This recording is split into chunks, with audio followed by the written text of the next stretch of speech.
Now is there? Ah, there we go. Okay, okay, okay. So now we've got mic audio. Great, great, great, great. So none of that stuff was heard before. Awesome. Nobody got to hear the cringe. Beautiful.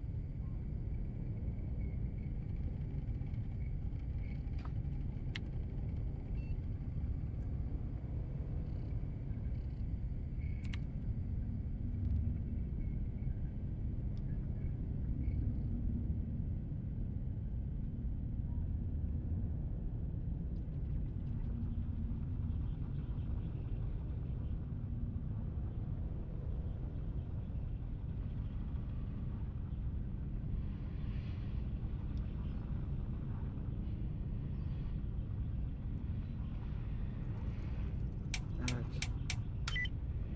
What server am I playing on today?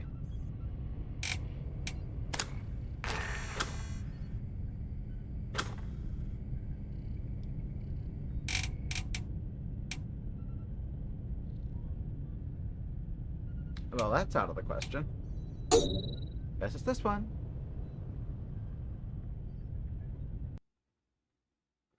What even am I here?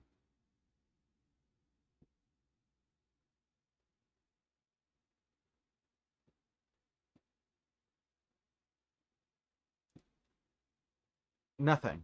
Okay. That works.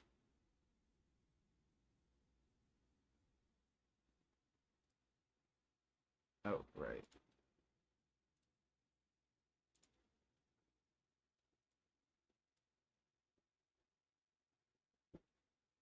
Um.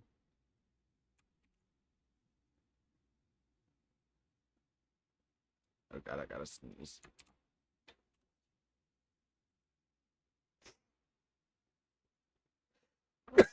Good god.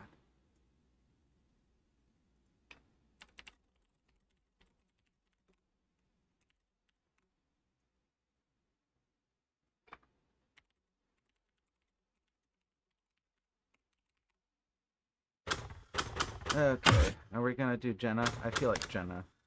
I feel like the SS Jenna needs to rise again.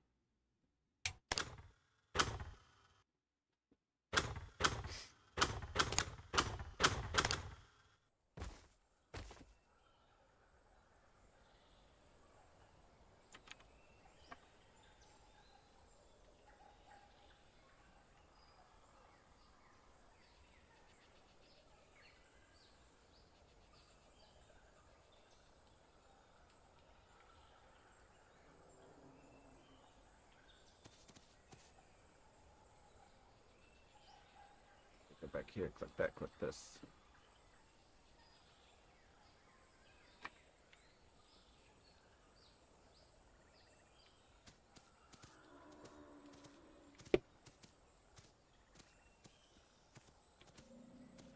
Yellow.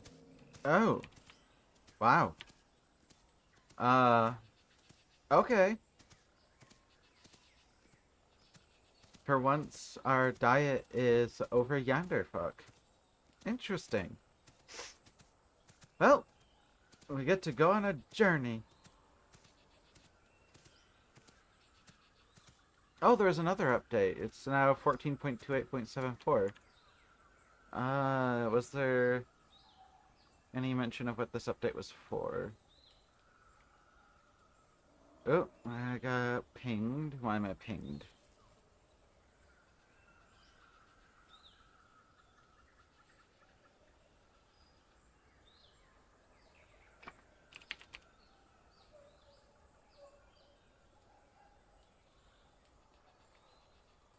Okay.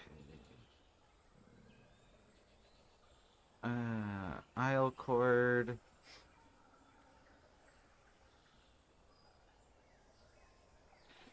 Okay, so it just says fixed server and client crash. Okay, so the last one I was aware of, I think, was 0.65? No, I think it was 0.61.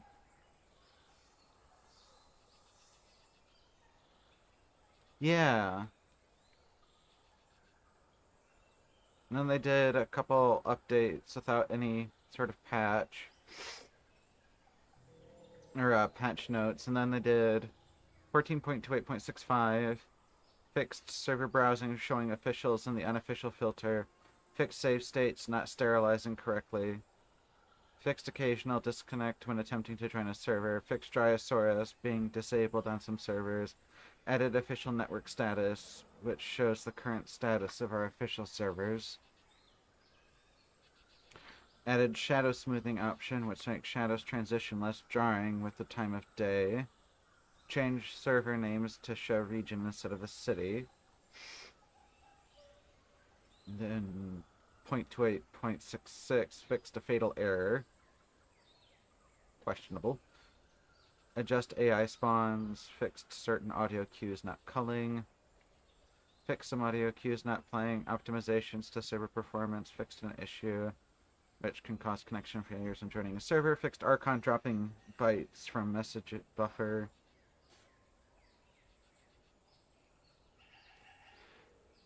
Fixed AI species diversity and spawning. Okay.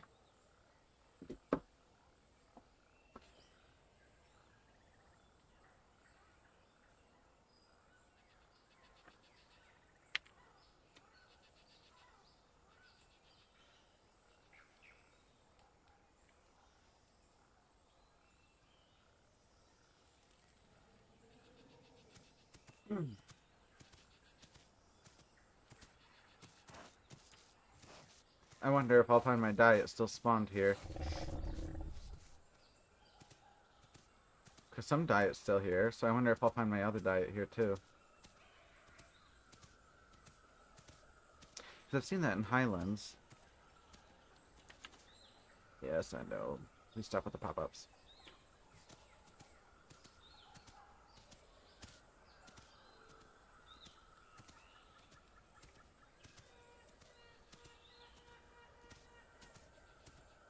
Well, it's a new bird call. At least I think it is. I don't recall ever hearing it before.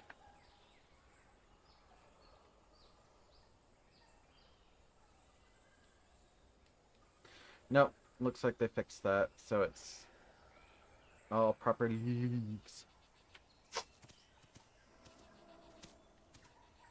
Pardon the sniffles. It is Pollen City outside.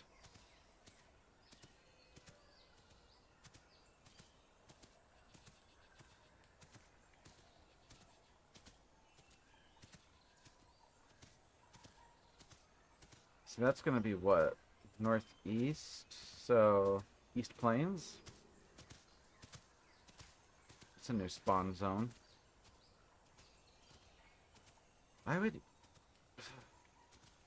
I don't recall Stego ever having East Plains.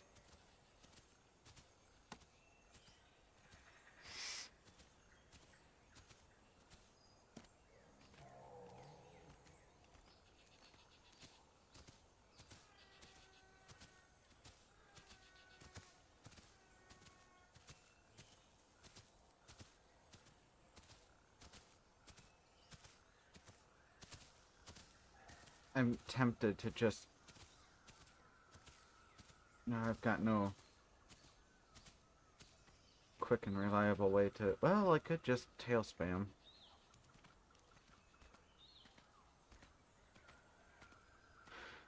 No, if it was East Plains, it'd actually be further, wouldn't it?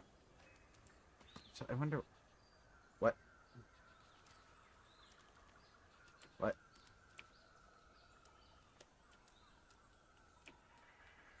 Collision. Ladies and gentlemen.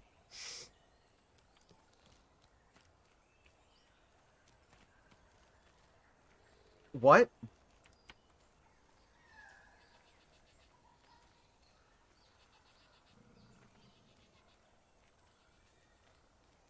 As the Turkish of Light says, make another game just like this one. God damn, that collision is just fucking beautiful. Oh, God. What is this?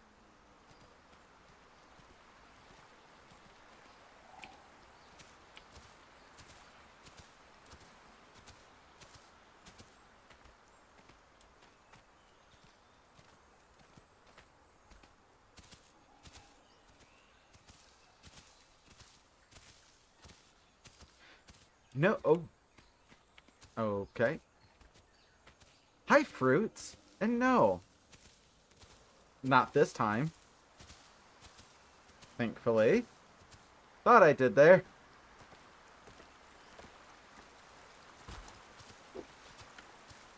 Ah, this is why doing proper collision arrays is so important, though.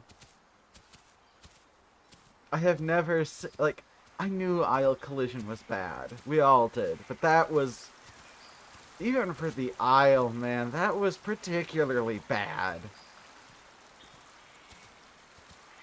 Oh my god. Like, I have seen rocks you can float through. I've seen rocks that still have their, like, asset store boundary cylinders on them. But that takes the cake, because their collision never used to be that bad. I don't know what happened there. They got worse.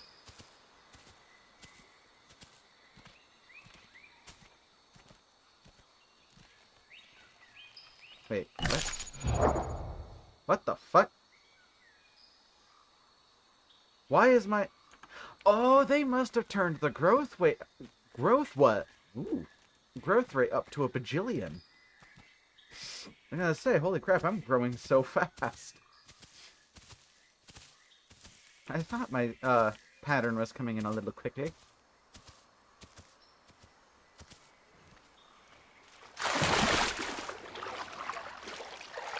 Now my stamina's not gonna regen on its own.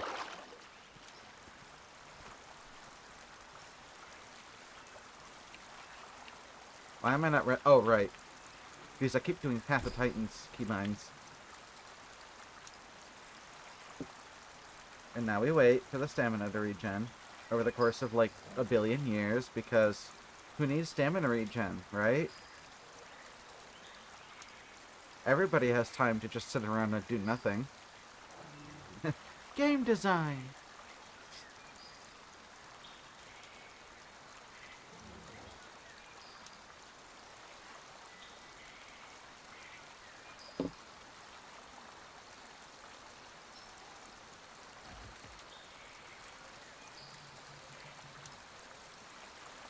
Oh, it looks like Stegos now share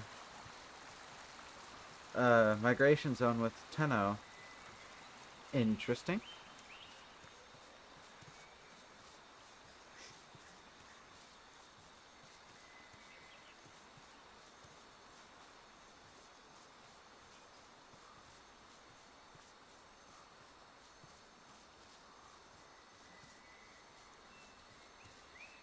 How have you been, Fruits? I've not seen you on in ages. Of course, I've not been on in ages myself.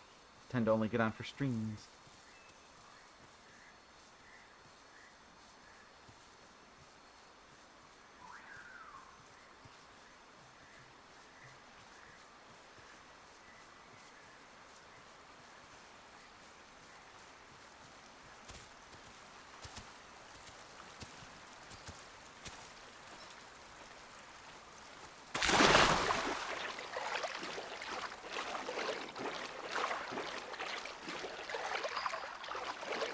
I wonder if the Owl devs are going to go, like, full Path of Titans and just let you completely modify the stats of your dinos on the server.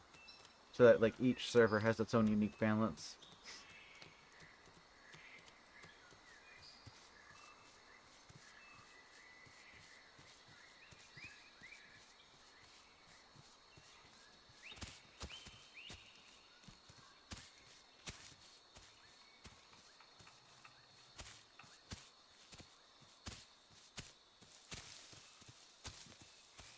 It's kind of the way they're going right now.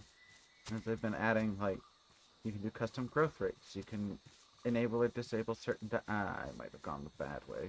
Nope. You can enable or disable whatever dinos you want, kind of thing.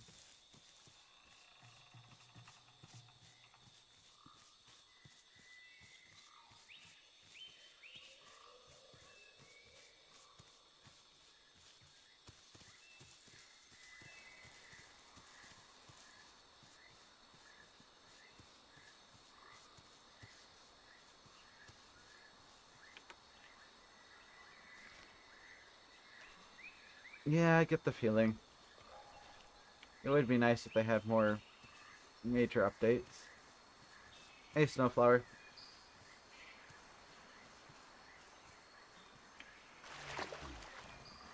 Yes, Stego's been my favorite dino lately.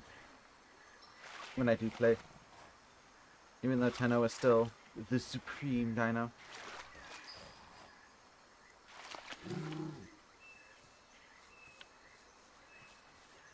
Wait, don't tell me that I'm gonna have to... Oh, never mind. I say, don't tell me I'm gonna have to find my way up that cliff, but it... Guess it's right there. Okay, I'm just gonna run the rest of the way.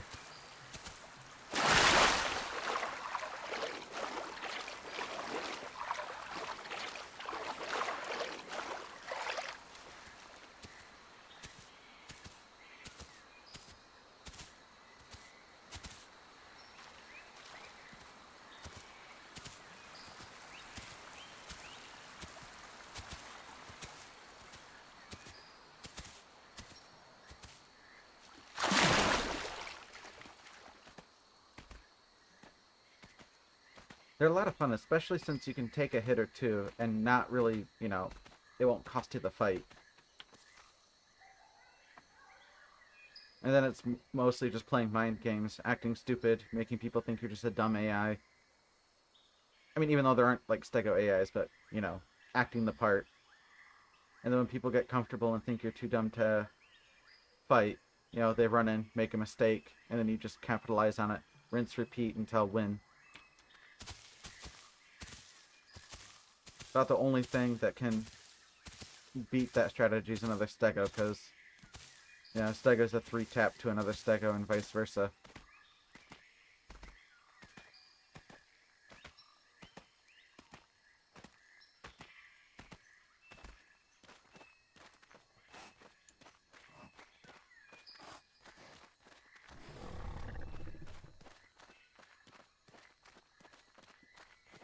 Yeah, I've noticed that.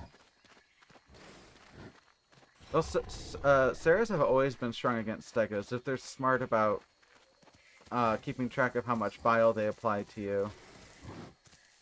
And only going in after waiting like 30-40 seconds between attacks.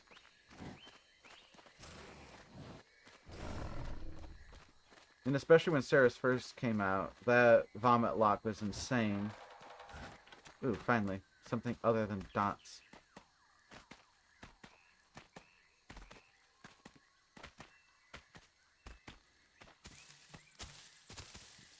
A smart group of like 3 or 4 Sarahs could take on a average Stego. But if the Sarahs don't know what they're doing, or aren't good at coordinating when to do their charge bites and things like that, they won't be able to cancel out the Stego swing, and they just die.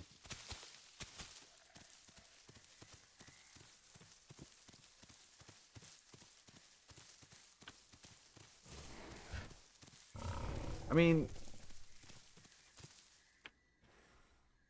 yes and no. I see why they do. I mean, Stego does need a good hard counter. But I also get it, like, you're so much more massive than they are. So, at the same time, I also understand where you're coming from.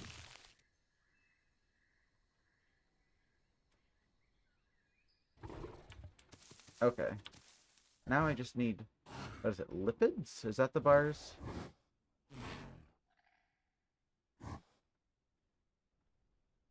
Oh, nice.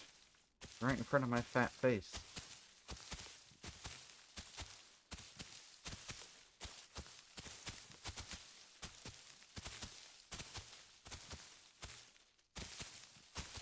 Then watch, I immediately die to like an over-aggressive Stego. That would be my luck.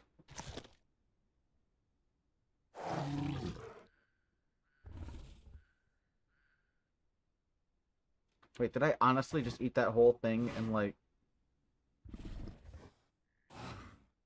Bruh. Does it make them immune? I know that if it makes you vomit, it will cancel out your swing. I mean, it cancels any attack, including like the Carno charge.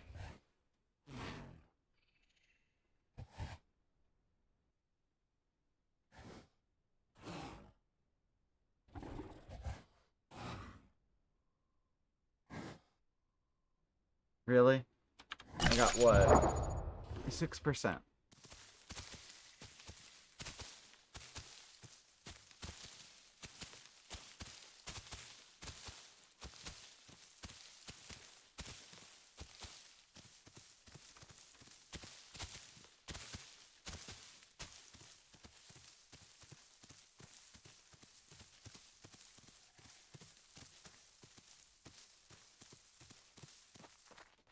Yeah, see, I'm a fan of no rules servers, but that's like one rule I like to see is you can't just randomly turn on a group of on your own group members. I hate that shit with a bitter, undying passion. It takes a lot to get me salty. That'll get me salty pretty quick. Yes, when they bite with the charge first before the swing, you'll see the tail hit them, but they take no damage. Never trust other stegos. And like, yeah. Like, heck, I see stegos come up to, like, to call me, and I will turn to the side and get ready to swing them in the head. The amount of times I have had, stegos come up and to call only to get swung in the head. It's like, nah, you want to join a group? You do the to call. I'll be ready to swing your face. I trust no one.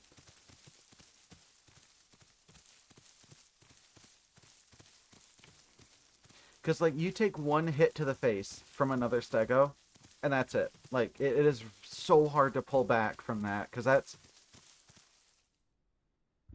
just over a third of your health gone, and that is so much bleed. Because it's like, what, 2,400 damage from a headshot from another stego? I mean, GG, practically. And with the bleed on top of that, on top of how much, bleed affects your stamina, well, lack thereof, on current patch.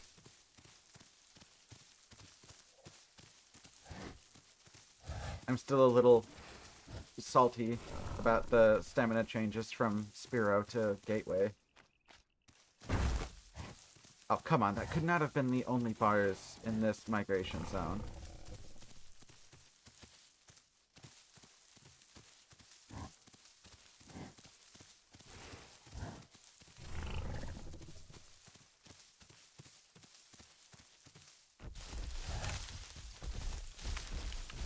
I mean, I know this server has enhanced growth, but I would like my perfect diet.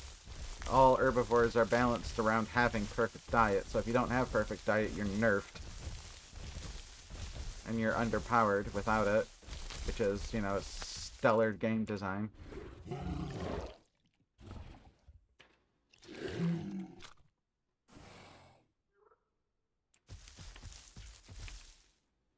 Did I just hear an Ori sound effect out of my right headset?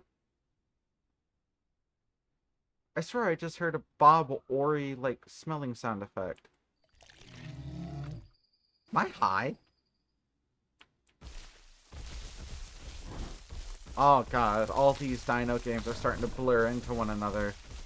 I swear to god, before I know it, I'm gonna turn around and see my own buttocks facing at me.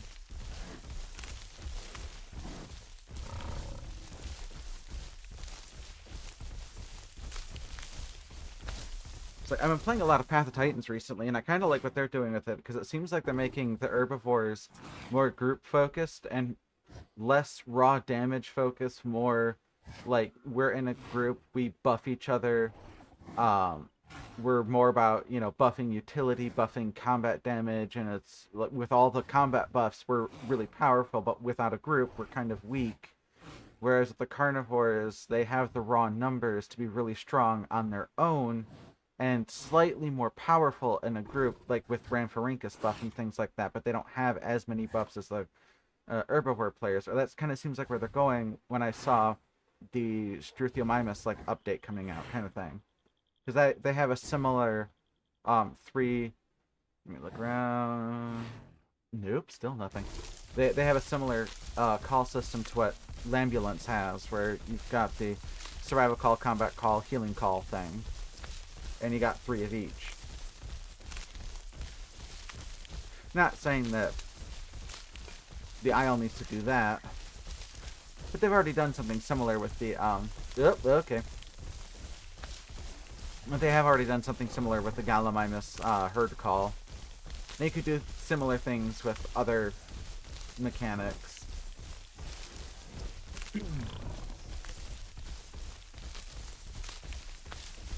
Just to emphasize certain types of gameplay.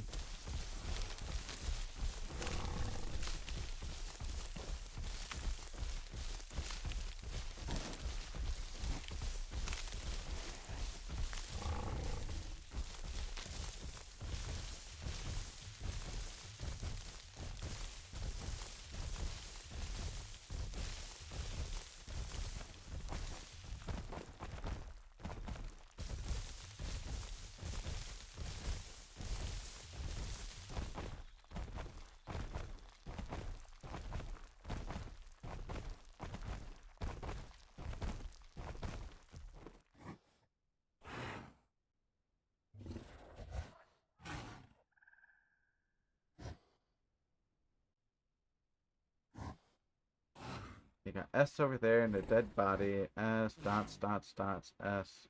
Am I really not gonna get any bars?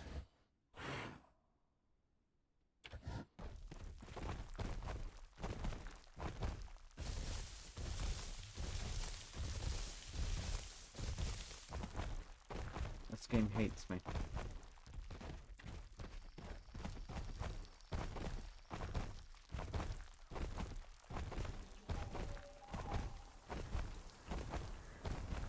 Just some simple bars, that's all I'm looking for. Because I don't know if I stood long enough. Because I think it's, what, 10 seconds you have to stand? Sniffing?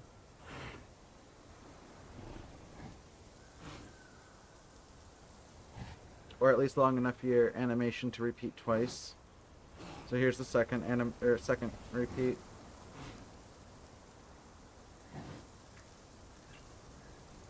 And now here's the third. Okay, so now I should have the full scent range.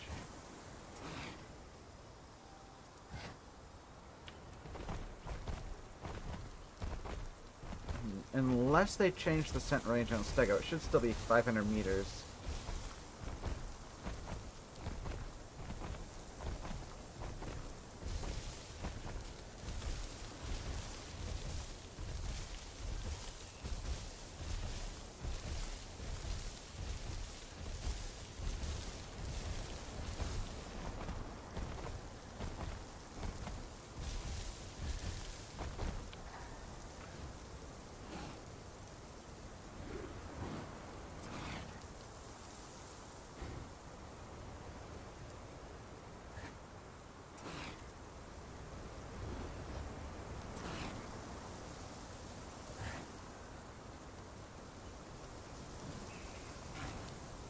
Really? Nothing?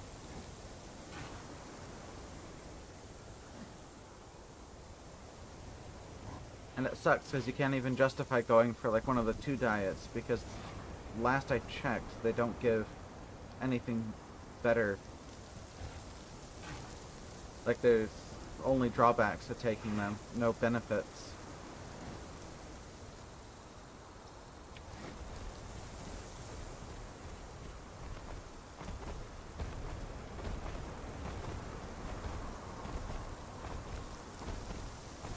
I was 104 on this. 118 people. Okay.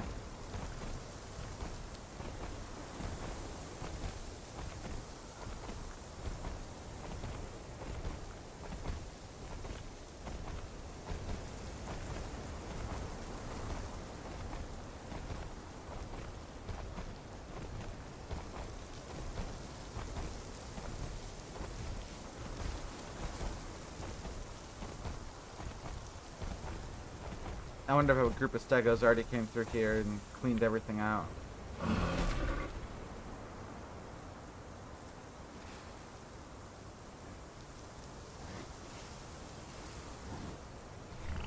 Oh, hello.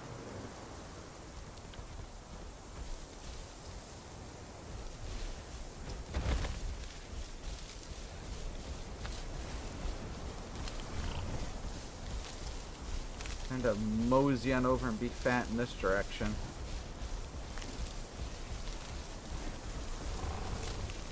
Really?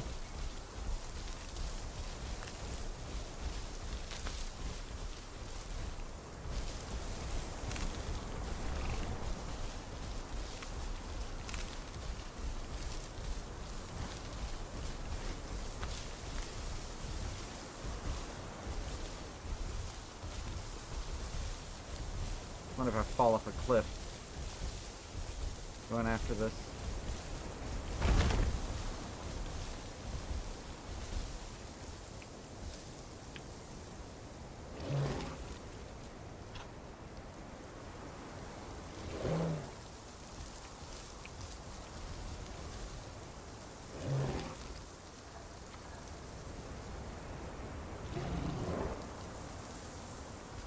Alright, now here's the question. Will I regain all my stamina back first, or will I manage to actually get my bar's diet up first?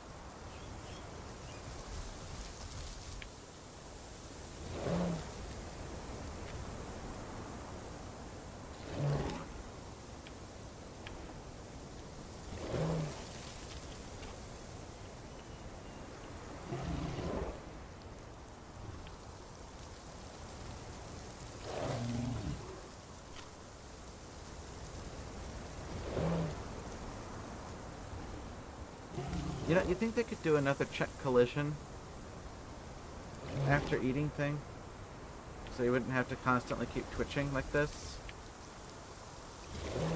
Ah, that's a nitpicky thing though.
It doesn't seem like they're always giving me nutrients. Of course it could be, and it's just not updating the UI.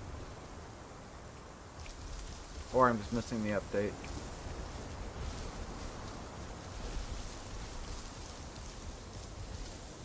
Oh no. Really? There wasn't enough here?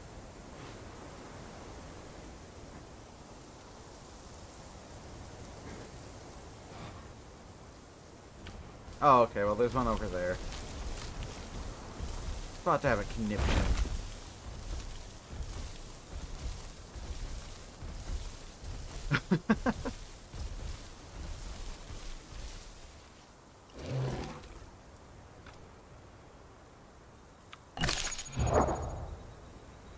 What if they have it like times 35 growth rate?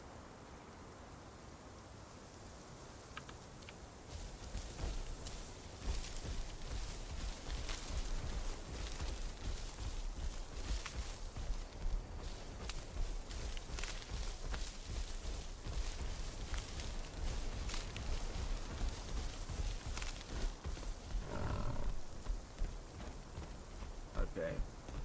Can I top off the other two?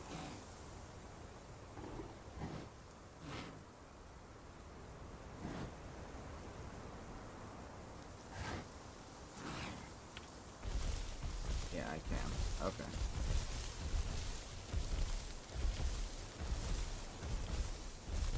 That's good. As you lose diet much faster now. At least it feels like you do.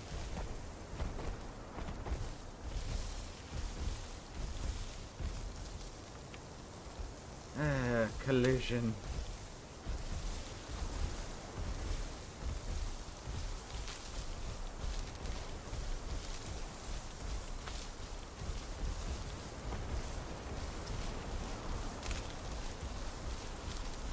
Payback? What happened? If you're able to say. Because I saw that, like, pretty much all the original staff are gone. but I have no idea why. I just came on one day and I was like, huh, they have all new faces. Weird. But that's it.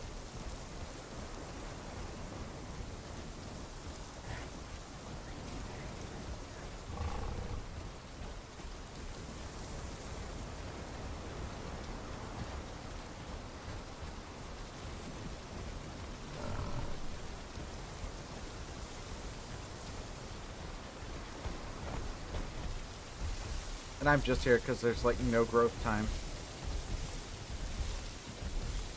Compared to all the other servers where it's like, oh, spend 6 hours doing nothing.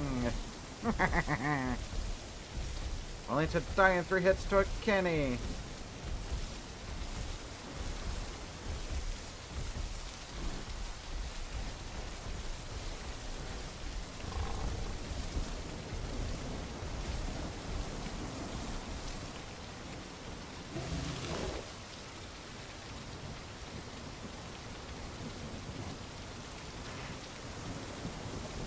If I don't find S here, I'm not going to bother with it. Oh, now there's tons of bars. Well, I know that S is like way over there.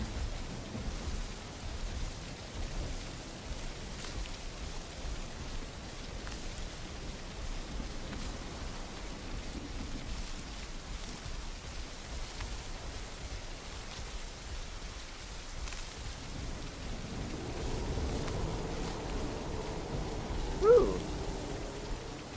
I hear a toy.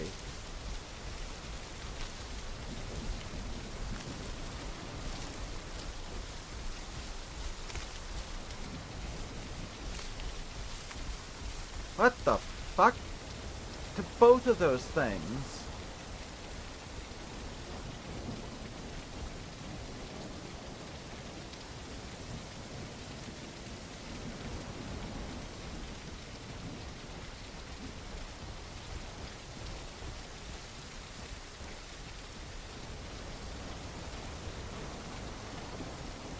That's just insane.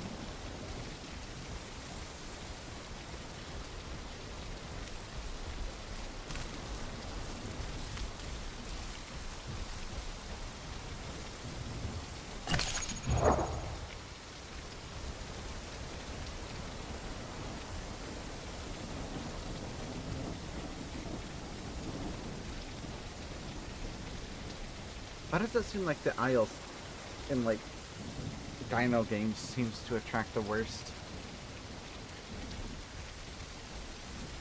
in server owners?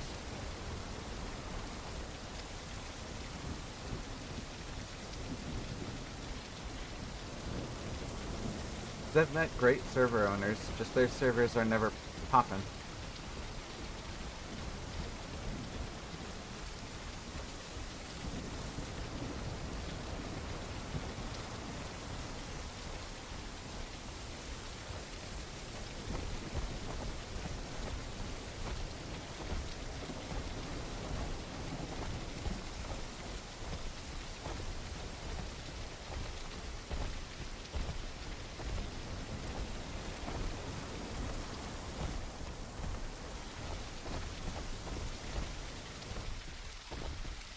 Which way do I go?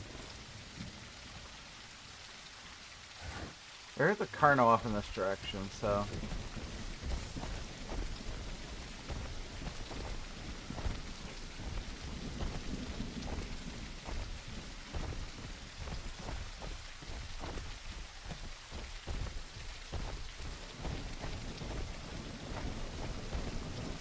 I might actually need Pulmona to help me find water. I think both Tenno and Stego now have 1 hour of water.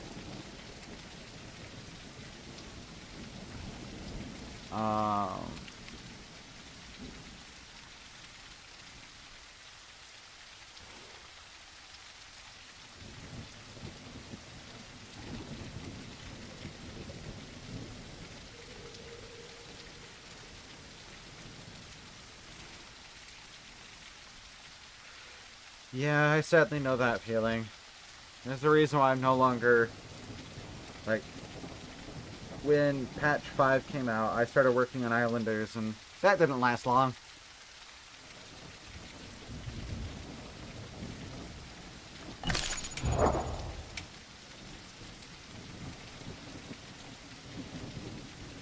Oh, there's no water anywhere here. I'm gonna have to turn around.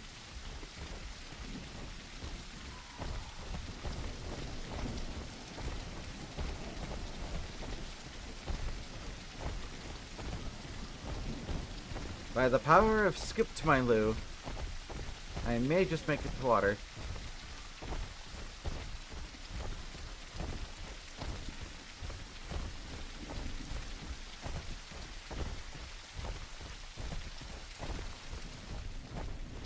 But now I feel that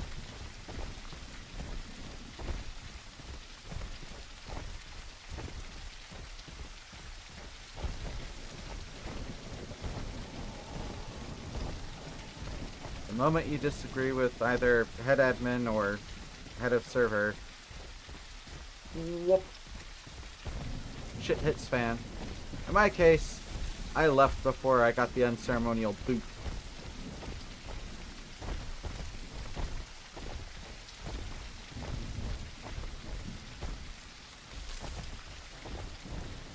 The same day I left, 7 other admins went with me.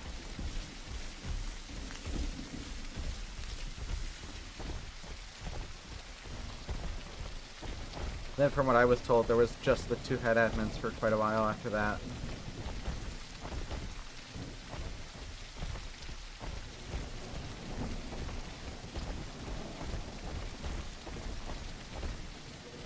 Don't know what's become of the staff side of that server since. Play in there occasionally when my friends want to join. Or want me to join, rather. Because my friends like all the rules. On Islander.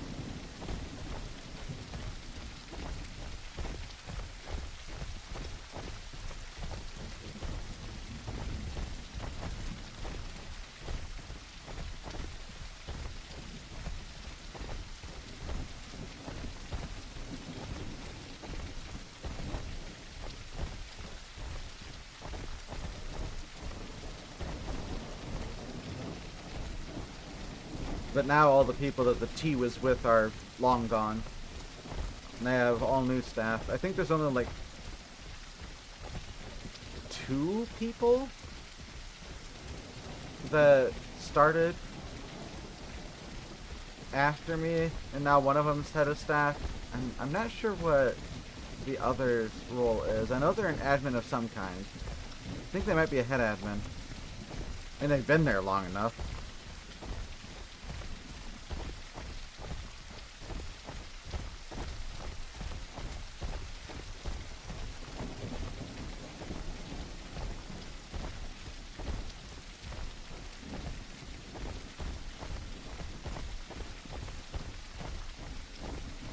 Ah, sweet sauce.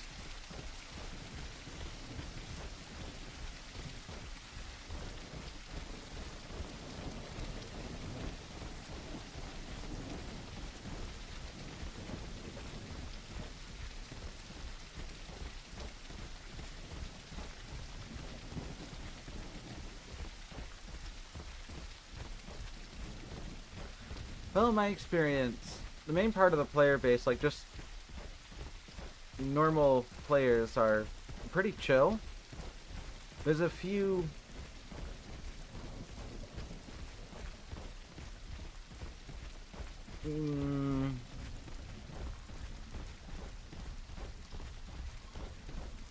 standout cases, is a way of putting it.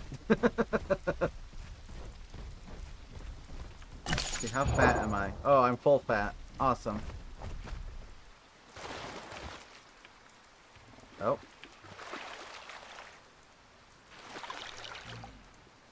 But generally, most of the people I encounter on the Isle are just chill. They're cool people. And we hang out, have fun, do the whole emergent gameplay, derp about the island, do our thing. And sometimes play again, sometimes don't. You know how it goes. Ah, thank you. It is my cow skin. For I am fat cow. Fear me.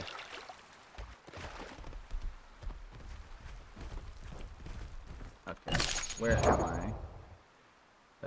Oh, it did copy. Hmm.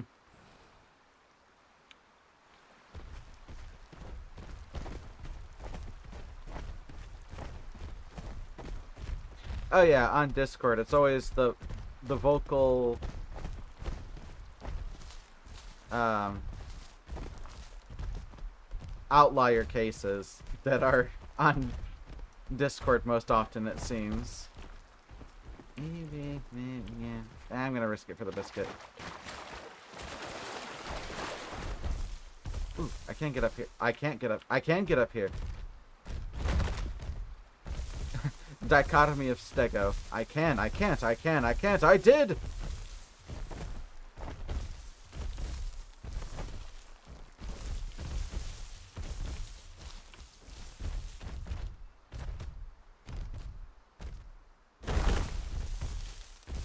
I swear, I feel like my ankle should have just cracked right there.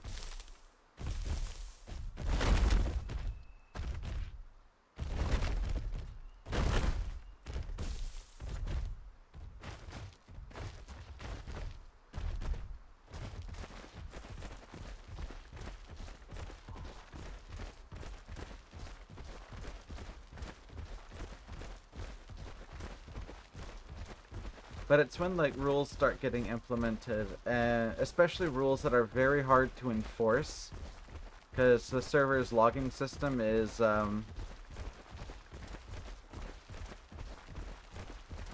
shit at best.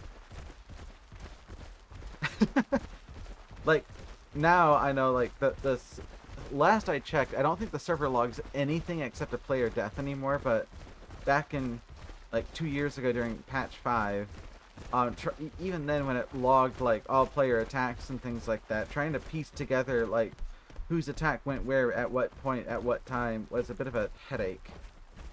And then it's like, ooh, things are based on player growth. It's like, okay, well, to use temperature as an analogy, the server measures player growth in Celsius, and players measure it in Fahrenheit. So by which standard do we go by?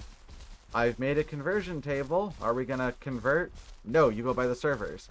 Okay, so are we going to let the players know that? No. What they don't know won't hurt them. What? But what if a ban comes up and, like, according to player growth, they were fine, but according to server growth, they were not? Or, like, what if according to player growth, they were overpacking, but according to server growth, they were not? Which is, like, the most common thing with Omni, because I think until Omni showed, like, 89% or something, it'd be below 75% according to server growth. So, that was a big issue.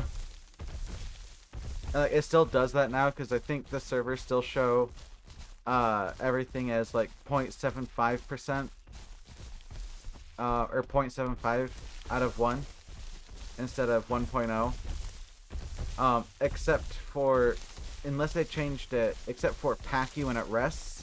That's like the one thing it still shows, and we'll show Packy at 1.0 when it rests, which is odd. But when Packy dies at full growth, it'll show it as 0.75.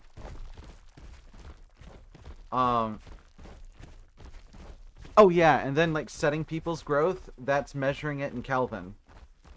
So you've got 3 different standards of measurement. They're all consistent, but they're all using different measuring sticks to measure growth by. And it's still that way now. It's just every couple of updates, the measuring changes slightly. Because every time they change the growth curve on any dino, it changes what the set growth is, and it changes at what point does what percent shown to the player equal to what point it's shown as, you know, what percentage in the server log compared to what percentage is the, what percent growth is for the player versus what percent is in the log versus what percent is set growth. So like if you do like set growth 50, that's not 50%, that's closer to spawn size for all dinos, roughly speaking. Like rule of thumb, 50 is spawn size on all dinos. And you just kind of go from there. Some dinos don't follow that. Usually the smaller they are, the more erratic the growth will be. But the bigger they are, the less erratic it'll be.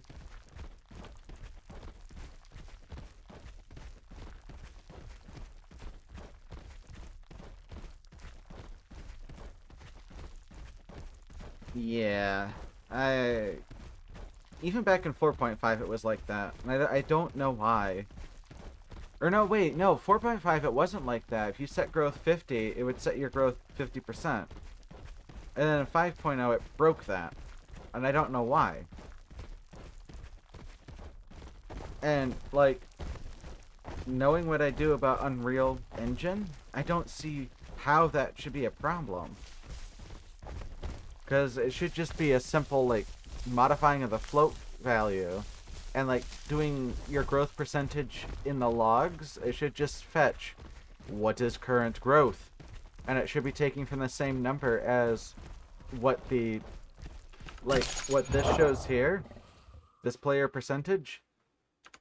That should be fetching the same number that the server fetches. And your set growth should be setting the same number that this number fetches. So it all should be doing this. It should be modifying or reading this same float value. That way it's consistent across the board. So I don't know what is happening to cause it to be so wildly different. Like, that's something I don't even know how to explain. Because usually it's like, I see a bug and it's like, okay, I've got an idea of what it could be. Like, I don't know for certain. Unless I can actually, like, open this thing up in the Unreal Editor and start taking a look at their blueprints or their code. But the growth thing, no, fuck, you got mine. My best idea. Let me up, let me up. I'm trying to get to South Plains. I know there will at least be players there. I keep hitting the map button. And there's no map in it. Oh, wait, Oh. Oh. I have been going way the wrong way. Okay. So I basically need to just go straight south. Okay. I mean, I've been going the right way, but the wrong way.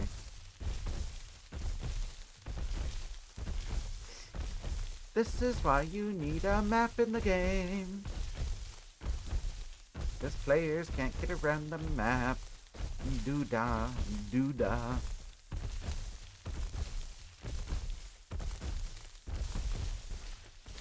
But I know, you know, the devs and Isle Humpers go, but Realism. It's like, yes. But is it more realistic to have to alt-tab out to a third-party app? No. Then your argument's invalid.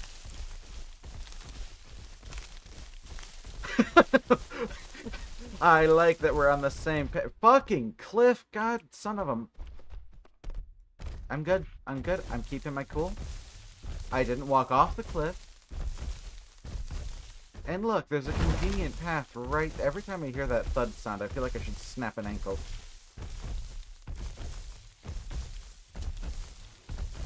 Oh. Well, I have overextended my fatness meter. But yeah, usually when I see a bug in this game, like, oh, there's a fatal error, I can tell you what causes that. Generally, depending on what's happening around me. Sometimes it's just, I don't know.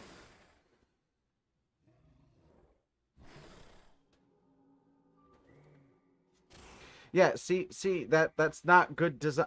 By the way, hi, Hungry Kratos. That's not good design. When you're the design of your game encourages alt-tabbing out. That's... Yeah. The hobby developer in me screams at that design. Pay no attention to the fact that I've got like 3,300 hours in this game. Just pay no mind to that. For some reason, I love this burning trash pile. But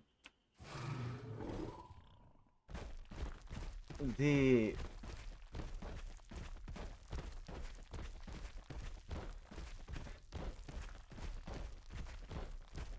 There needs to be a reason to grow and a reason to do stuff. A core gameplay loop. I've harped on this in other streams, but a core loop would not go amiss. Devs. What's the core loop here? Spend, well, depending on what diets you can find, 8, 9, 10 hours growing, depending if you're a stego. If you're a 10-0, it could be anywhere between 2 hours, 20 minutes if you're perfect diet on a standard 1x grow server. Or as high as 5 hours, I think, is the base grow? Because I've worked out that assuming they haven't muddled with base grows, I don't think they have. I am not asinine enough to sit down and attempt to grow something. Well, actually, I don't think you can anymore grow something on 0% growth boost, because I think even one diet gives you a growth boost. But it used to be if you had 0% growth boost, 10-0 gave you a 5-hour grow, Stego was an 11-hour grow, Dana was an 11-hour grow, Carno was a 5.5-hour grow, something like that. It was a little bit more than a 10-0. And with like perfect diet, Carno is like 2.5 hours, 2 hours 35 minutes, and 10-0 is like 2 hours. I think 2 hours 16 is the exact time. Because it's like 15-20 minutes faster than a Carno. But the whole like end game is fighting, which is fine. I mean, that's what I like about the game. But I don't think the growth times justify the fact that the game is designed to be fought and won in about like 5 to 7 hits. That seems like kind of a bass-ackwards way of doing it, if you ask me, but you know, what do I know? Herp-de-derp-de-derp. Again, pay no mind to the 3,300 hours in this game.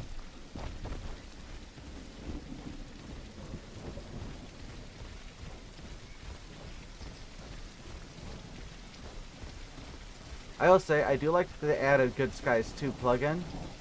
It does have a decent weather system. Oh yeah, if you didn't know, the weather effects and the clouds and all that stuff is Good Skies 2. Figured that out when a person I was talking with for a little bit, they pointed out that the moon effect, where you get that big, massive moon in the sky when it first rises, that... I'm also gonna turn this down because I think this particular storm gets very loud. So I'll just turn that to like half. But that massive moon effect is one of the most common bugs with the Good Skies 2 plugin. There's no way to know for sure if they're using Good Skies 2 because that doesn't show up in a plugin loader like others do. Which a plugin loader is like a list of all the plugins or add-ons that online when the server turns on. And I don't think Good Skies 2 is one of the ones that will show up in that.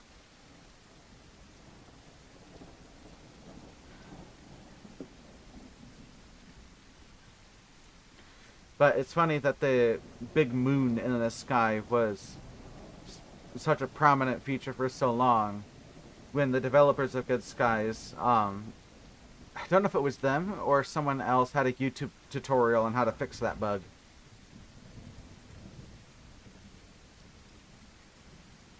And that's not to say, you know, like, that's not dissing the devs for using a plugin. Like, the whole point of a plugin is for, you know, dev studios to be like, hey, we don't have the time or the money or the team or don't want to put in, the effort to make this particular asset. We want to focus our efforts on other things that are more important to us, like combat, or in this case, like the dinosaurs. And the Isle is a small team, so, them using plugins is a good choice in most matters. Them using 9AI plugins is kind of weird, considering making AI in Unreal is brain dead easy, but, go on. At least in my experience. I don't know what the Isle's working with, so for all I know, in this game it might be far more complicated. Because when you start to make games, things can get weirdly complex very quickly. Once you start getting all the interconnected systems going. And that might be why they have all the plugins they do. Is that food? Well, not food I can eat.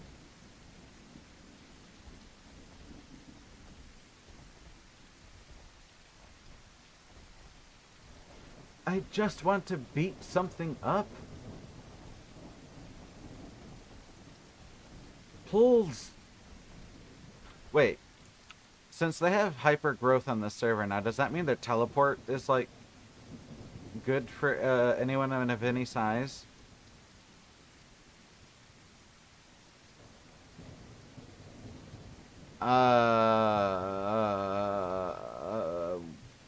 Where's the bot? Bot command.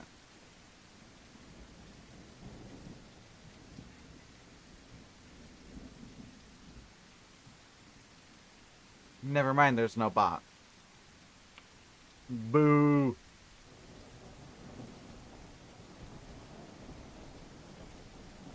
I weep.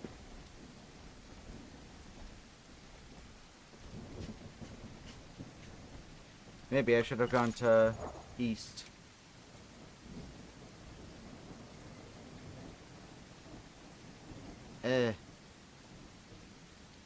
Oh, wait. I should go this way, yeah? Yes, down by Mud Pit. Okay. And then I will say I do like what they've done with the map.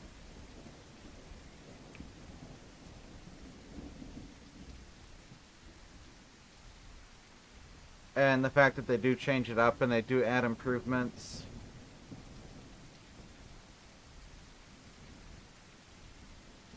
That's always nice to see.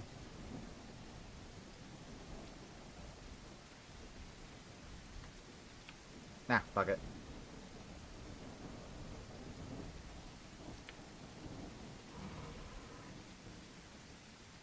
Like, it is very atmospheric. It is quite a lovely map. And when Lumen doesn't break, like right now, Lumen and Nanite aren't breaking anything, because I still haven't gone into my game and I disabled them. Which, if you have a computer that doesn't have a lot of RAM, you might want to do that, because Lumen and Nanite have a tendency to cause memory leaks, and that's just because they're experimental features that shouldn't be in, like, published products. Especially for, well, I think in 5.3.2 Nanite is more stable in open world games, but I still don't know if it's, like, ready to be in a fully published open world game. But then you've got Lumen, which just, even in, like, the editor, like, oh my god, the amount of times I've had my editor crash on me because, whoops, I forgot to disable Lumen again. Looks pretty when it works, but it's experimental, and they improve it, a lot. So, just, it's not something that is good to see in a game yet.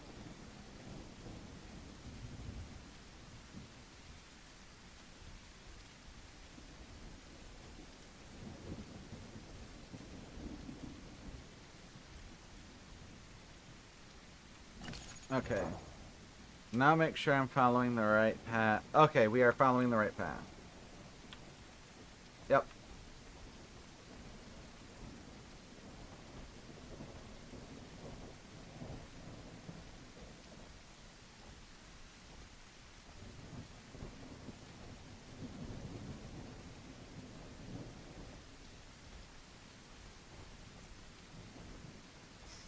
We'll see if in this patch they remove the janky collision in the middle of this tunnel here.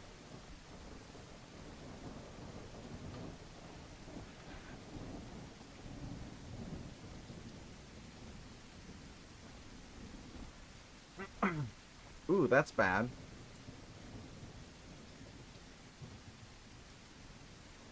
This is why they should probably leverage PCG a bit more. That way you can tell it not to spawn trees near paths like this. That way you don't got the bottom of the trees sticking out like that. Or these grass textures floating in the air. Like that one there. Or that one.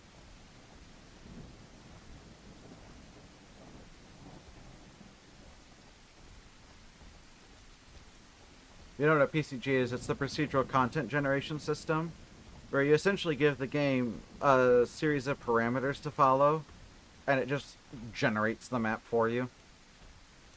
And it's really good at generating like the first generation of map that you use in your game, and then you go in and do passovers on it as you develop the game from there. There's a really good demonstration of it in use from a couple years ago, I think, where they did a demonstration called Electric Dreams, and they showed it off with Nanite in an open world, constructing. I always forget the name of this nature preserve in China, but it's one that's got these big like limestone spires, where you've got these rivers that carved their way down and through the limestone, and then the harder rock stayed as these tall spires, and then this forest grew up in between these tall spires, and this Electric Dreams map was made using PCG, where the person during the demonstration was showing off, okay, this thing does this thing does that. If you tell it to do this, then you click go and it creates this. Now we tell it to do this and go, and then it would just pass over and do another layer, another layer, another layer. And they slowly generate the whole map as they went. And over the course of like 2 or 3 hours, they generated this hugely complex, massive map that you can... nope, I don't think they did, because you still got the floating rock here. I think you'd still get the weird collision. Yeah, I just saw my camera flicker there. Yeah, they still got that weird collision issue.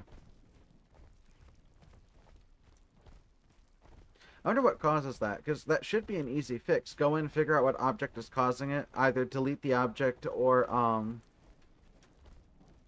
for that one particular instance, do a copy, rename it to something else, then redo the collision array on it, and then just, like, delete the part of collision that's causing it. Because you don't see anything there, so there shouldn't be collision for what you don't see. And, like, redoing collision arrays and things like that only takes a few minutes per object. And in a game this massive, it can get daunting when you've got a lot of assets, but when you're only like going into one singular asset, you just go into the map, zoom to the spot where it is, and then just click on the asset, and then edit the asset, edit collision array, and then just... You can just delete the chunk of collision where, you know, you've got the issue. I think I'm going to run into the same issue down here. And now I'm just kind of guess. Well, I don't see the rock. Oh, nope, there it is, down there. That floating rock. Oh yeah, you can see my character trying to avoid something. Yeah, right there. Anyway.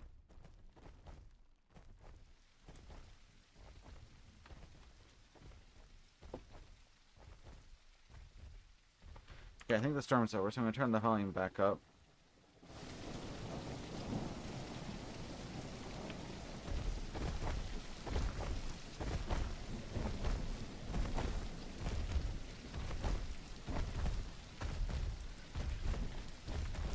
Which one of these rocks are real? I know some of these rocks don't have collision arrays. Okay, that one doesn't. Okay, so the smaller rocks don't. I wonder if that's a design choice. Honestly, I should go around with like a Dryo or something. Alright, that rock doesn't. We really should. Does this rock have it? Nope. Again, I wonder if that's a design choice, but... Because I know...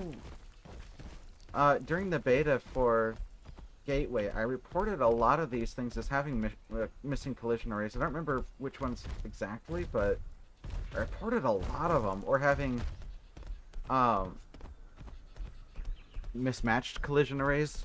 I mentioned earlier some rocks having like these big cylindrical just collision meshes. So you'd like get on top of them and be like hovering in the air on top of this big cylinder that obviously wasn't what the object is. And that's something I've seen a lot when I import assets from like the Quixel Bridge, which is like the free asset store for Unreal. Oh, it's not a store, it's more like an emporium of assets. I digress. You got like the Unreal Marketplace, and you've got like the Quixel Bridge, which has like the Megascans library. But when you import assets from that, it's not uncommon to have game. Oh, okay. It's not uncommon to have issues where you have these weird, massive collision boxes, and then you have to go in, delete all the collision from the object, and then redo with the collision array, and then it matches the collision to the 3D object itself.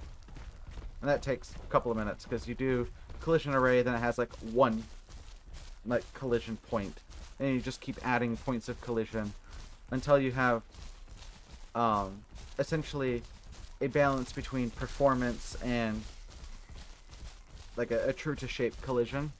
Because you don't want to have like a point of collision at every vertice of the 3D mesh, which is like the triangles that are on the mesh, because that's just way too detailed and way too complex, and then you're just running into issues of it's taking up way too much memory for each individual object. What you want is to have a balance between like a performant object that has minimal collision arrays, but enough to sort of feel that it's actually there.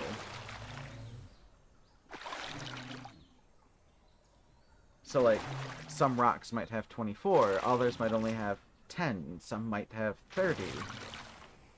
And that would be enough to sort of shrink wrap them in this invisible collision box.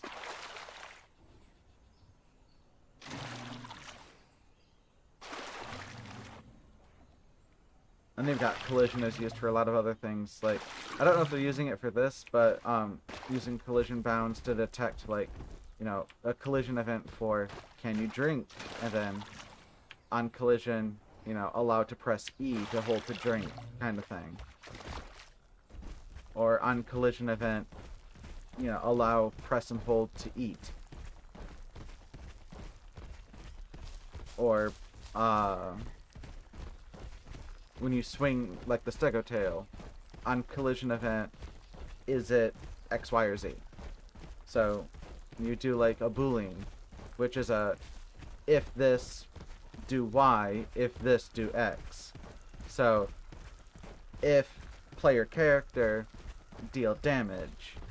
Or, well, if player character, deal damage, if... Well, you could handle it a couple different ways.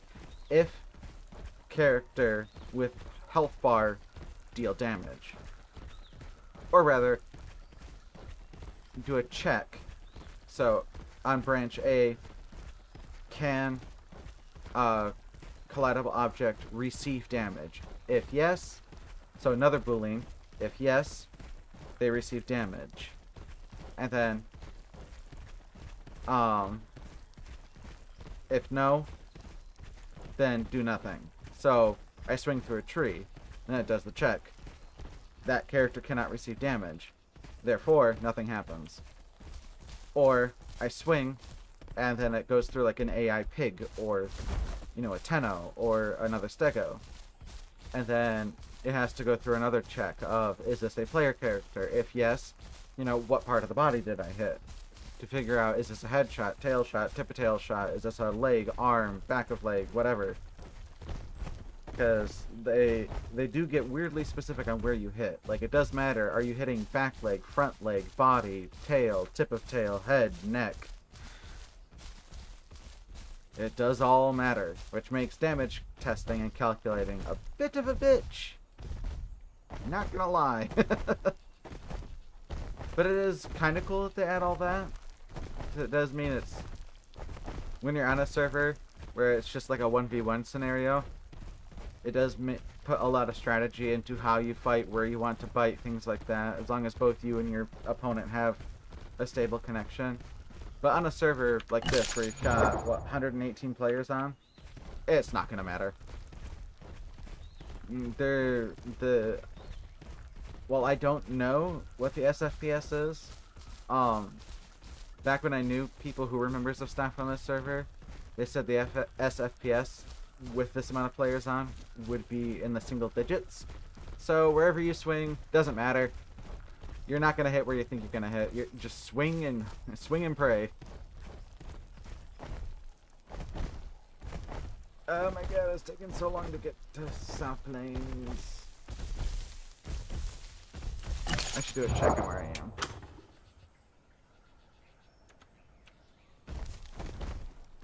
Okay, I'm at least...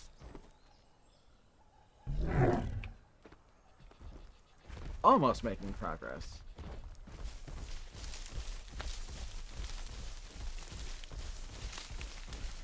Okay, so I want to continue south for a bit more.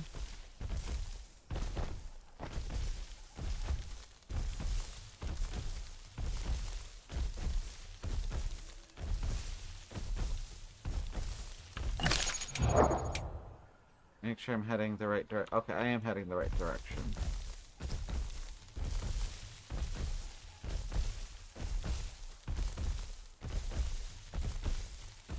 Because there is a path that goes up here. Ah, here we are.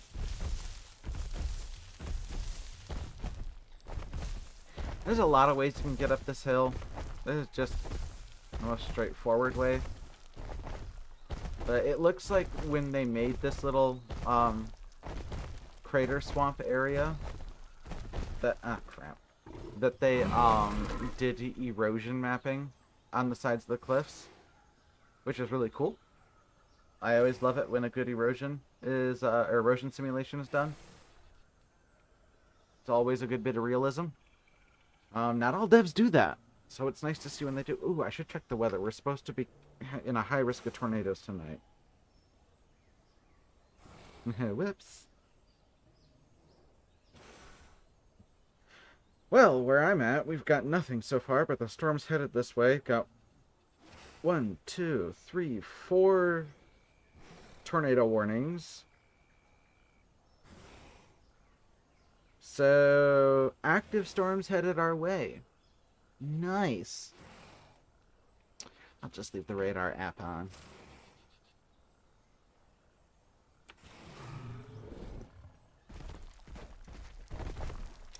Never know when you need to seek shelter. And who knows, the lake might supercharge the storm into a nice big old fat derecho.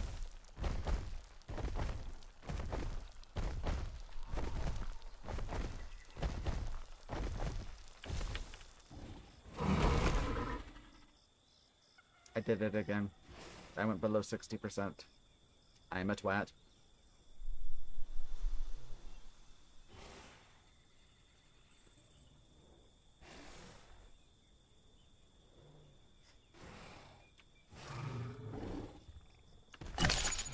They didn't slow stuggo at all, so...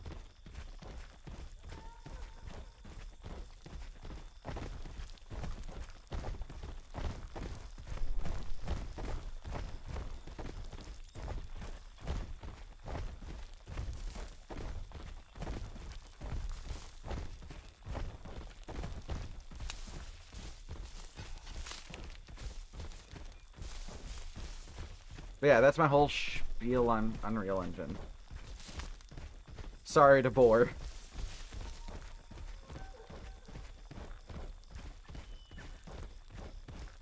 God, one of these days I should just do a stream where I'm on Unreal Engine. I'm just kind of fiddling about. 'Cause I wanted to make a particle effect for, like, a potential mod for Path of Titans. Because playing that, I noticed when you're playing Lambulance.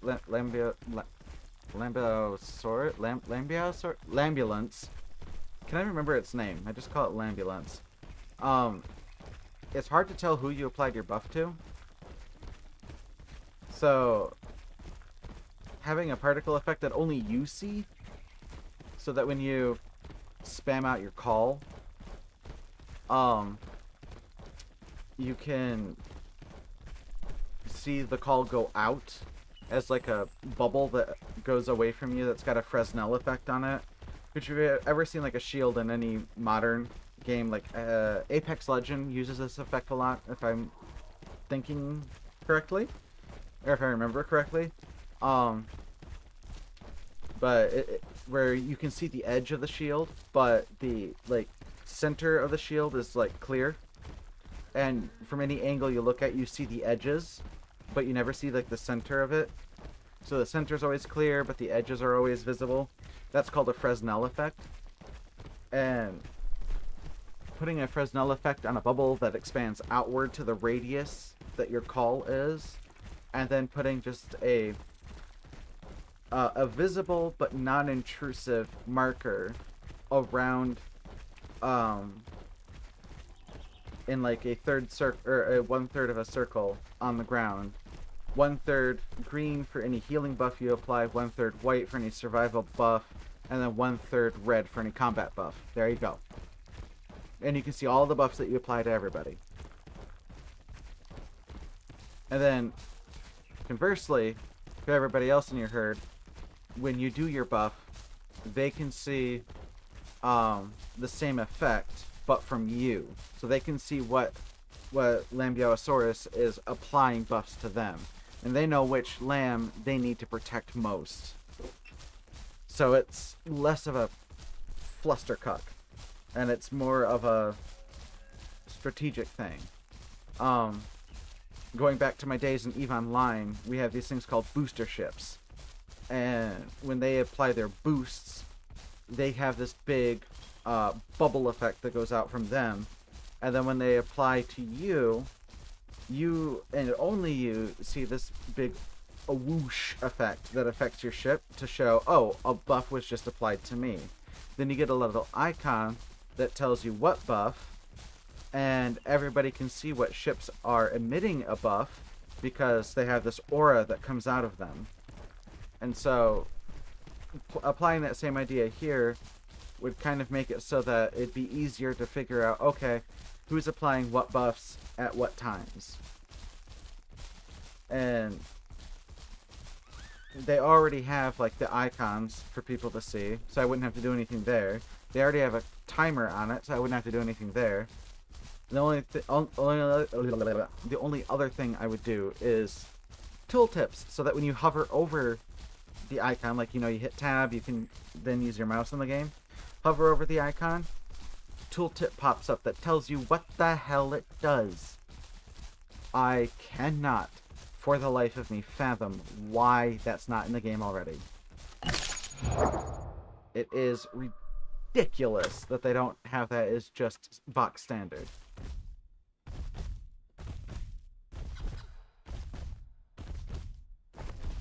Like, they have, I looked in the wiki, and they have so many buffs. And then there are so many buffs from mods. It's like, why has nobody done this? The only thing I can think of is like it's hard-coded, so you can't just mod it in. And it's like, if they hard-coded that crap, what the heck were they thinking? But then again, somebody told me there's only like 2 devs working on pot, which would make a lot of things make more sense. And I don't know if anybody watching right now watched my pot stream from Saturday, where I covered the Sastri Island event, where Pesky had, you know, the PT Rex versus the Alderaan Rex, which really showed off just how good the pot devs have made their servers. he teleported everyone on his full server. It was like 115 people.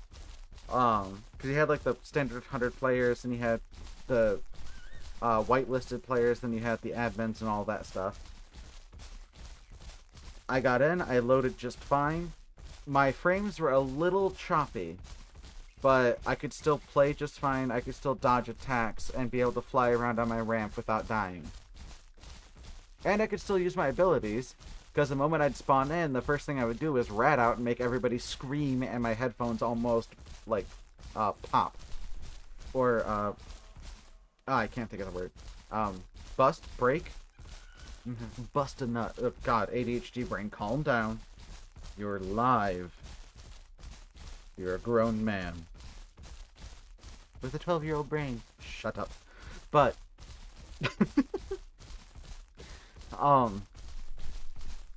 blow my speakers. There we go. That phrasing is not better. But I swear, I almost blew my speakers doing rat out with literally like 80 Rexes in one spot. It was beautiful. Just yelling out, "Scream for me!" and then blare the rat out. Oh my god, that was such glory to witness. Okay, I'm gonna quick do another check to see where I am before I start running into the woods, because I don't want to be almost there and then run off a cliff and die. I think I would actually, like, have to go literally inhale the rest of this vape and then go take a moment to cry.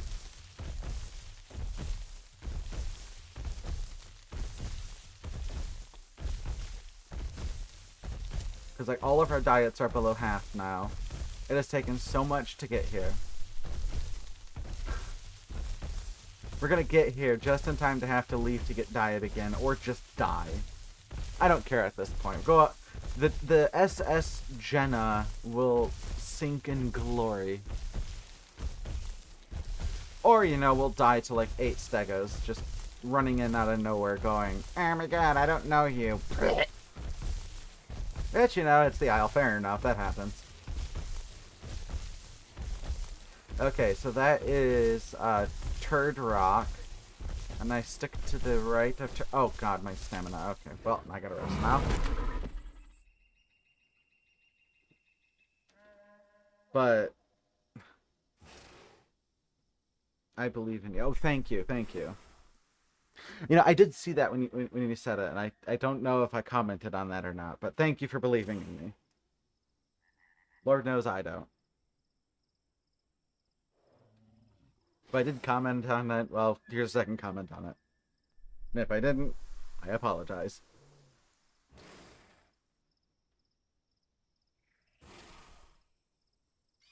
My ADHD rattled brain can only go so many directions at once, and it's never the direction I need. It's all the other 10 billion directions out there.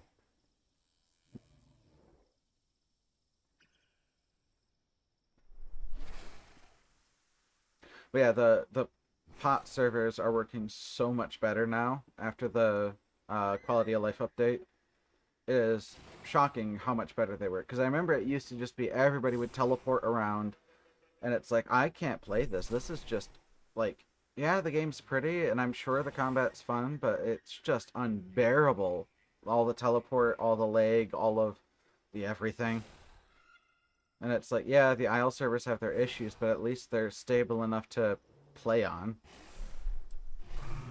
But even now, like, yeah, sure, the Isle servers have their issues, and everybody goes, oh my god, blah, blah, blah, blah, the Isle. But they're stable enough. Like, yeah, the SFPS is capped at 30, and that is abysmal. I mean, the industry standard for the last 10 plus years has been 60. If you don't know what SFPS is, or like the server tick rate, that's like how many processes per second the server can handle. And 60 is the standard for live action combat. And if you drop below 60, you start having issues like what you see in the Isle, where it's like somebody attacks and then nothing happens, and then a few seconds later the server goes, wait a minute, that was an attack, and then you get damaged out in Narnia. And that happens a lot on the aisle. But if you kind of adjust for the fact that, oh, the server just can't keep up, you get hit out in Narnia and you're like, wait a minute, no, I think like a split second ago or like a full second ago there was an attack that I don't think connected. Or you just kind of like tune into the fact that, okay, well that's probably why. And you just kind of, it doesn't faze you anymore. Or at least that's how it worked for me, because... Hello? There we go. I mean, originally, before I knew about that stuff, I was like, what the hell's going on? It used to get on my tits. But, yeah, after a while, I started looking into it and asking around, and it was in a conversation with, I think, Punch Packet. We were talking about server stuff, and he mentioned I can't remember if he mentioned the server documentation or he linked it to me. He was explaining some of the stuff to me. Really cool conversation. A lot cooler than I expected. He's a chill guy. But I started reading through the documentation, and I was like, one, explained everything I was asking. So I kind of feel bad for bothering him about it, because it was right there in black and white. But, two, what? Oh, I can't, these trees have collision! Okay. Yeah, I don't get why some trees have collision and others don't. That's really weird. I wonder if these trees lost their collision because the foliage, like, interacting with collision and stuff was causing a lot of issues, so they removed it. Wait a minute. Is that... Are they... That's vertex displacement. Those are 2D textures with transparency, I bet. Oh, that's bad. You can't do that and fucks with graphics cards. Shame.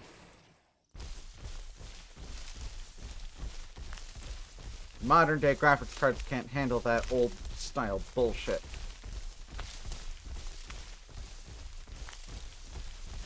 Bad enough you're doing that on all your grass textures. And your bushes. And the leaves in the trees. At least the render distance on this stuff is like, what, 5 meters? It's like, you can see...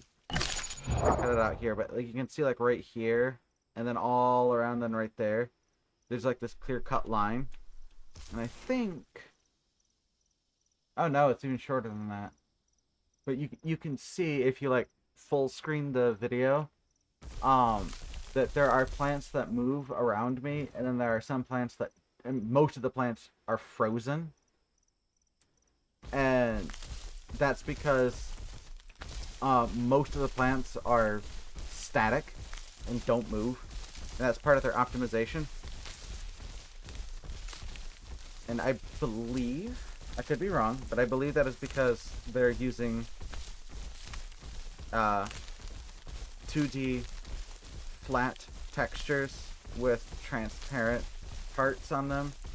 So like they draw a leaf on a flat rectangle, and then any part that isn't leaf they just make transparent, which used to be the standard. Okay, I'm gonna see where I am. But it used to be the standard way back in the day. Oh, I'm so close. And I'm gonna eat this just to get food in me.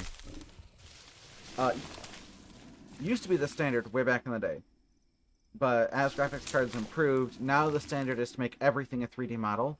Because that's actually far easier on graphics cards than doing transparency layers on everything.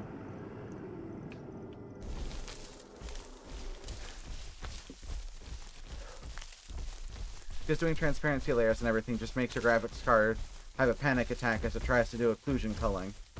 Because it sees a transparency layer and it goes, wait a minute, I can't occlude things behind that. I'm going to have to do another occlusion culling pass. Wait a minute, there's another transparency layer.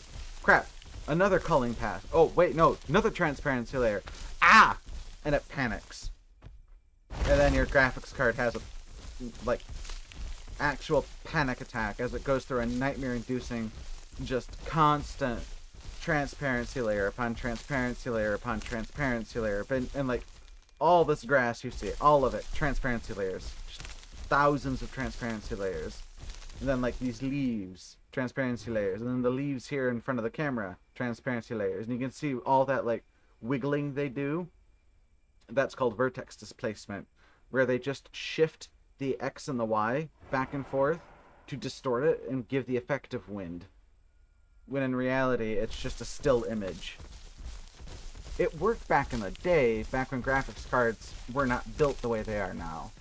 But the way they're built now, that actually causes more problems than it solves. Also, I hear toys. Icy cliff. Bad juju.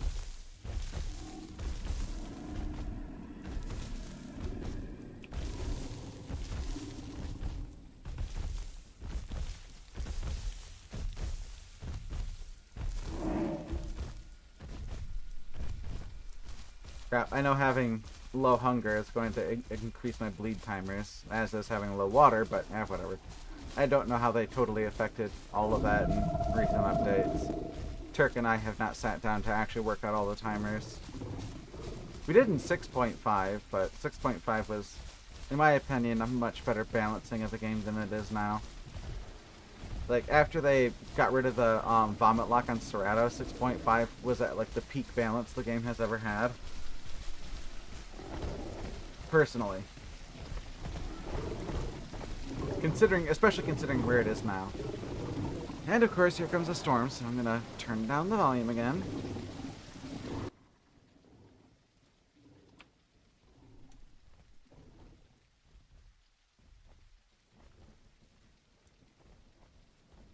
I remember that water affected it the most, though. Like, increased the bleed timer by, like, what was it? Almost a minute or something like that?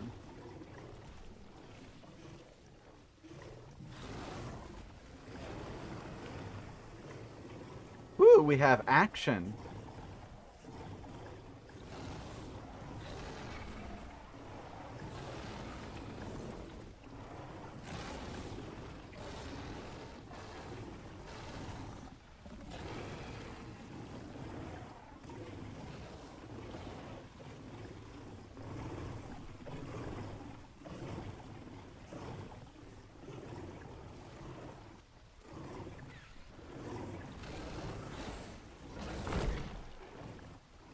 I'm literally the size of a barn.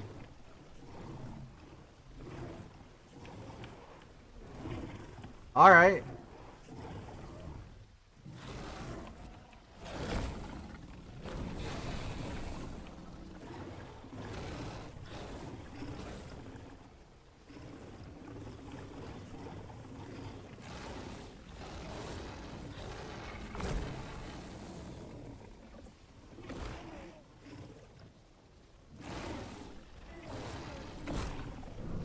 Oh, I thought that other one was gonna come in.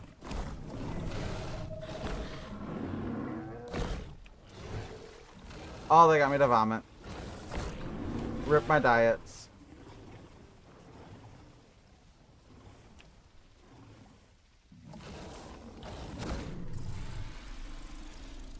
Dum-dum.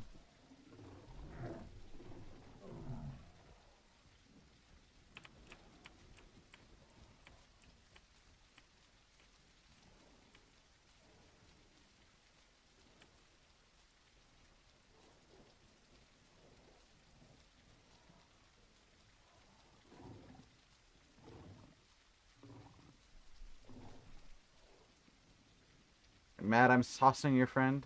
Oh wait, no, here's the proper sauce. Stego twerk.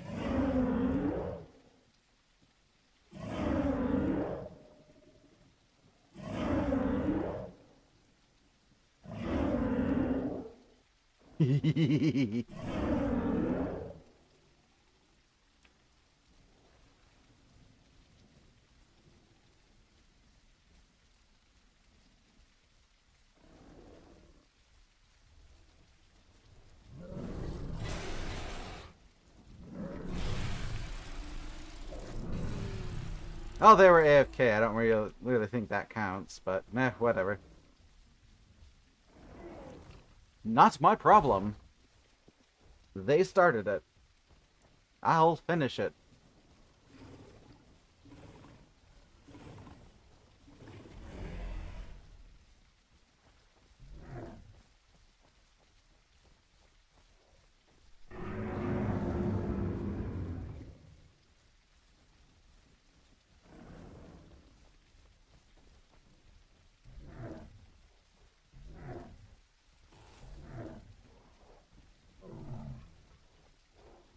Come on, have at thee.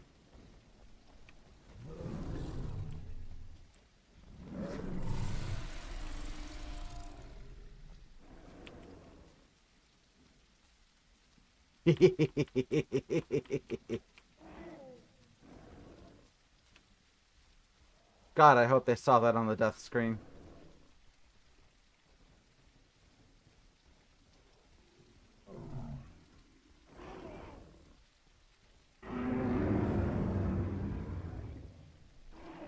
Ah, it's good to be fat.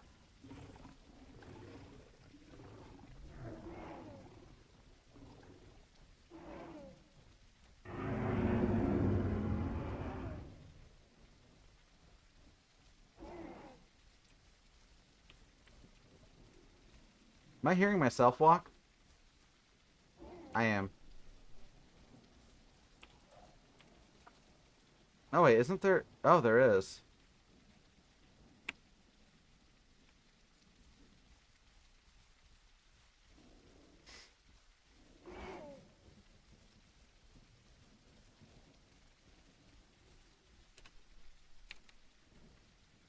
Um, what are they called?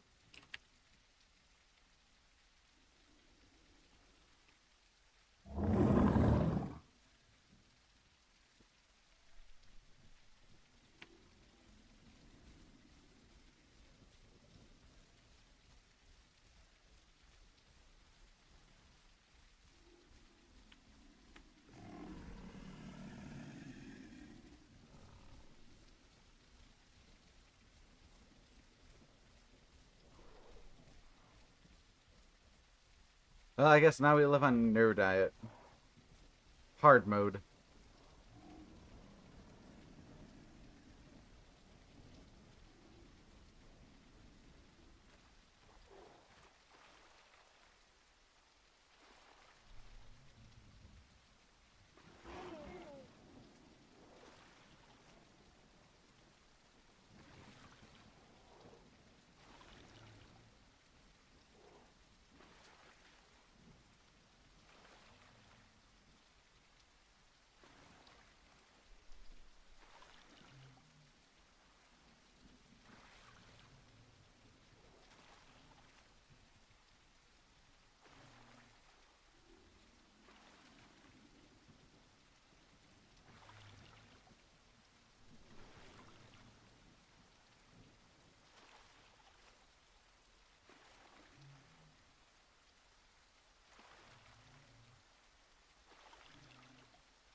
Ah, that's deeply unfortunate.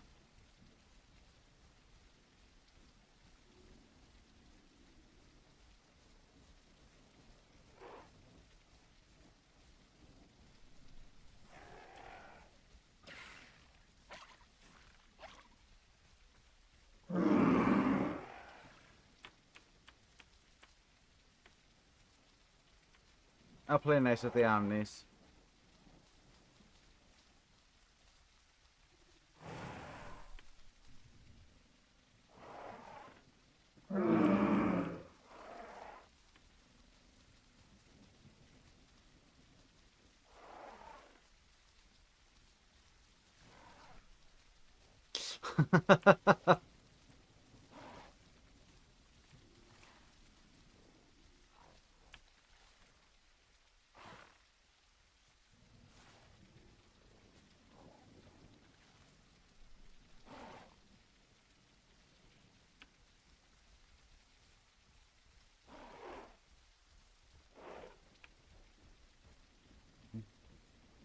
They're prickly little seat cushions.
Ah, target located.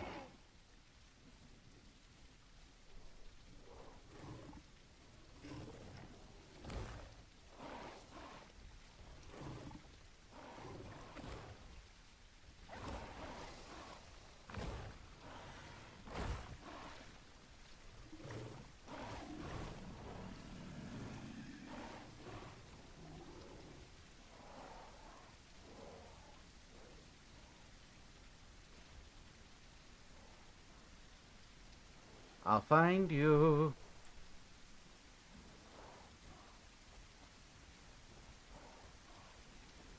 Oh, I could have swung at him. I'm blind.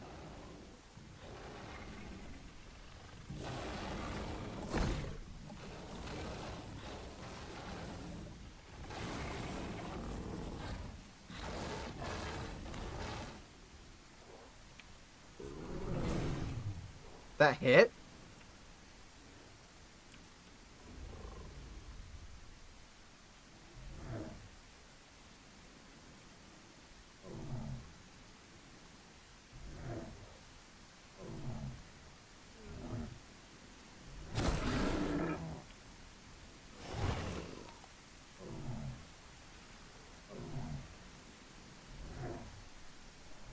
Come on, come at me.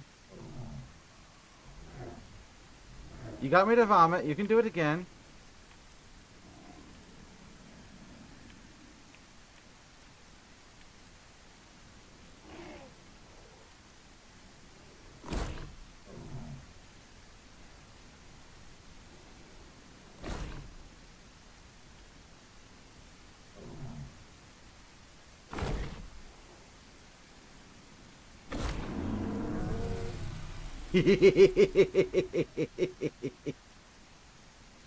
Play the stupid stego and wait for them to make a dumb mistake.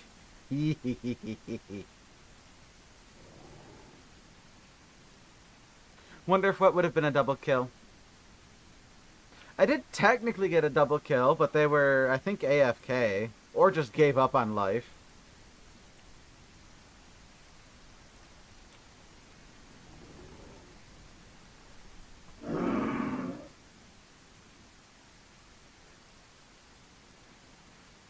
I've decided we're Team Omni today.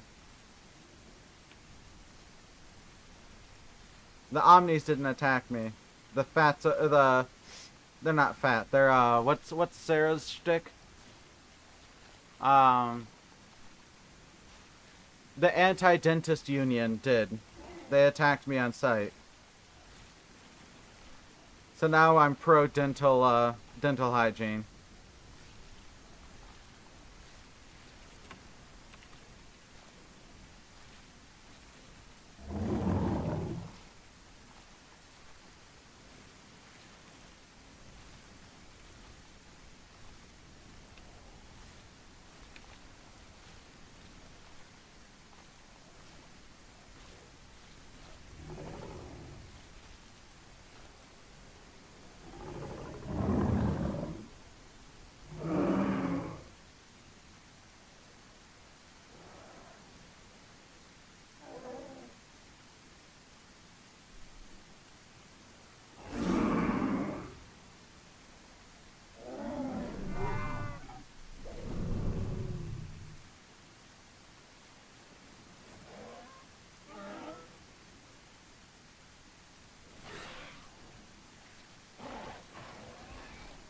Oh.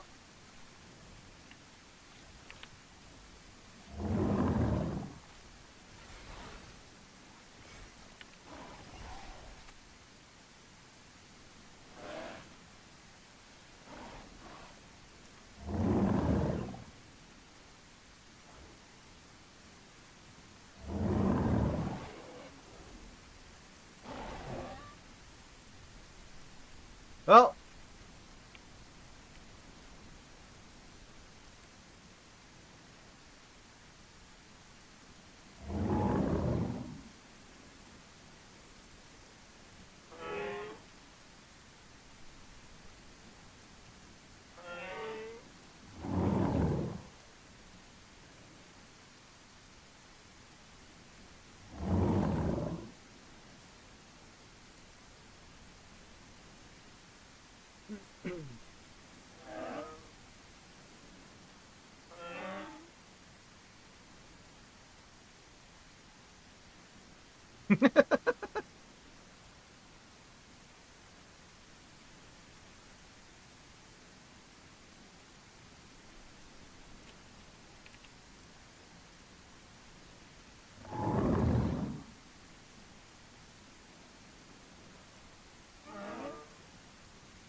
I like this stego.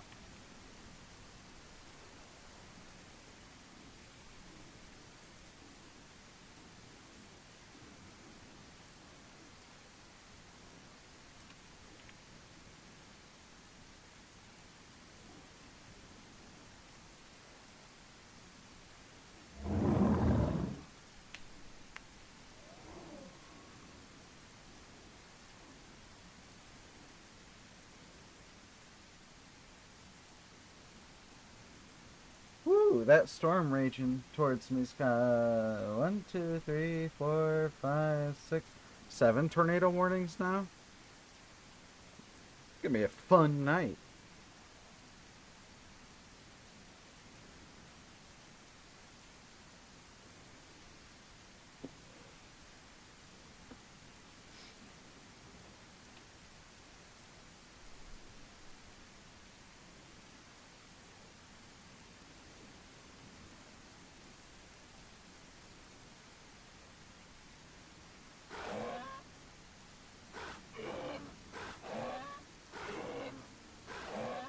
Oh, I'm not in game.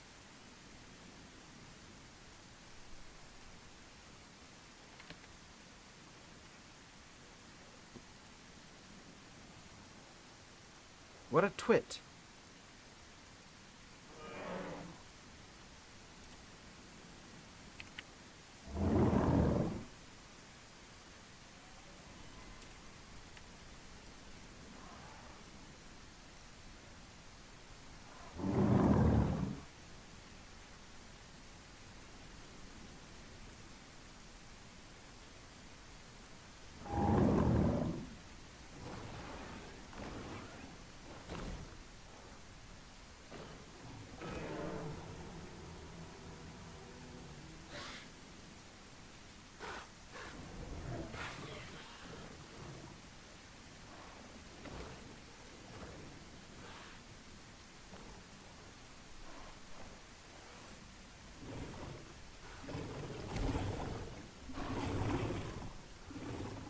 I couldn't line up the shot.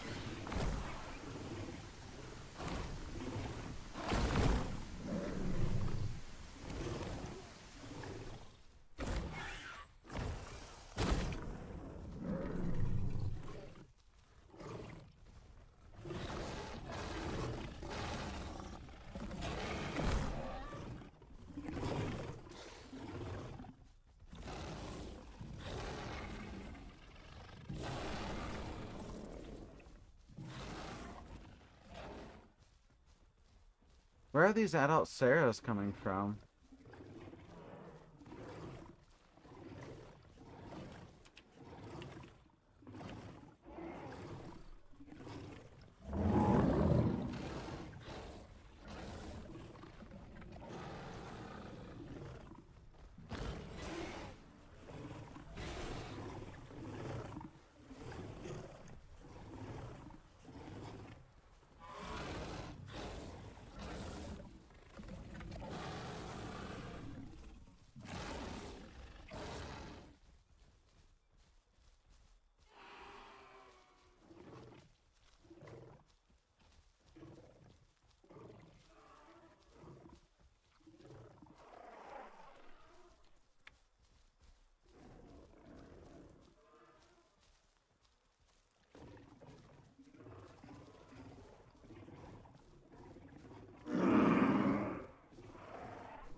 Oh, we got a little Tina with us now.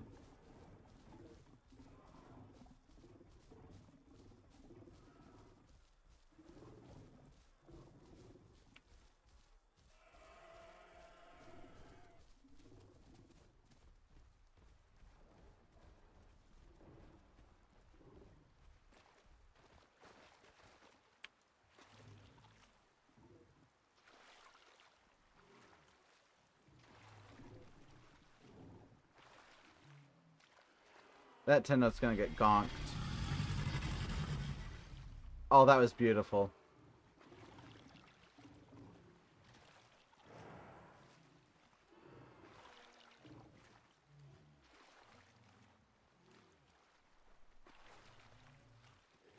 Oh, a chill croc.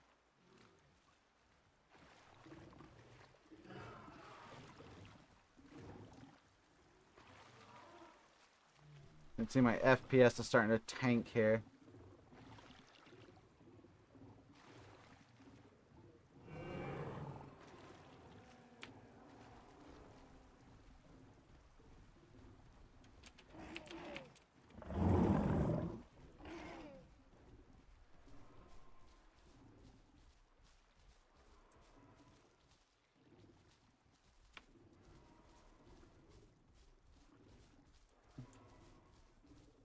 Still way over on the other side of the map.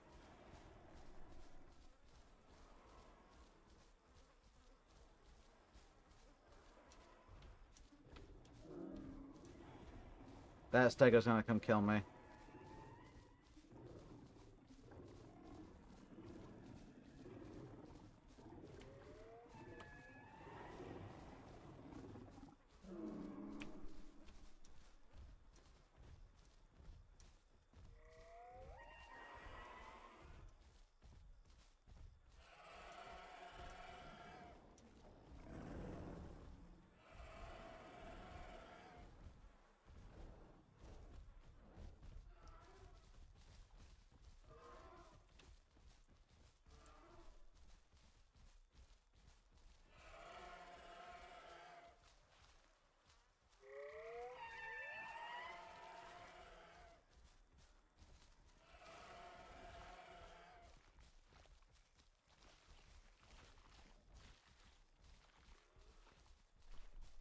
I don't know why they're trying a galley. I think this is its migration zone.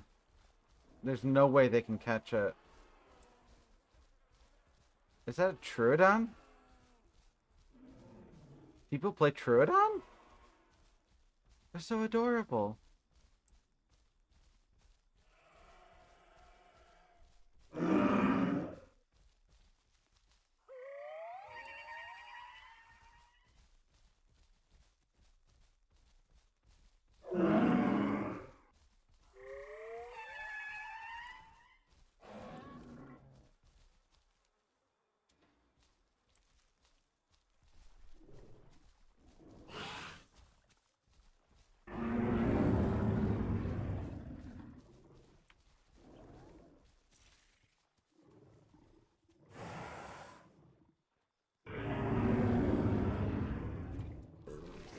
What?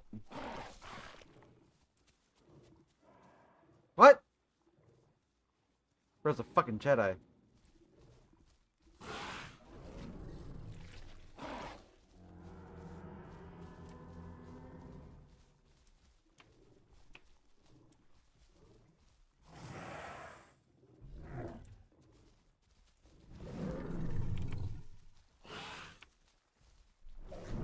Oh, I don't know why I did that. I meant that was dumb of me.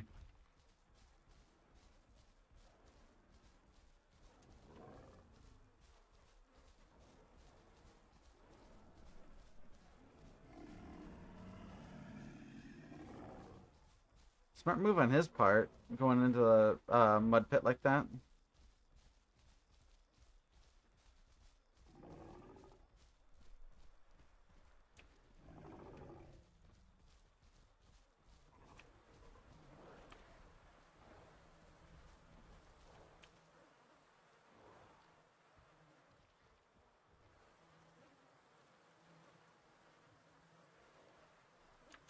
What's my hunger at? 20? Okay.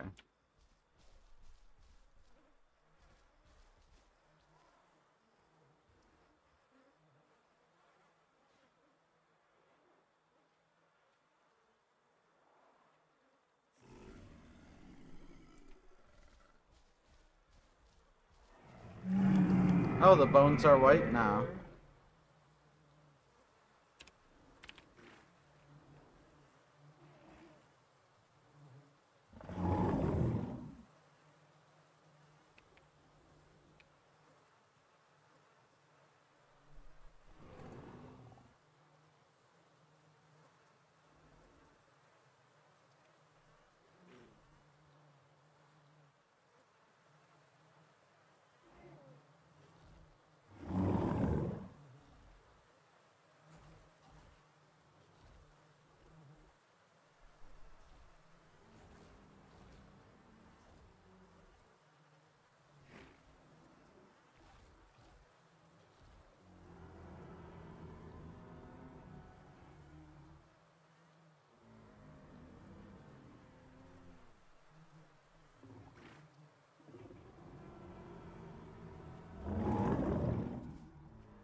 Wait a minute.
Well, that's a new bug.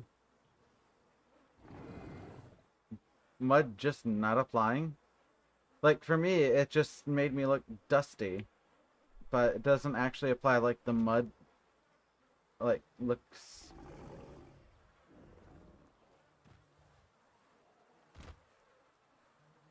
Yeah, I just look really dusty.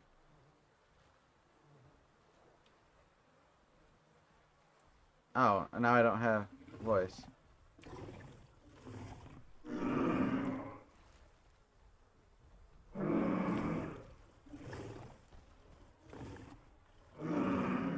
Huh, okay.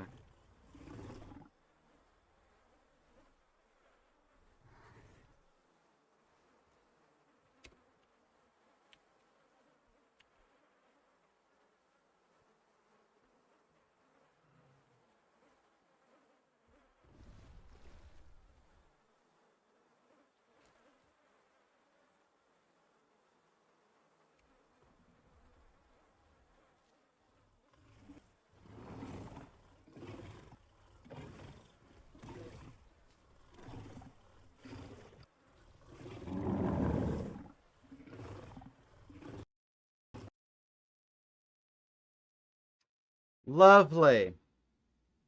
I just fatal aired.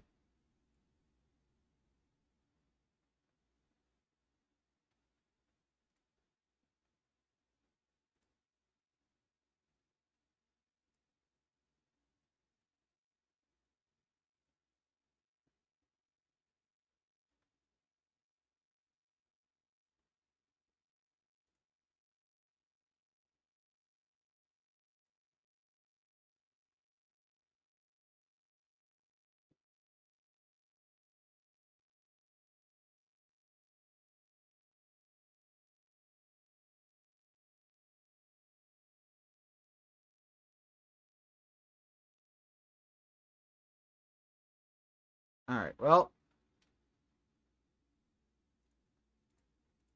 Okay. Let's see if this properly closes. Oh! Okay. Well, it closed.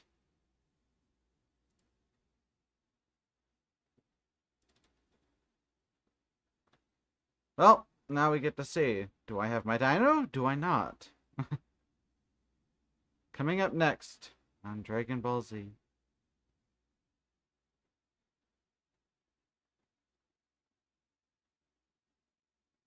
Yeah, I believe that particular fatal error was probably caused by the double physics engines they've got. Pretty sure they still got it. Yeah, before I start yapping, I should probably double check. It's probably going to be a couple minutes before I can actually load in. Um,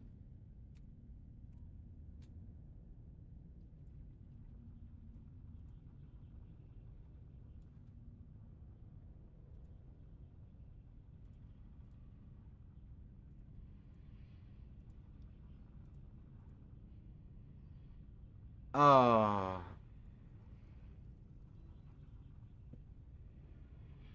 you have got to be kidding me.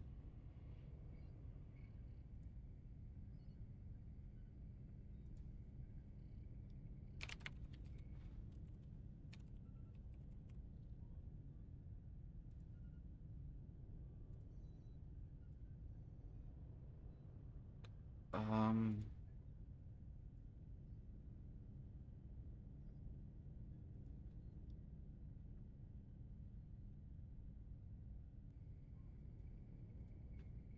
one moment.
Where did I put it?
Ay, vey.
I just want to check.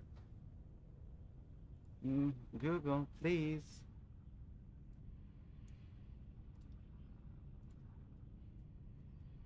This is weird. Like, really weird. I don't know if anybody else has this issue with Google, but it won't allow me to see my passwords. Like, I go to Password Manager and it just, I can't click on, I can't click to see my passwords. Uh,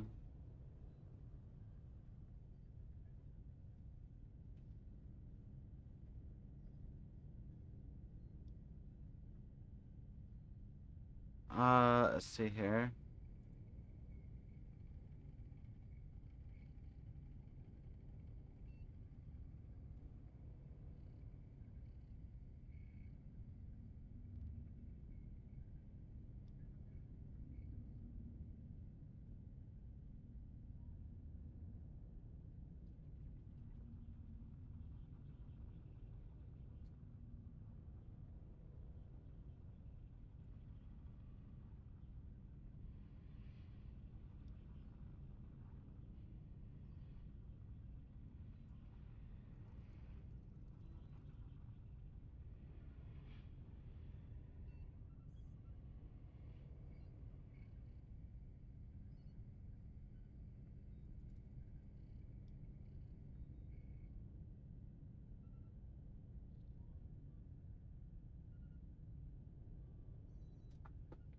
Uh,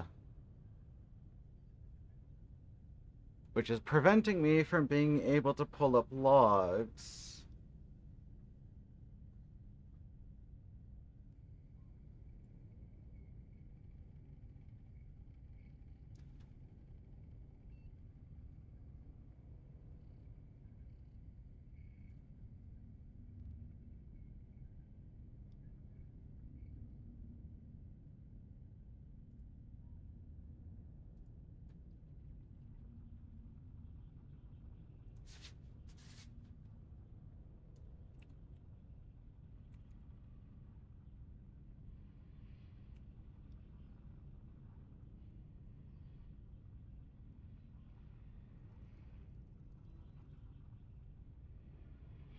Okay, let me try this.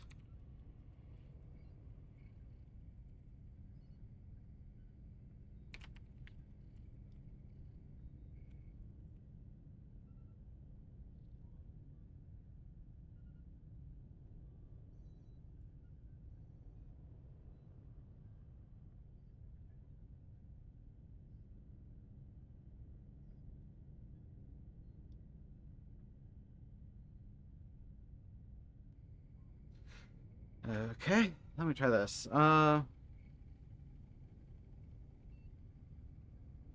the phone app.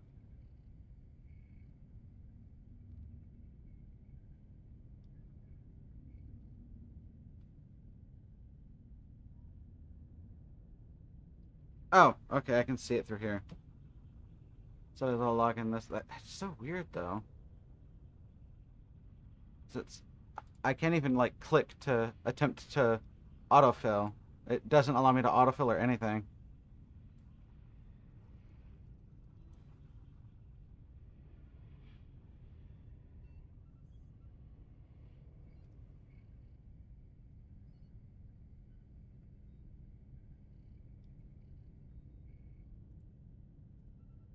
Apparently, it's a bug with. I did some digging, some very cursory digging, but apparently it's like a bug with a Chrome update,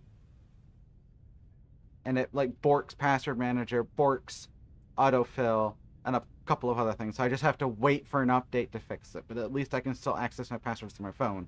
So my PC is borked, but I can still do it manually.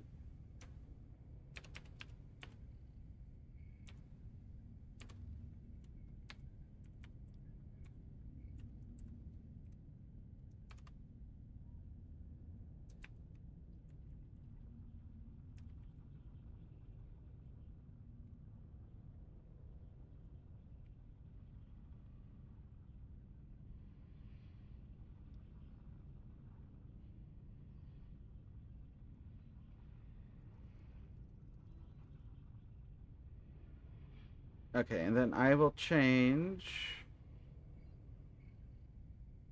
what I'm streaming from the aisle to display. And then I'll go over to here. It should still be capturing sound. Weird. Now it's capturing from Bob. Bob. Game servers.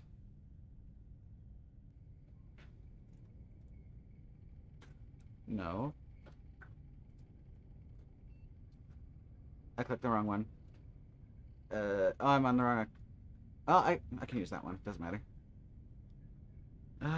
Doo-ba-doo-doo.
Just scroll up here. Let me just see.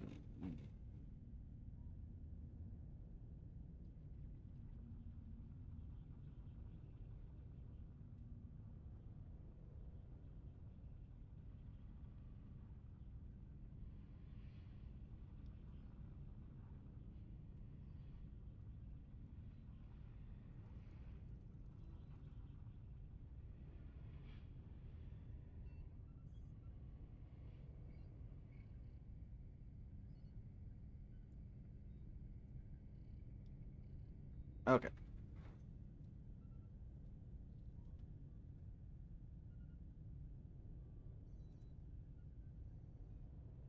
So, for those watching, this here, um, these are all like plugins and stuff. So, this is, not mistaken, this is what's doing their 2D assets. This is one of their AI plugins.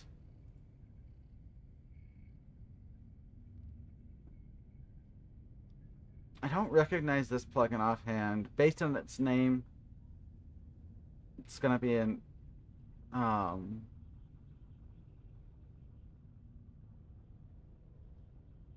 I'd say based on its name, probably an editor, something to do with querying environment assets is my guess. Mass AI is a native Unreal Engine plugin. Um, I don't believe the map is partitioned anymore, so Mass AI can actually work. They did have this plugin enabled on Spiro back when it was partitioned, and Mass AI does not function on a partitioned map, so I don't know why they had this plugin. Don't know what that is. Most of these I'd have to look up to know what they do. That's just a basic animation one. Same with these, like control rig, spline. These are just basic things for animation. Animation work, because a control rig is um, essentially what is used to move the dino. It's like the bones inside of the 3D model that move it around and tell it, oh, this part goes here at this time, this part goes here at this time, etc., etc. Um, and a spline is like a mathematical representation of a curved line, which is quite hard for um, engines to do.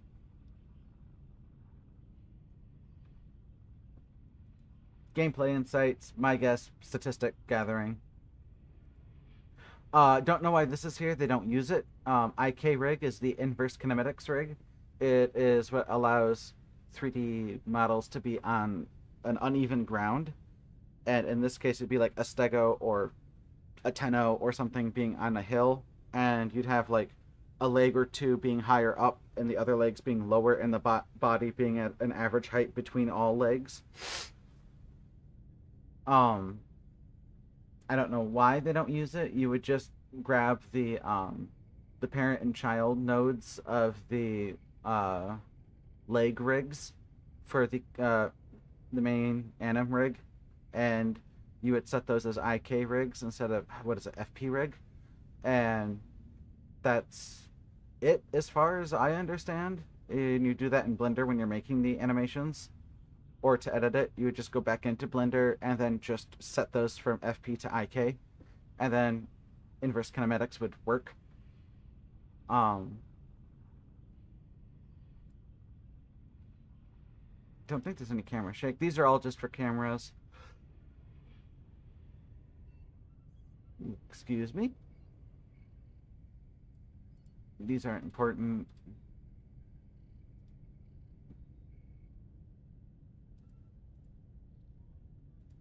A lot of these are just behind the scenes stuff that aren't going to affect players in any way. And it's all just to make the developer's job a lot easier behind the scenes, adding in utilities for like blueprints or scripting and things like that.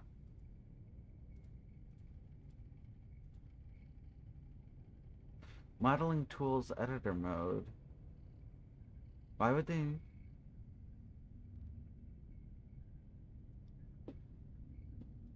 Why would they do that? Are they modeling in Unreal Engine? Why in God's green earth would they do that? I don't know. Maybe that's part of how they did. I guess they could.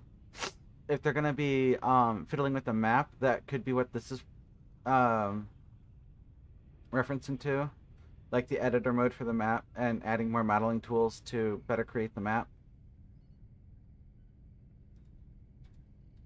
That all looks fine. That looks fine. Enhanced input. That's a standard plugin for Unreal. Um, Config. That just means that they've edited it to fit the game, rather than using the.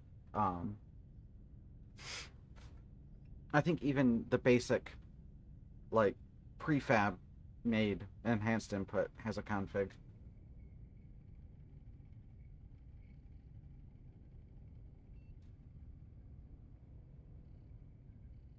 And so here you go. Here's the physics engine, which is Chaos, and this is the modern physics engine that is used in the game. You have Chaos caching, so like storing in memory. You have Cloth Editor. Um, Cloth, I think Editor refers, if I remember correctly, Editor refers to the, um, well, no, for Cloth, that's gonna, I don't know, because Chaos Editor is the destruction physics engine for the game. I think Chaos Cloth Editor. I don't think that's Cloth Destruct. Well, it might be Cloth Destruction.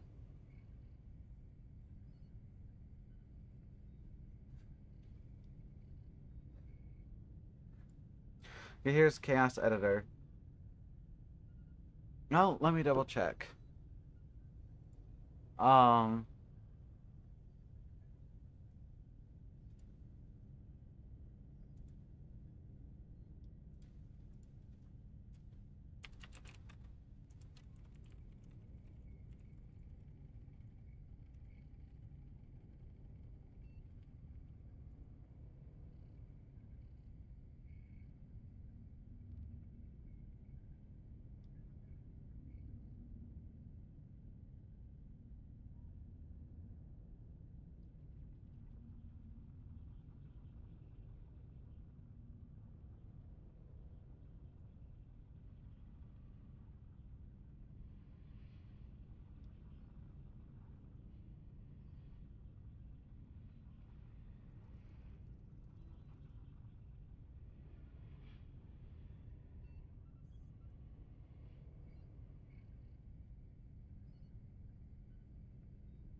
Okay, so it's part of the destruction physics.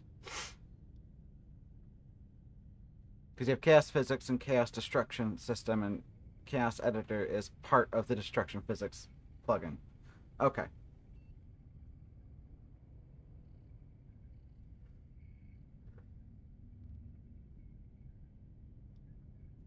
Chaos Niagara. That's physics and particle system going together. Solver, that's just solving stuff. User data, yeah. Character AI, it's another AI plugin. Code view, data flow, yep. Now the one I'm looking for is Apex Destruction.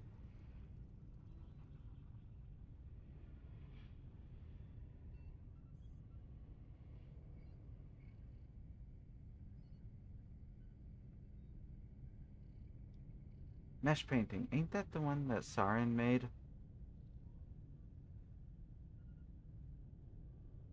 Android file saver, interesting.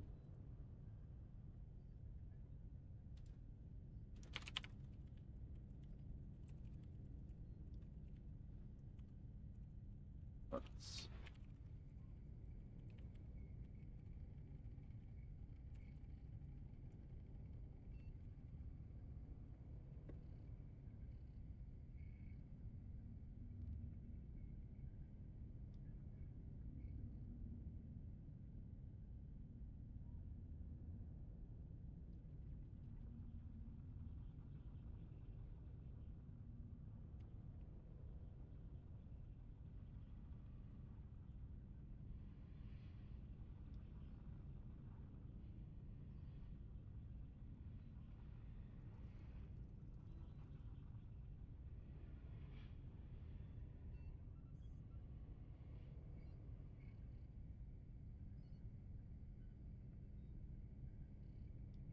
Huh, this is interesting.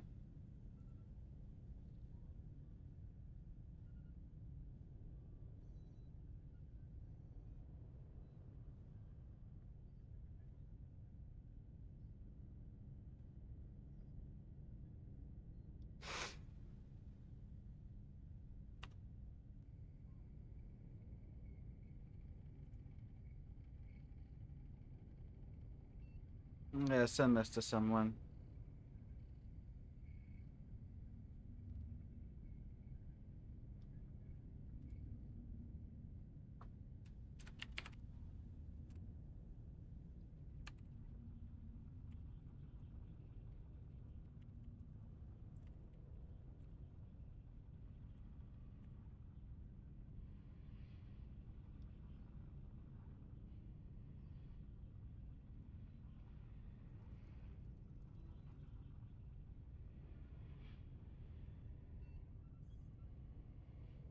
Oh, and then right below it, 2 down, Apex Destruction. So they still have yellow.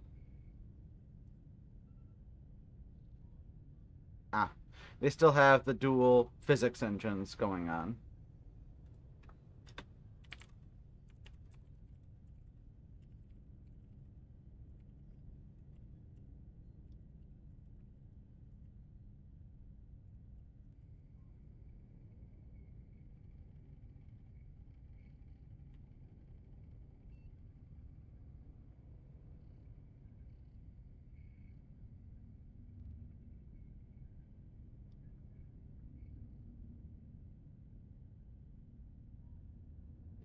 Okay, so Pack File plugins for iOS or Final.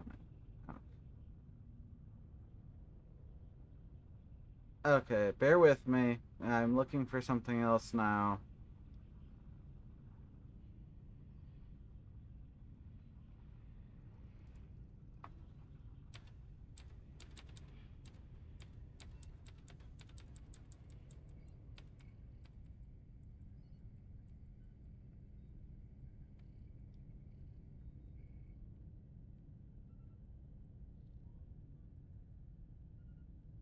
I might have stumbled on something.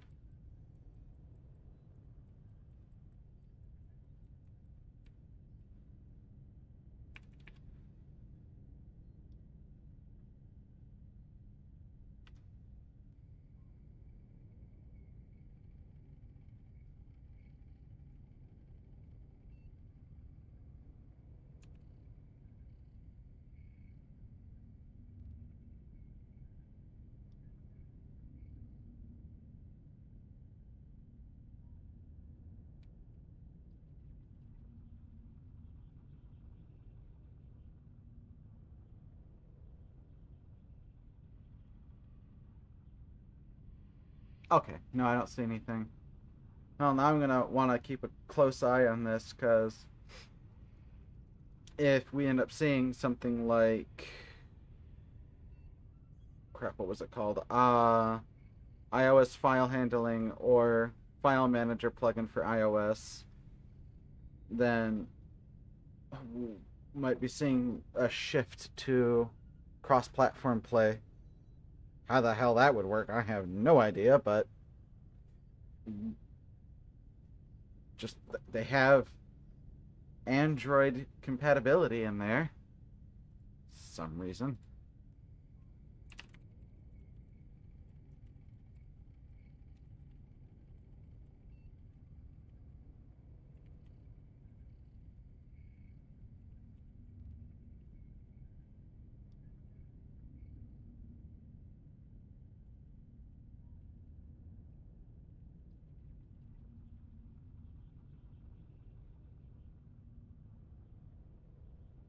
But yeah, they still have the 2 physics engines of, let me see, where was it? Apex Destruction, and then going up here, the Chaos physics engine. Oops. These ones. And for those that don't know, you don't mix physics engines unless you can severely overhaul the game engine itself. Now, I have been told, not by the devs, but I've been told that others have been told by the devs that they are using a developer version of Unreal, meaning they are modifying the game engine itself. So they have like the source code, um, which means they have access to modify those files. But from what I have read, and mind you, this goes far beyond my area of expertise, but from what I have read, it sounds like even well experienced teams of developers would struggle to implement dual physics engines in games. Now, there are times where you should do that, but when you don't have like legions of game devs to work solely on making the 2 engines play nicely with each other, from what I've read, it sounds like it should never be done. When I say legions, I mean like teams of like 50 and like a AAA studio to back it. Um, and when I was talking about with fruits earlier about how hard it can be to read some of this stuff, like this is the kind of stuff that you see when just reading through about all these plugins and meshes and everything. And I think these are, yeah. Let me go down to, yeah, this is all, what is this? Oh, yeah, it looks like they still have issues of bloating, of constant warnings. Oh, these are new warnings, but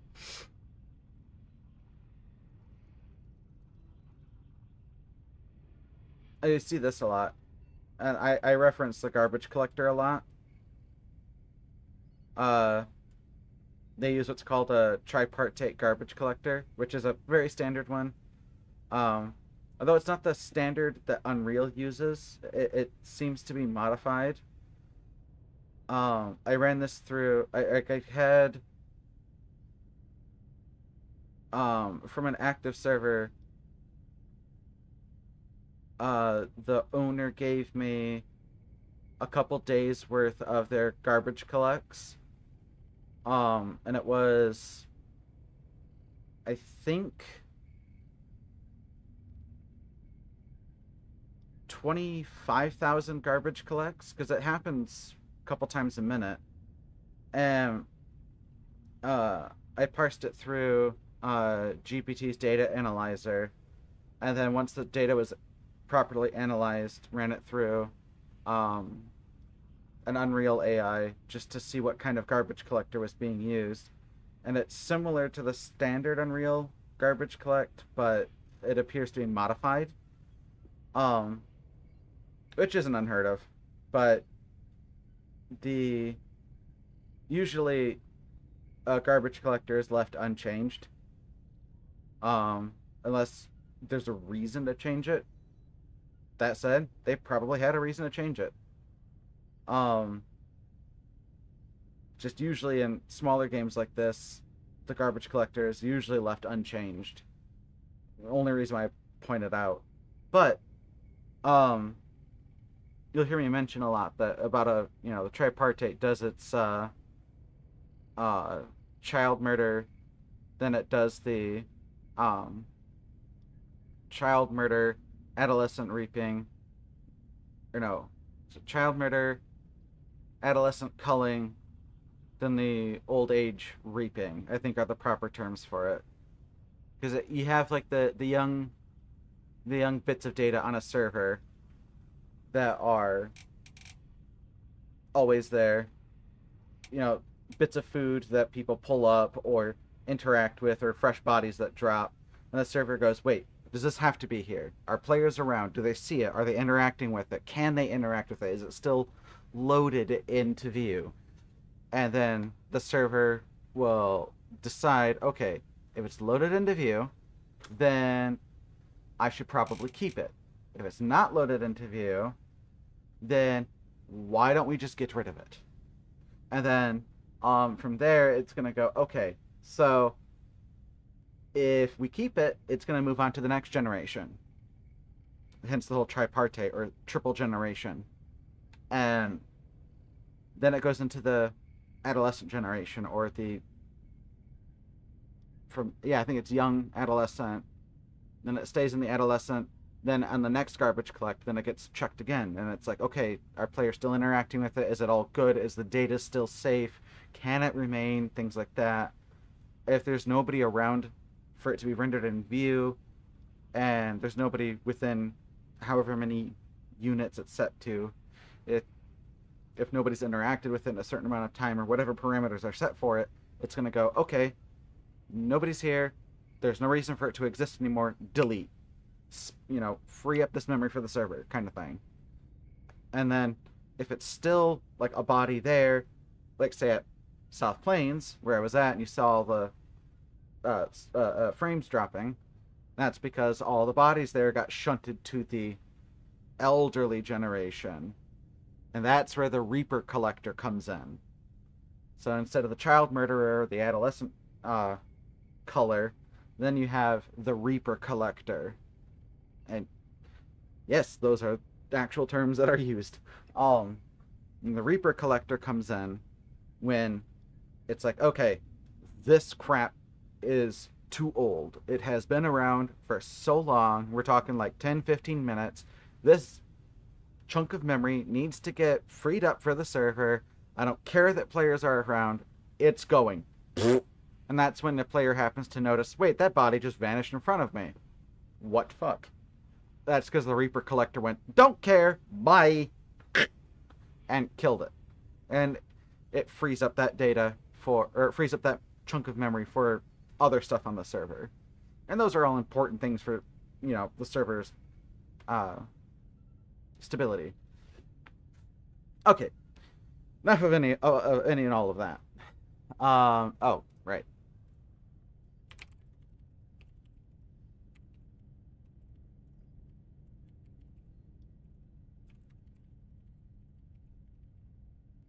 Also, based on the fact that the rest of my computer wasn't pitching a fit, I didn't die to a memory leak, those are common in this game. Can also be caused by the dueling physics engine. What likely happened is somebody ate a chunk of meat or interacted with a physics object or something called the physics engine, and the wrong engine got called. There was a spat between the two of them on my client, and fatal error. 9 times out of 10, that's going to be what causes your fatal errors in this game, in my experience. Well, in my experience, based on what I've seen, that's my hypothesis. I can't say for sure because I don't have access to that kind of information. I'm glad somebody finds it interesting. I doubt I have my dino. Holy crap, I have my dino. Speaking of physics engines not working. Oh, never mind. Took a second. But yeah, I'm glad you found it interesting. I tend to wax on and on and on about this stuff.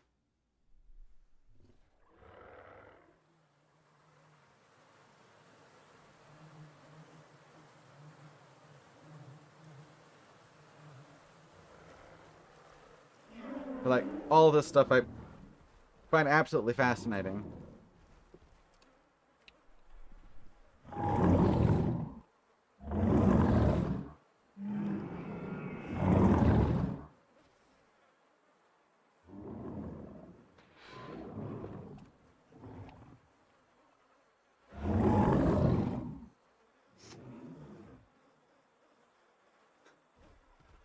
Like, awesome. Like, yeah, all this game dev stuff is really interesting. In fact, it was all the weird, like, bugs and things in this game that got me interested in this stuff in the first place.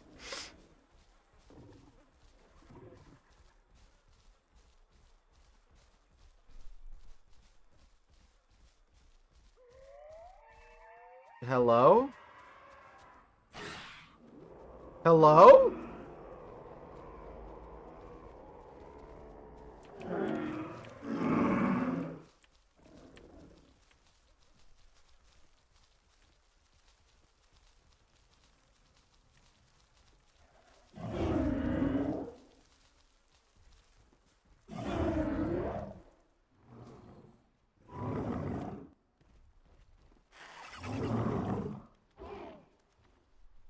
Also, audio bugs are very common whenever Unreal gets updated. Every game engine has its strengths and weaknesses. Unreal does not like to do any project that's 2D, and whenever you update it, things break. One of the most common being audio. But then you have things like Unity, which excels, or Godot, which excels in 2D. But Godot, if memory serves, struggles in complex like 3D things. And Unity is just a trash fire. Though that's more because of its leadership.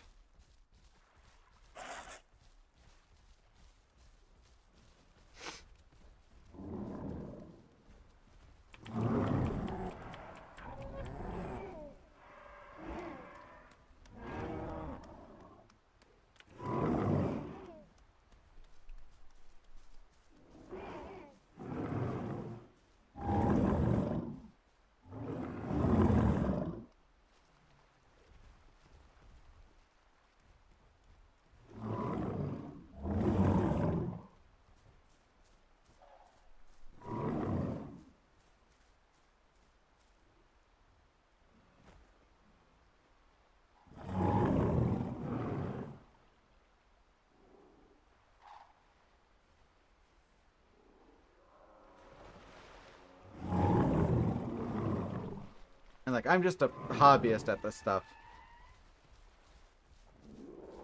So I'm like by no means a pro. And I Google what I don't know.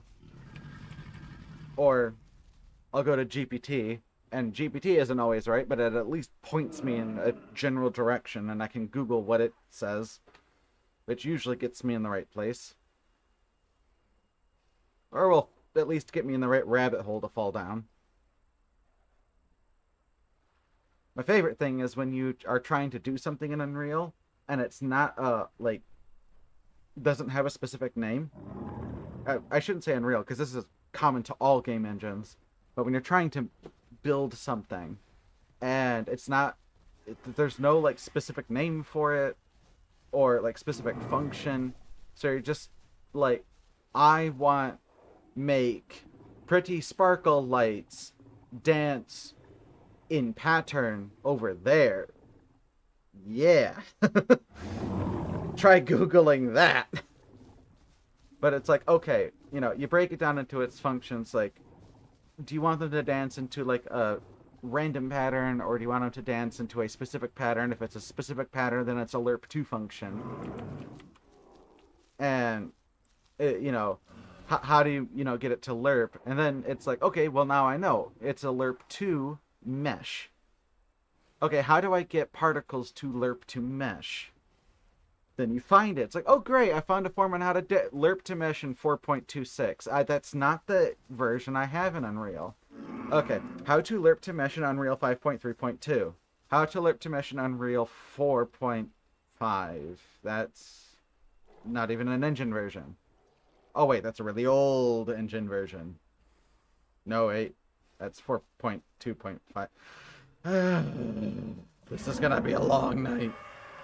You spend like half of your day just searching through random crap, and it's all in the same engine, just the wrong version. Or you finally find the version you need, then you build it, then you... This happened to me.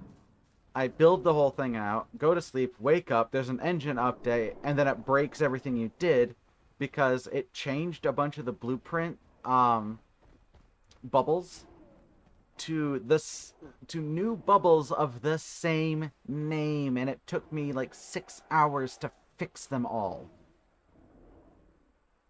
Fuck! It's also why I don't like the fact that the aisle in other games too, it's not just an aisle thing, but a lot of other games, you know, they see, ooh, new Unreal Engine version? Let's update. And it's like, oh god, no, please don't do that.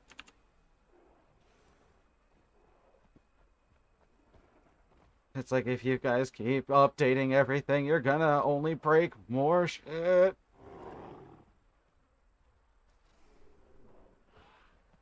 Wait, what's this?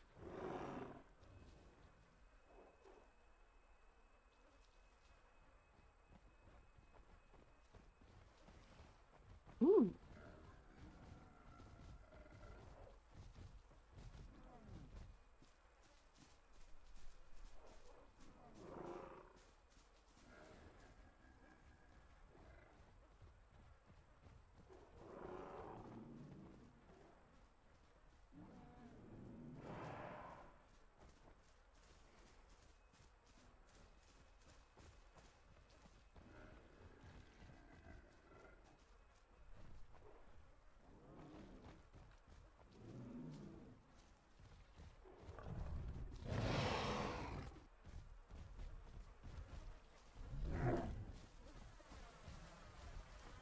Ooh, those flies are in sync.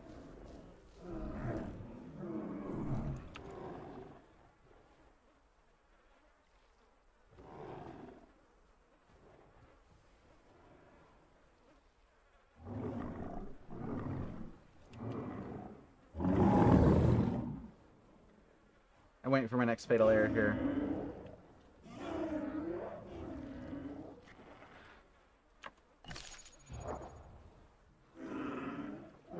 Would you look at all those stats?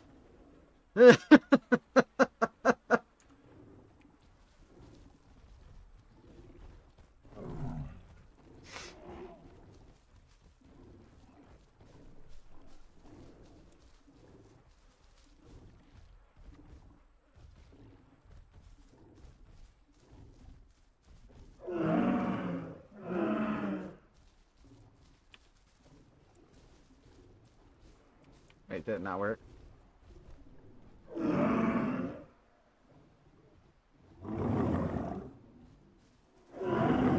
One, two, oh, full.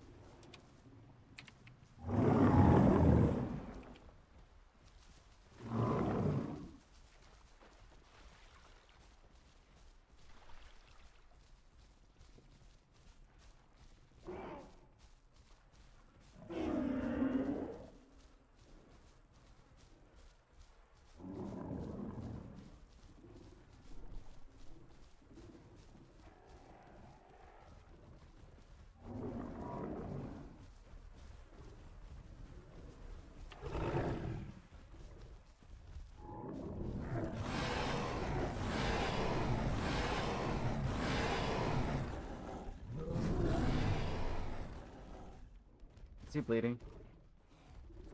Yes, he is.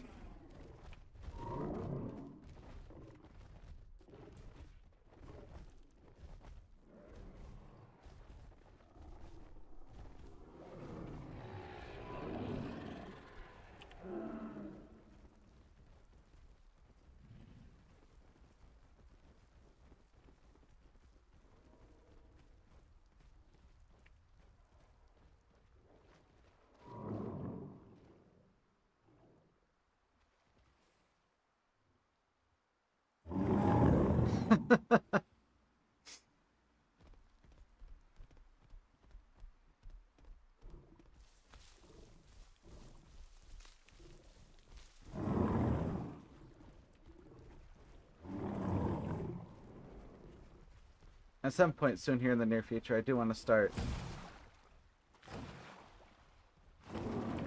Hello?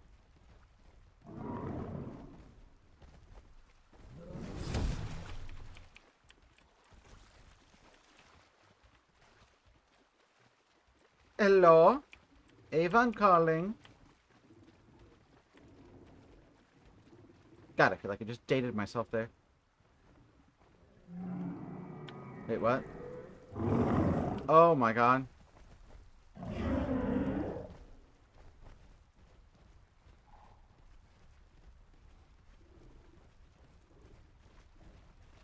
Well, that's certainly one way to handle it.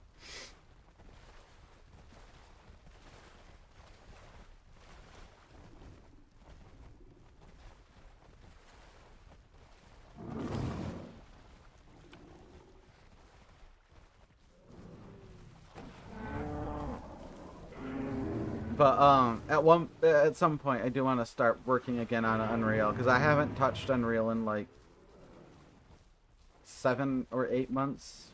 Whenever my grandma went in to start her chemo, because I was her primary caregiver and I just never had the time. But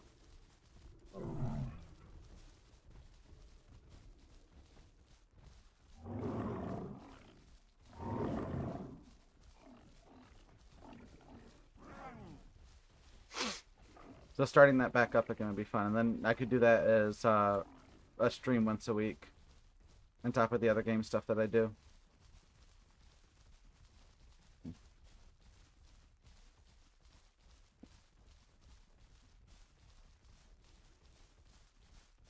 Hey, now she's at the end of it. You know, she's done with chemo, she's on recovery.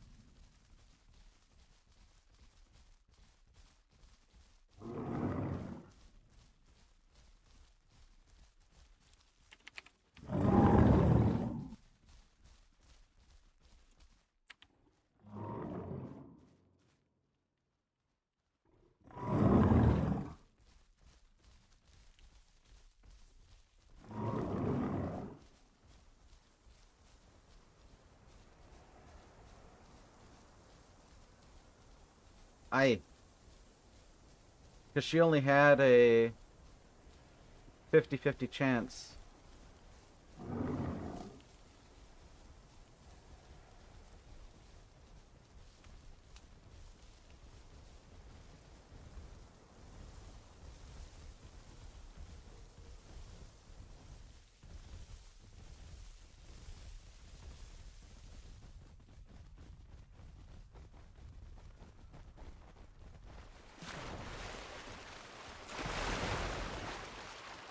Oh my god, it's the running of the derps.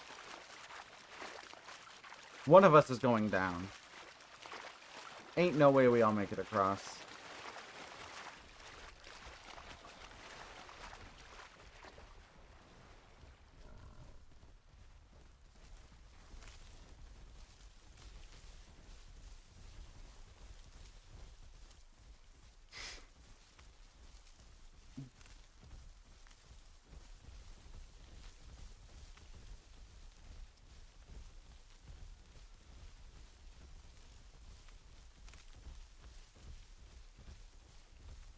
Oh god, Blender is such a rabbit hole.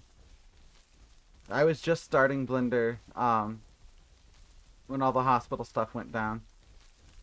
So I gotta get back on the Blender bandwagon. I think I was like halfway through trying to make a scientifically accurate Tyrannosaurus model. So it's all like blocky and Lego right now. I should probably go in and try to finish that.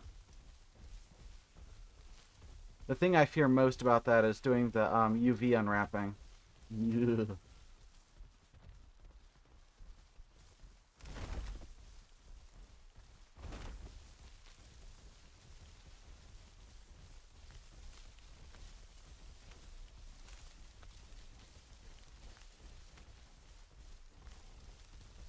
That seems like the most painful process.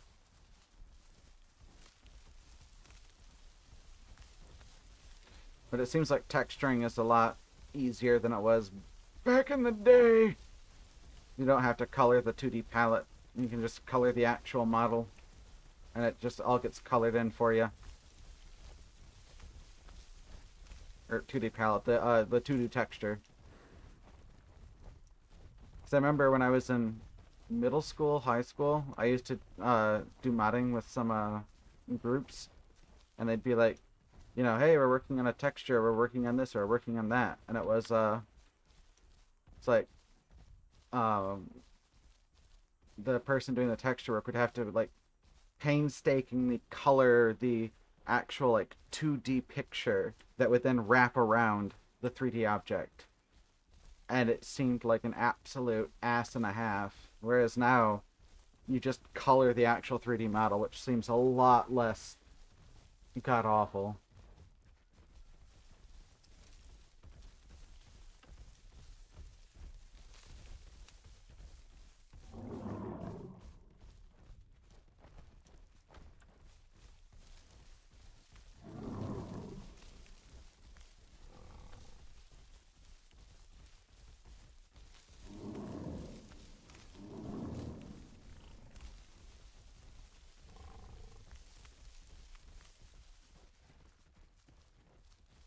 I would stop and say yes, we all have the same migration zone, but honestly, I want to get to the food before anybody else because those lard nuggets are going to eat it before me. And I'm not going to lie, I'm a little greedy with my diets.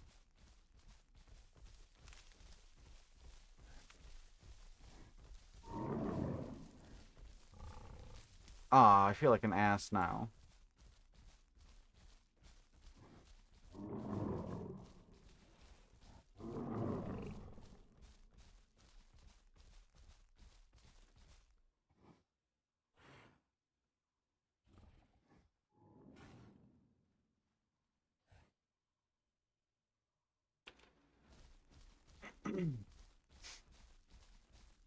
Yeah, these migration zones wouldn't be such a bad idea if the food spawned more evenly throughout the whole thing rather than like distinct clumps.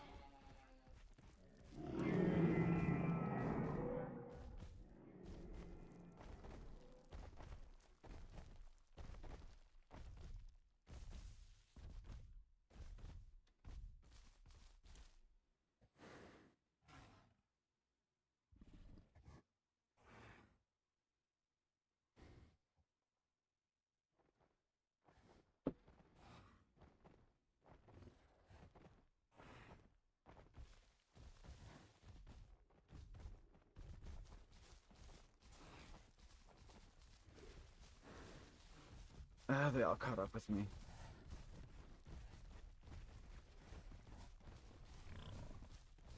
This is the place where I think it is.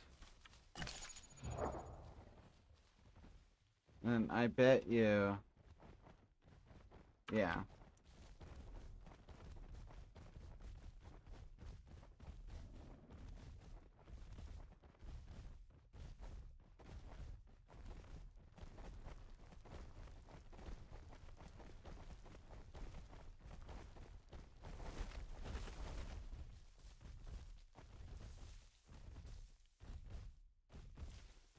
Something I wish they had in this game is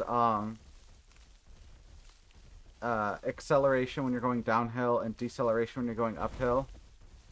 And I believe that's just a standard. This might hurt. I'm not gonna survive that. But I believe that's a standard toggle in the movement settings for characters. So they must have disabled it. I guess the devs don't want it. Which is fair. I mean, it is... It's a style choice.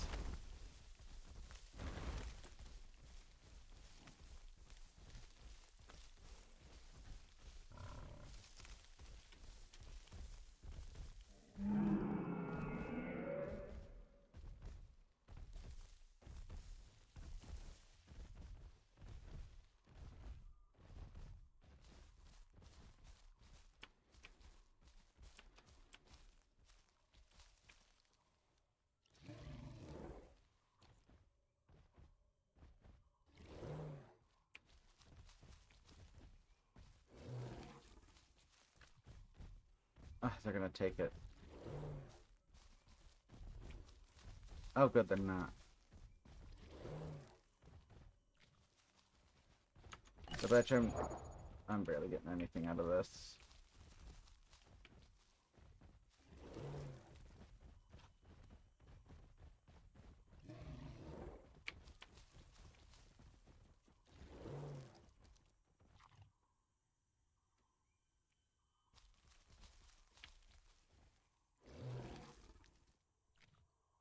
This is poor design too. These bananas, as they fall, they should clump into like one food category. Or like one food, like, lump. So you can just eat the whole lump and not have to move for every individual one.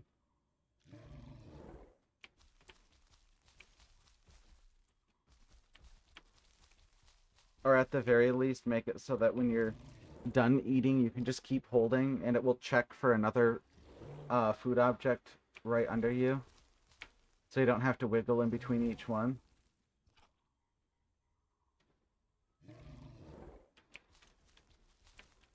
Because in terms of quality of life, this just sucks. In terms of like min-maxing stats, you lose stats. Like, you'll lose several percent. Almost probably a whole banana in the time it takes to like wiggle between all of these individual bananas.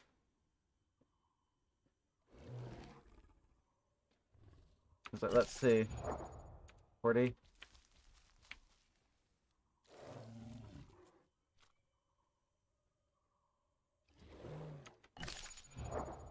Yeah, they're only 3% each, so you'll probably actually lose 2.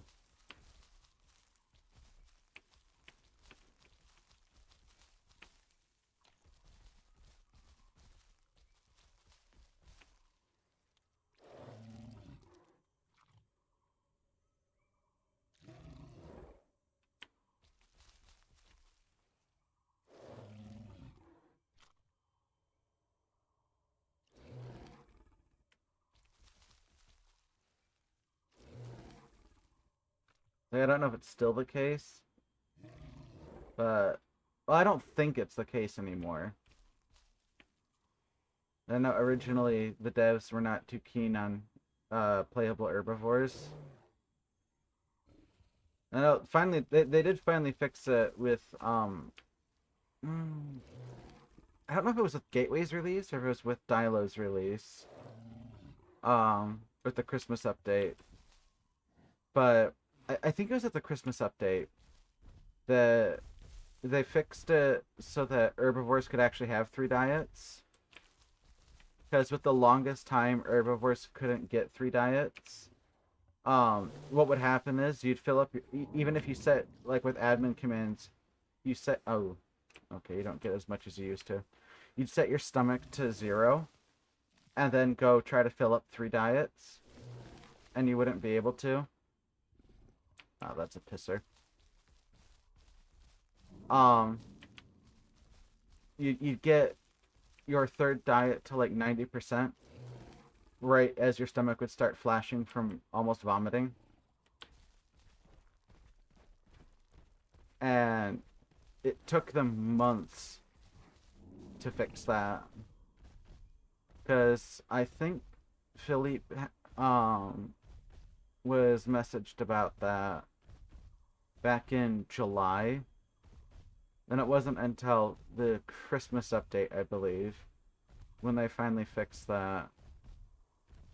When, honestly, I'm not sure why that wasn't like an emergency fix, because like you could finagle your way around it if you grabbed and ate at certain points instead of holding to eat. But fuck that.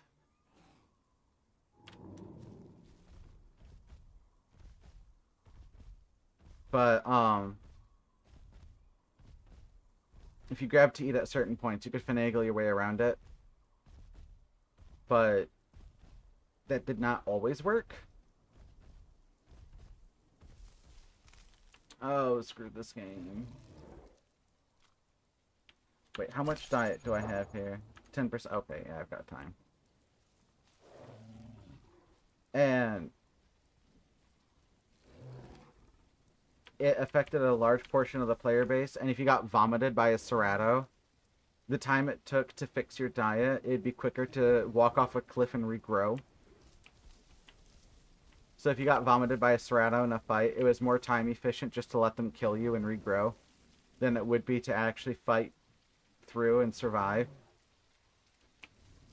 I've tried it once, and with a Tenno, after 3 hours of fiddling with diets, I could not get the 3rd hex back up, no matter how much I tried to cheese it with grabbing and eating selectively.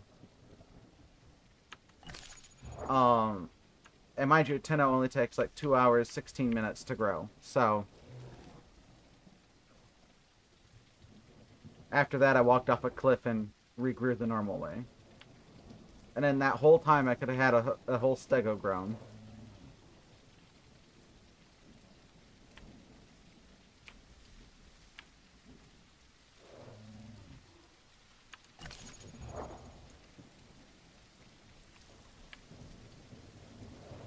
So, but they did finally fix it.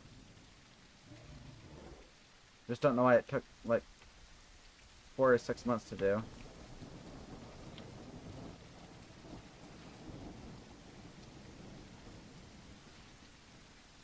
Oh, this is what I was afraid of.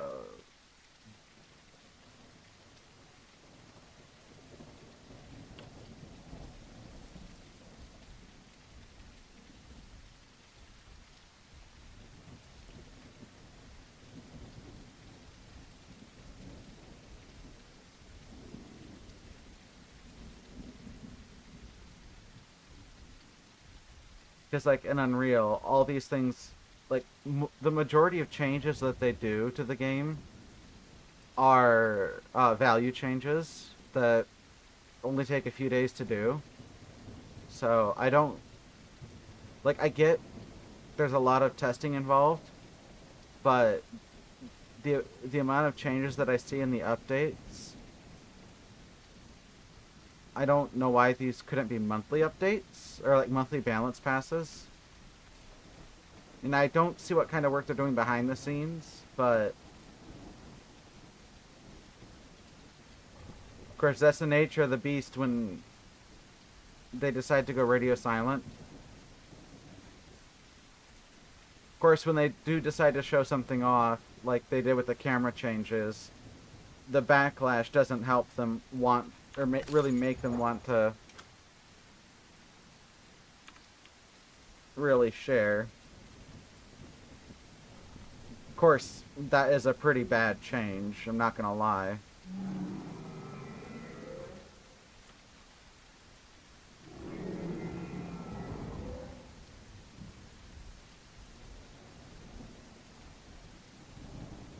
Ooh, fresh blood.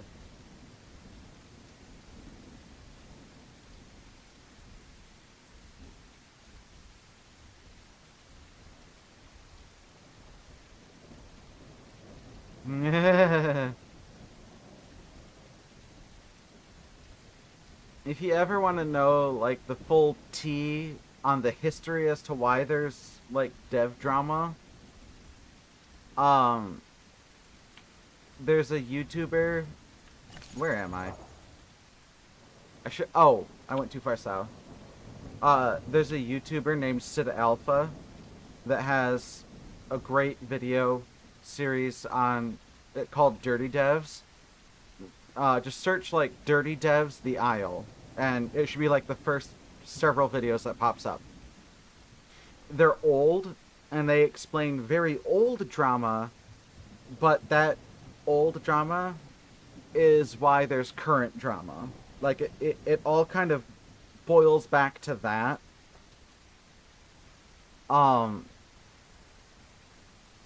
And there's been some more recent stuff too.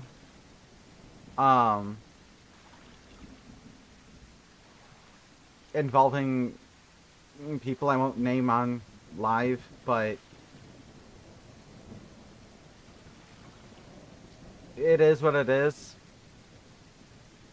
It seems that most people and players have just come to accept, oh, you know, the devs are going to lash out at you. They're going to cuss you out. That's just who they are. Just let them get it out of their systems, delete their comments, and then we can sit down and talk like adults, kind of thing.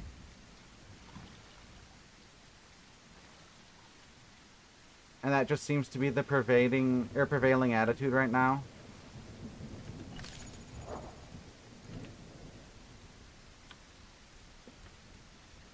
Which is shocking, if you ask me.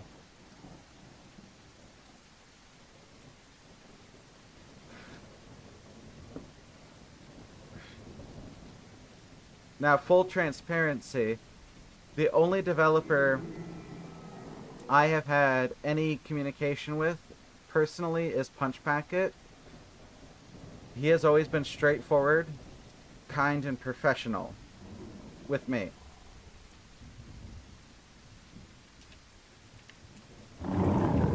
And that's what I've heard from anybody who's spoken with him.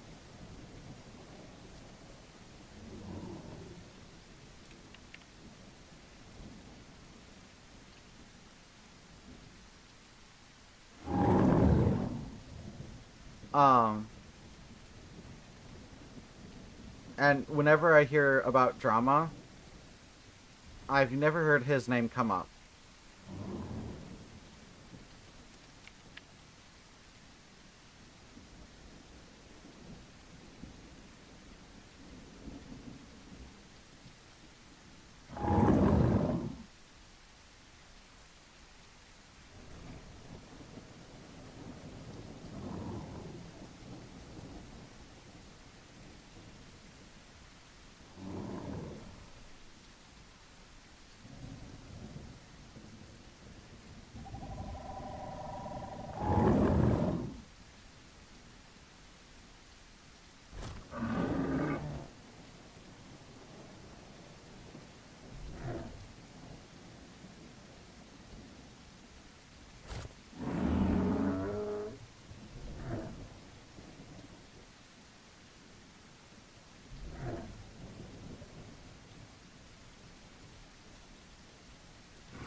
Hey, Tack.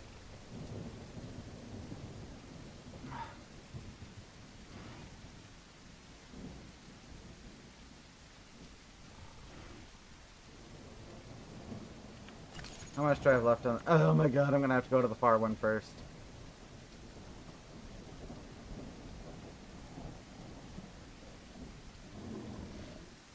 Honestly, right now, there's not too much tea going on compared to what there was, but a lot of the tea that you hear stems from that past stuff.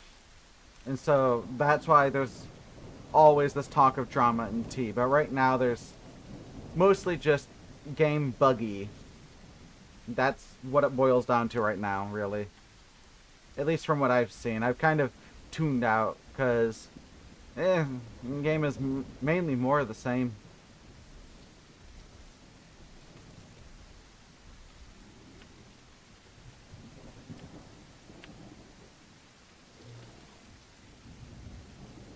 Patches don't seem to fix issues.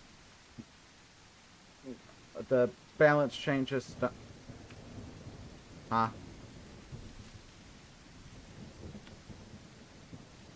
That was it? Really?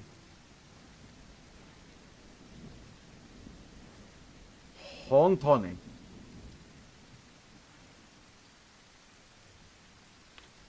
Bullshit. I'm doing fine. How are you? Um, and aside from just little spats, either through Discord or YouTube comments, there's no real tea anymore that I've seen. Most of the tea now is uh, community server admins power tripping, things like that.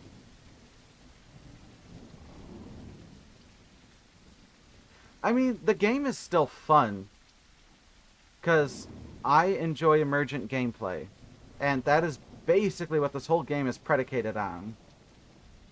So, I mean, of course, I'm still going to enjoy it for what it is. I mean, the whole thing is emergent gameplay, the game.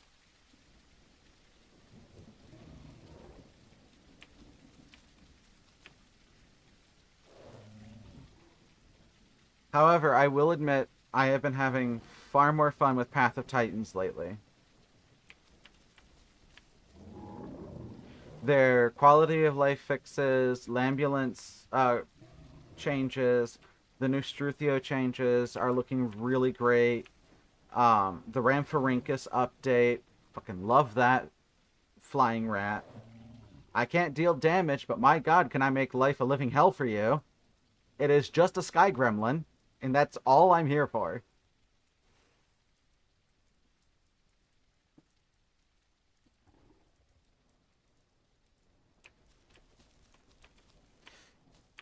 Yeah, I know with the... Yeah, there's a bit of a delay. Yeah, I get it.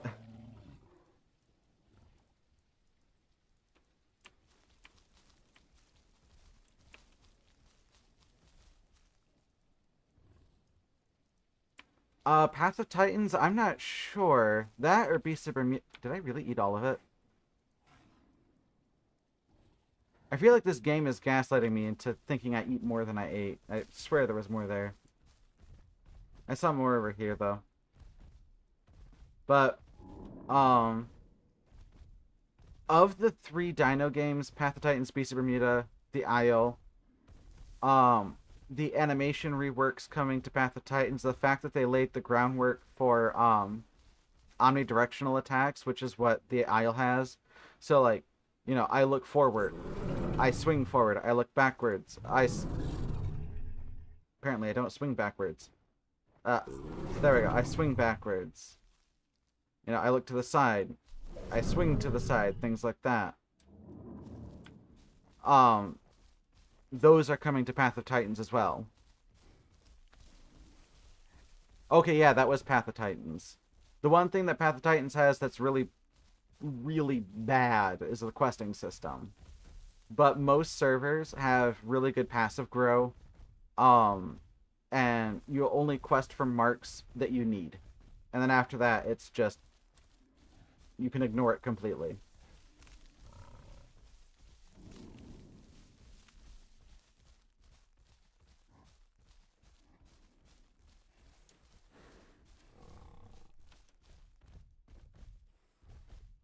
So, not all that bad, really. I mean, now the questing system doesn't even bother me anymore.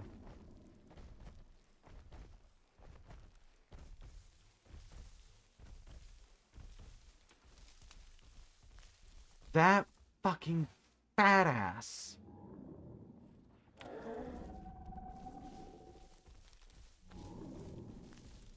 Ugh, they weren't with friends.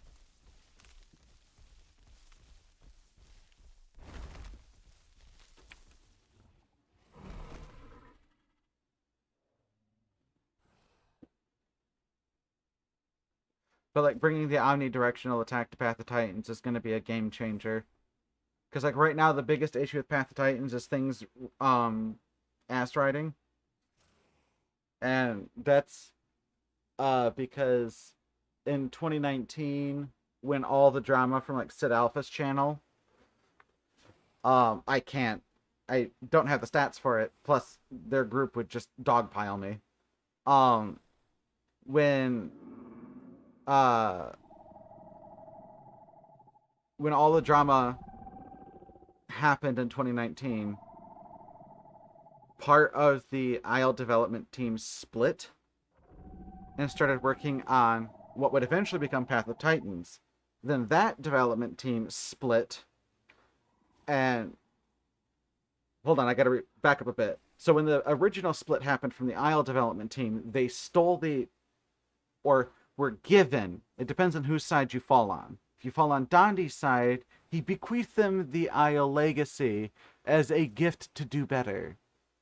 If you fall on Team Path of Titans, they yoinked it because the copyright was never actually held or properly filed or something, so they basically could just take it and said, we're going to make a better game with your assets. Later, nerd. And then they started work on Path of Titans.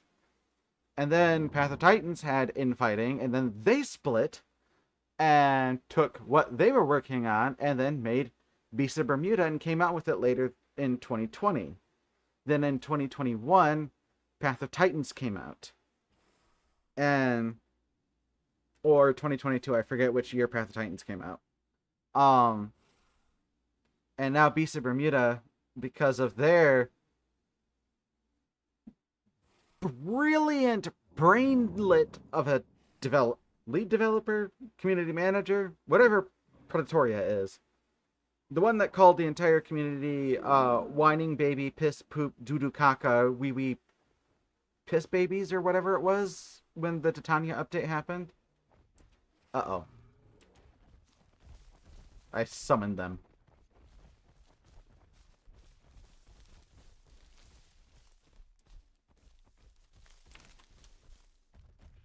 Gonna go over here. The Titania update dropped, and it basically made Beast of Bermuda from what it was into more of the Isle. And a lot of people were like, wait a minute, this game was making its own identity as its own thing. We're going to be more of, we want our own thing. We don't want to be like the Isle. That's why we're playing Beast of Bermuda. And then their lead developer was like, oh no, we don't, we're the developers. We say how the game is, and you don't like it. Wah, wah, you're a bunch of piss, poop, whining baby, doo-doo, something like that. I forget what the whole thing was. It was hysterical, whatever it was he said. And then it led to a whole bunch of Discord bans, and there's a reason why you join their Discord to get the announcements, but you never, ever speak a word in official Discords. Ever. Never do it. Same goes for the IL Discord. If you're not already banned. A lot of people apparently try to join only to find out they're already banned from that Discord before they even attempted to join. I don't know. All I can say is I got in. And I'm still in, I think. Last I checked, I was in. But since then, like, Beast of Bermuda's player base has been in steady well, I'd say steady decline. It's more of steady hemorrhage. The Isles player base, when you take into account all the peaks and troughs and everything and kind of average it out, looking at any individual month or year, their player base has been rather stagnant since Aruma's release. I mean, there was a huge, sharp, like, increase in players originally, and then it, leveled out, which is what you would expect, but then it never took off, and it just kind of stayed at where it's been until Gateway dropped. Then you see about a loss of, I think it was about 5% players. Um, Everything I've read about Path of Titans says their player base has only been increasing. Every update gets better. There's small incremental steps in the right direction, but they're all steps in the right direction. And every update I read about, it's always another step in the right direction. It's like every time they do an update, it's just another smashing success. Even like their server update, which was one that had almost nothing, from what I could tell, that the players really saw, except for, players are where they actually appear to be, and when I hit a player, the players hit. What do you know? A smashing success. Servers can actually stay stable with like 100, 115 people on. And to my knowledge, they're still using much of the legacy framework. I've not touched anything in that game outside of what a player sees, so I don't know. I know it's now on Unreal 5.3.2, so they must have thrown out much of the legacy assets. They're probably still using much of the server stuff, is my guess, and that's probably what they're focusing on fixing now. Then you've got the Isle, which when they moved from Unreal 4.26 to Unreal 5.2, introduced a whole slew of bugs. As I can tell, just from a player's perspective, it seems that they added Nanite without ensuring their assets were Nanite compatible. And that caused Nanite to pitch one hell of a fit. And then when you disable Nanite, it didn't actually disable Nanite, because you could disable it in the options, but it didn't actually disable it because you'd have to go into the game INI and disable it that way. And it wasn't like a, switch Nanite setting from 1 to 0. It was change render options from 2 to 4 kind of thing. So, yeah, not a lot of people could figure out how to do that. And then everybody's like, why is my game taking up, like, all 30 of my gigabytes of RAM? Why is my game crashing all the time? Why is my game crashing my computer? Why can't I turn on my game? Why does my graphics card say it can't run the game when the game doesn't look any different? Well, that's why. A lot of graphics cards at the time were not compatible with, I mean, still even now, aren't compatible with like Nanite and Lumen.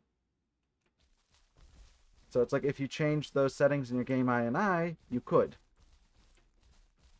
But then the game would look demonstrably crappier because now the lighting engine's all fucked up.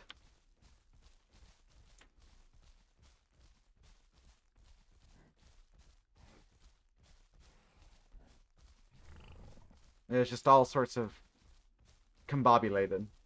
So then they fixed that somehow. Because there was an issue where it appeared as if at times because when they updated from 4.26 to 5.2, they had to redo the whole Spiro map, not the actual like ground, but they had to replace all the assets. And my guess is that that's because the 4.26 assets were incompatible with 5.2. And Nanite, since it's not compatible with any of these assets because they use anything that uses 2D transparency or 2D textures with transparency layers and all that fun stuff, Nanite can't function on. It only works on 3D models.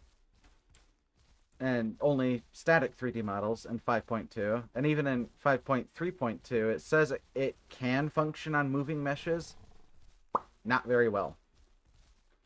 Oh, come on. I could not have missed all of the Essen bars. Am I really that screwed? Um, but you'd get a flicker in of the old map, or of the old assets on the map, and then they'd kind of like flicker in and out with the new assets. And I don't know if this is the case, but my guess at the time, and still my guess now, is that it was the old assets getting replaced, like the old LODs getting replaced with the new LODs, because Nanite was having a stroke. Is the only way I could describe it. I don't know if that's actually what was happening. But that was my guess.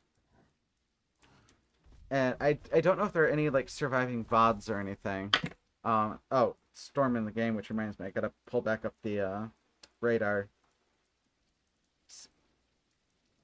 Alright, so storm's pushing north, hitting the lake now. It might miss us, but there's another cell coming up south that might develop when it hits the lake. Okay. I just don't want to get blindsided by a tornado tonight. That would be fun.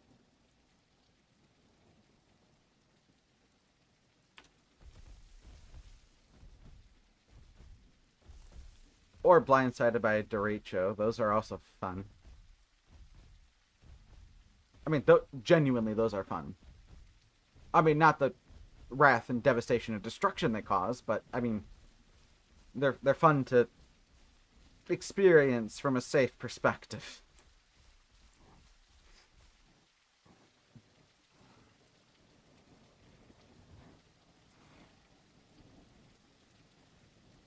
Have you ever gone through a derecho, Hungry Kratos?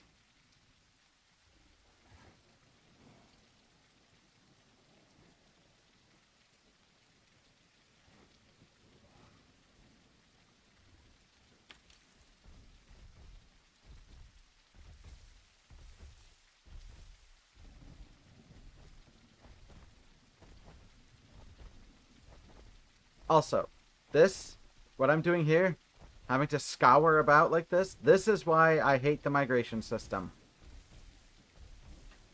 They don't replace the plants as they go down, which means only like one or two people can actually get the plants. And all herbivores are balanced, assuming every single herbivore has perfect diet all the time. Oh, a derecho. Okay. So let's talk weather with Haru. Or Glitch Tenno. Wrong name. Um, so a derecho is kind of like a mini hurricane, but angry. It's like a short king version of a hurricane, if you will, if you follow. Um, okay, so I finally got the S. Now I just need to find the bars. So, it's any thunderstorm system that is at least 50 miles wide, so north to south, and travels for at least 200 miles. One of the like the name derecho means straight, if memory serves. That's either straight or winds, or straight winds. I think it's just straight though. But it comes from the fact that you get what are called straight line winds, and that's because the winds that come from them blow non-stop for anywhere from like 30-40 minutes. When I was a kid, we had one hit where the winds blew non-stop for 8 hours, and in order to be classified as a derecho, the winds must start at 80 miles per hour and they go up from there. So, hurricane force winds. And when I was a kid, I think I was 7 years old, we had a derecho. I live in Michigan, which is the derecho capital of the world for progressive derechos, which are ones that they build and then they'll kind of weaken, and then as they hit Lake Michigan, then they get really strong and just keep going. Um, and this particular one hit the entire state, or at least the lower peninsula. And where it hit for me, we had 130-mile-per-hour winds for a high Carno for about 8 hours straight. There were apartment complexes that I could see from where I live that were just gone. It also spawned 40-something tornadoes. It's not uncommon for them to drop dozens of smaller, weaker tornadoes, sometimes very strong ones. On my birthday a few years ago, or no, sorry, the day after my birthday a few years ago, we had the Quad State Supercell, which wasn't here. It was a few states south of me. It was a progressive derecho that dropped 115 tornadoes. One of them was an EF4, and it lasted. The whole storm system lasted, I believe, just under 12 hours. And then a day later, another progressive derecho went through Wisconsin, and in Wisconsin, it dropped 119 tornadoes.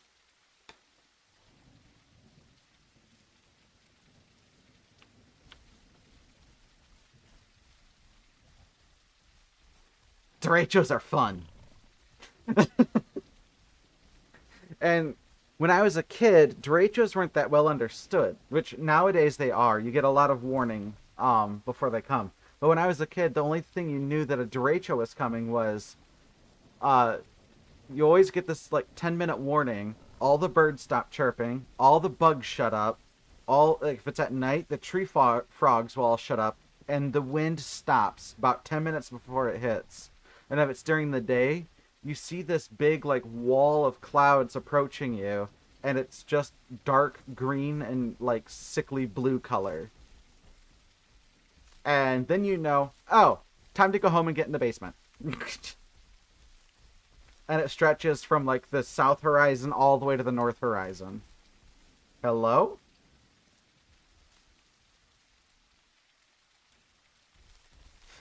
And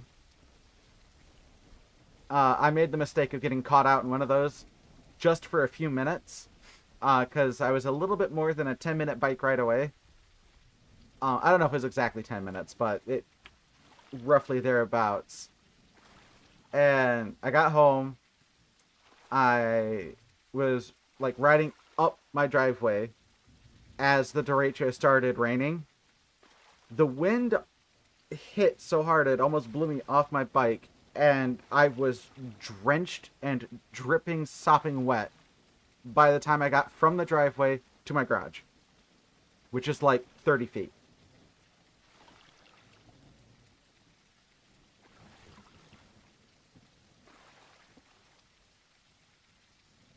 No, I saw it, but I was telling a story. No, I know you live in Michigan. You ain't gonna get me with that one. If I'm not mistaken, you lived through that. You were here for that same derecho, weren't you? The 1998 like superstorm. And I think like what 8.9 million people lost power for more than 2 weeks. And that costs. It was like one of the most costly storms, and it was the strongest thunderstorm in world history. Still on record. Because they are just really strong thunderstorms. Like, they're not a hurricane or anything. They're just really, really angry thunderstorms. Like me in about 2 seconds if I don't find fucking bars. And then if you go, like, out west to the Great Plains, you get these things called haboobs, which are big dust storms that are kicked up by these thunderstorms rolling across the Great Plains. But when you mix that with a derecho, they become, like, mud storms. And so you get this big wall of, like, mud that's lofted up hundreds of feet in the air, and it just goes from daytime to just pitch black, and you're getting pelted in the face with mud. I've never gone through one of those, but I have seen videos of it, and it looks freaking terrifying. It's like Silent Hill. You can just hear the sirens around you, and everything just goes pitch black.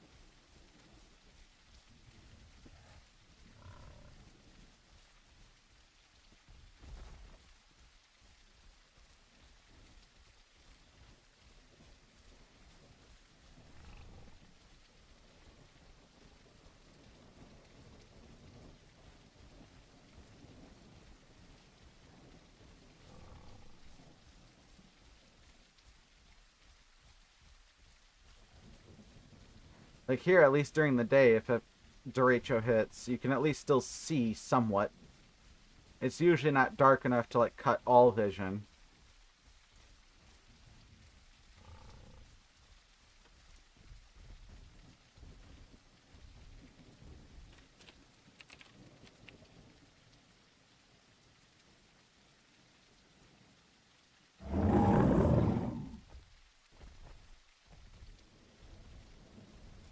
Here's the bush that spawns it, and it just doesn't spawn anymore. I don't get it.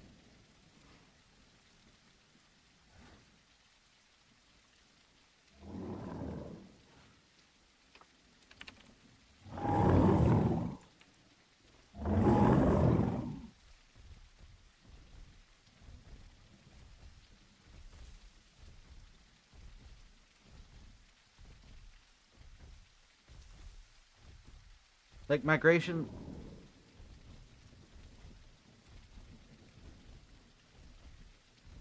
Like I don't get why plants don't respawn. They really should.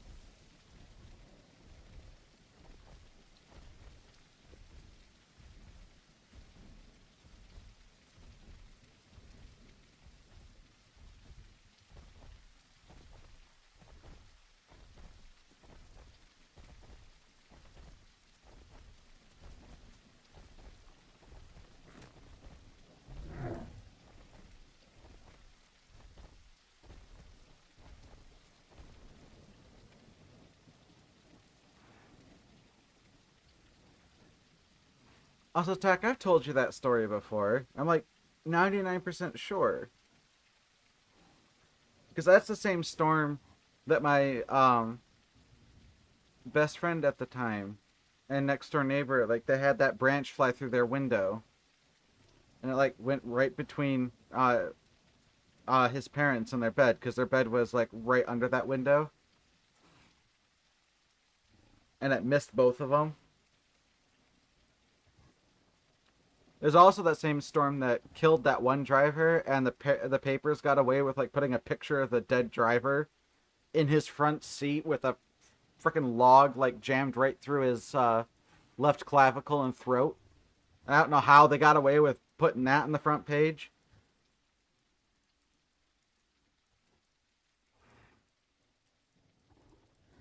And it's like, you know, father of 3 dead in his car from fallen branch with daughter in passenger seat. Why? Why would you put that as your front page story? Someone's family was just ruined. And you're turning it into a spectacle. You monsters.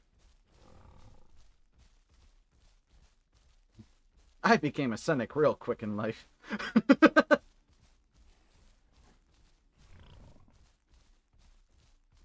Yeah, see, that was back in the day before people understood. It's important to watch the Weather Channel.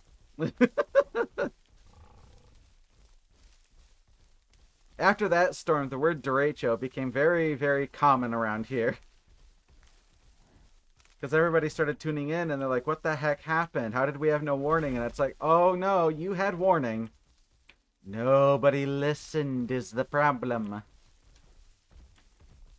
And then we're like, everybody had a collective, oh, we're the dumb ones. It's like, yeah. It was your fault. We gave you like 48 hours of warning.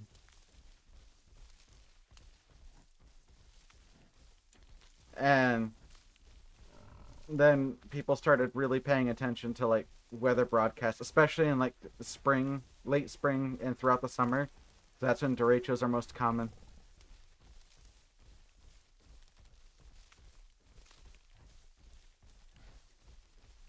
But it's looking like this whole system is just gonna move north, which is fantastic.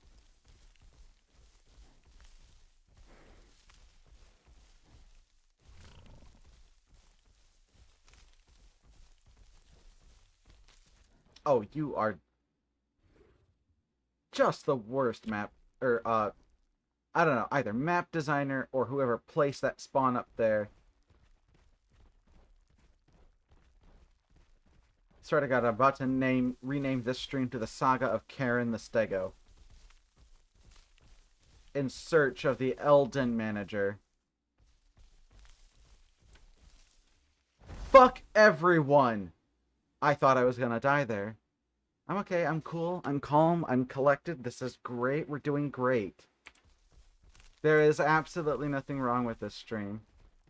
We're having a great time chilling in the forest, right?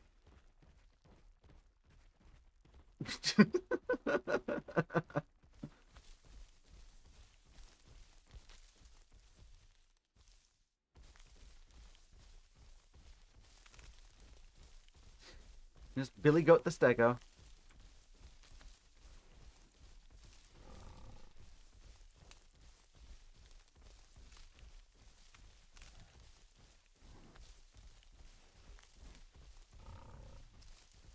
I swear to God, if this lines is just something somebody was carrying.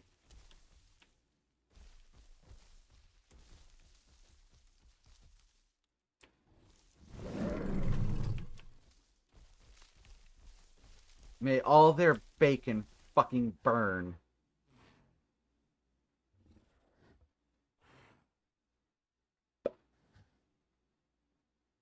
This is why having a proper garbage collector is so important, so that it gets rid of fucking shit like that.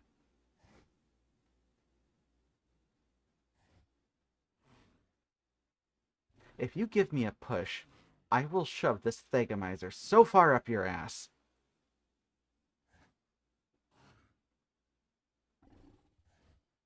There's no lines.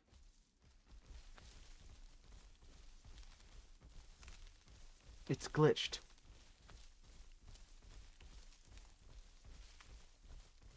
Oh, ha ha, very funny.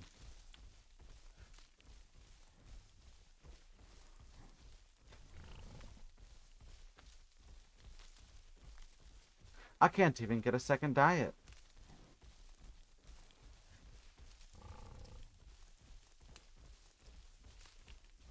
I can't even eat that.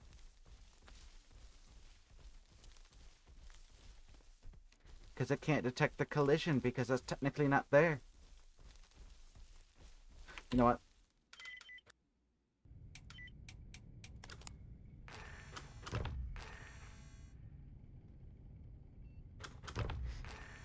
Oh, don't do this to me. Oh, thank God.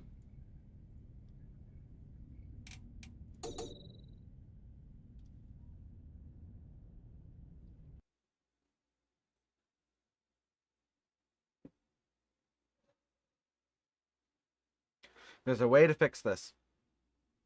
So that I only see what's actually there. Relogging. And reloading the server. Because then it only calls fresh assets.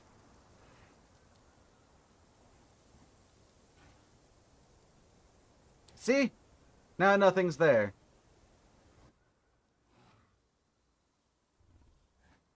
Ah. This was dumb of me.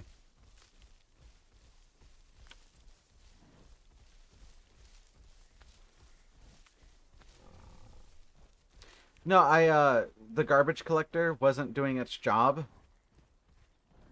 Um, yeah. So by logging back into the server, I forced it to recall the assets. If I said that correctly. Probably not. Um, and so now with fresh data, I can actually see what really is there and what isn't there. So if anything has respawned...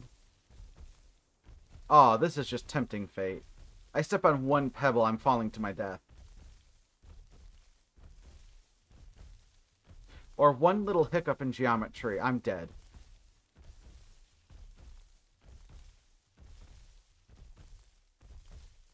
I've died this way so many times. Running down a hill only for there to be like a teeny little like pixel too steep. And then suddenly, fiddle-dee-wee, you just go flopping.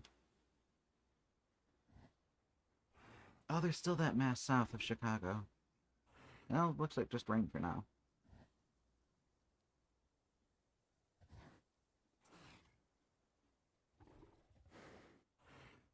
All of my hate. Those fat asses ate all of it.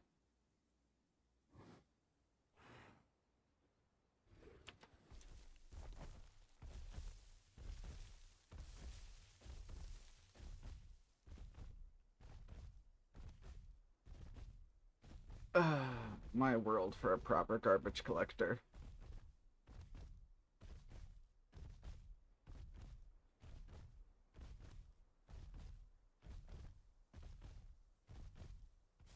Also, everybody keeps telling me this map is much smaller than Spiro. It's not. This area is like almost as big as Center was on Spiro. It's probably like smaller than Spiro, but in return, they shrunk the size of the assets.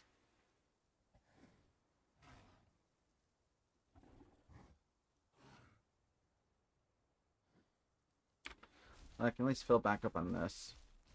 Let me see.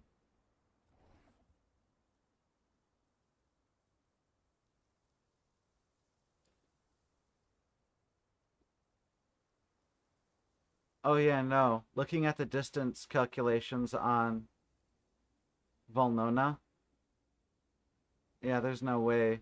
It's the same size as Spiro.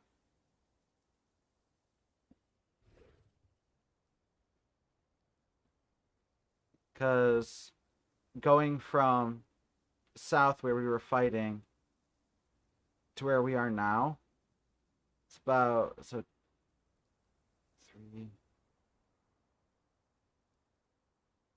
so that's 1 kilometer.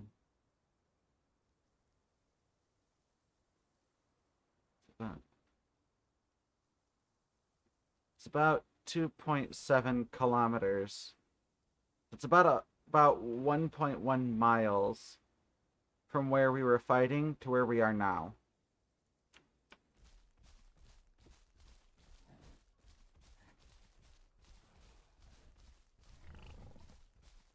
Which is the entire distance from the dam at Swamps, walking along the path all the way to get to what do you call it? Split Rock on Spiro. Not in a straight line.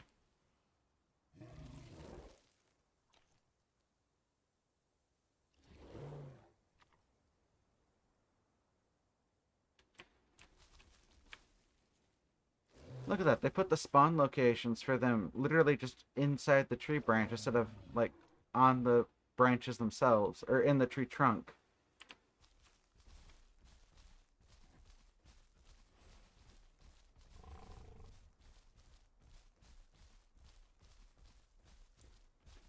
You literally just move that by moving an XYZ axis point, don't you?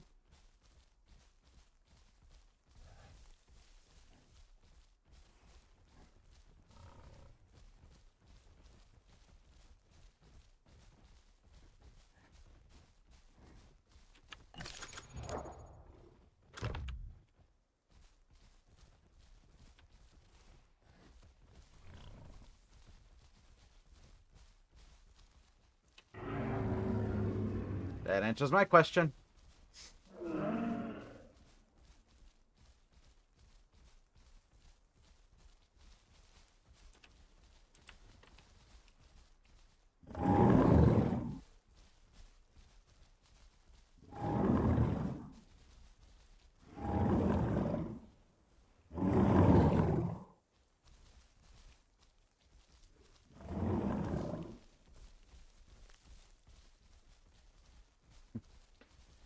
The hunter stalks its prey.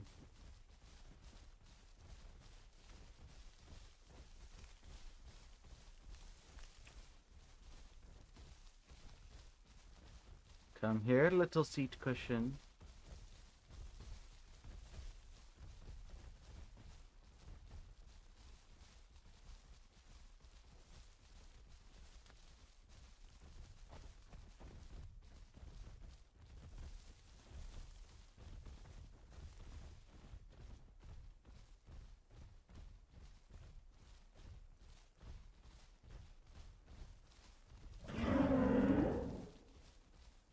Oh.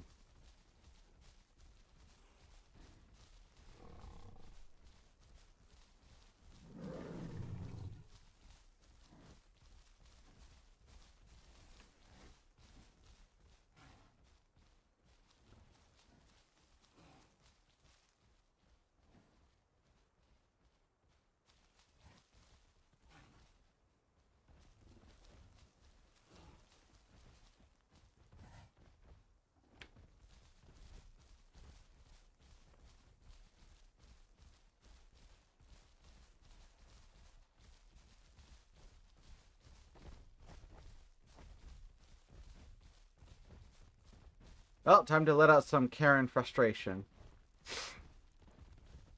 The only way a Karen knows how. Wanton murder.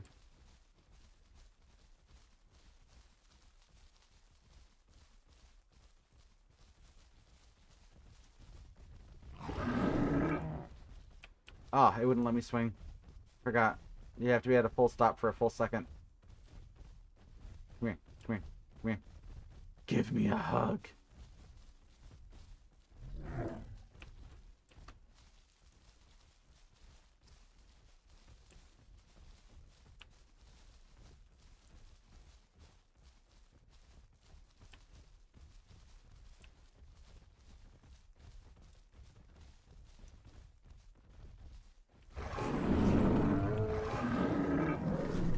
How? How?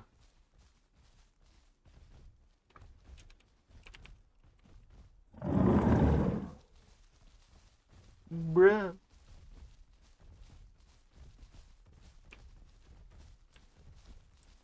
Get away from me. He won't attack me if you're there. I said get away.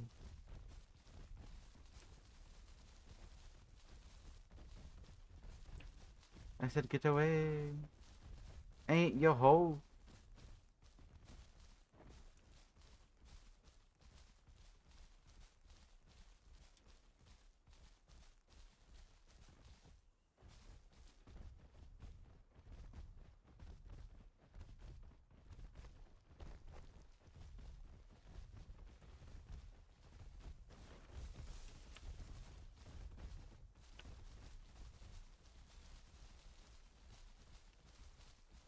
Come on.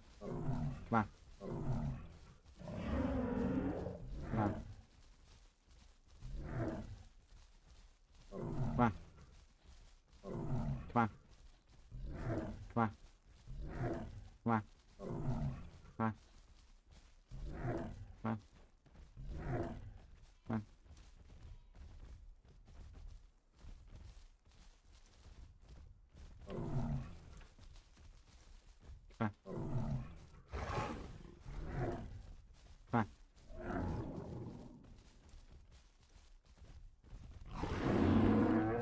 Come on. I'm just a dumb stego. I can't play. You got this. You got this. Bro, you got this. You can do this. I believe in you.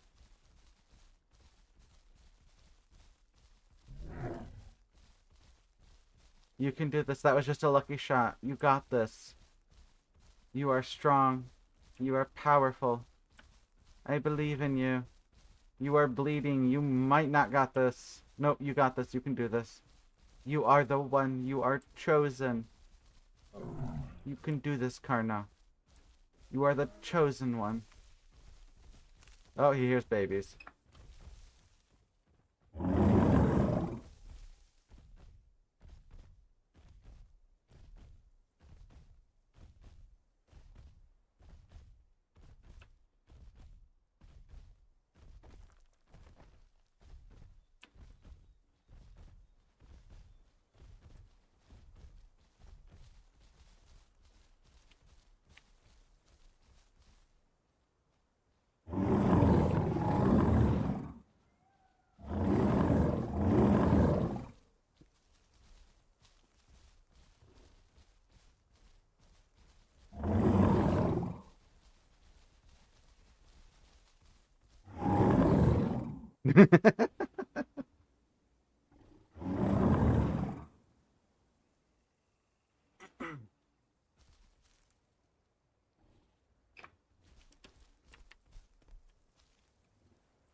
I'm gonna take a drink.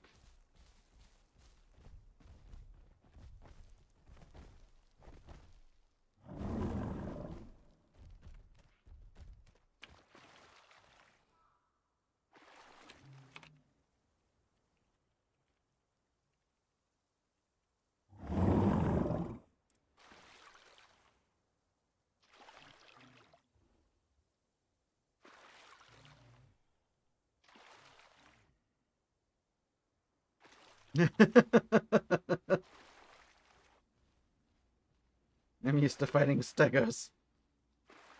Carno ain't nothing. I ain't resting for a Carno. I don't care if the bleed. I don't care if the bleed would kill me. It's the principle of the matter. I am Karen. Watch me die on this hill.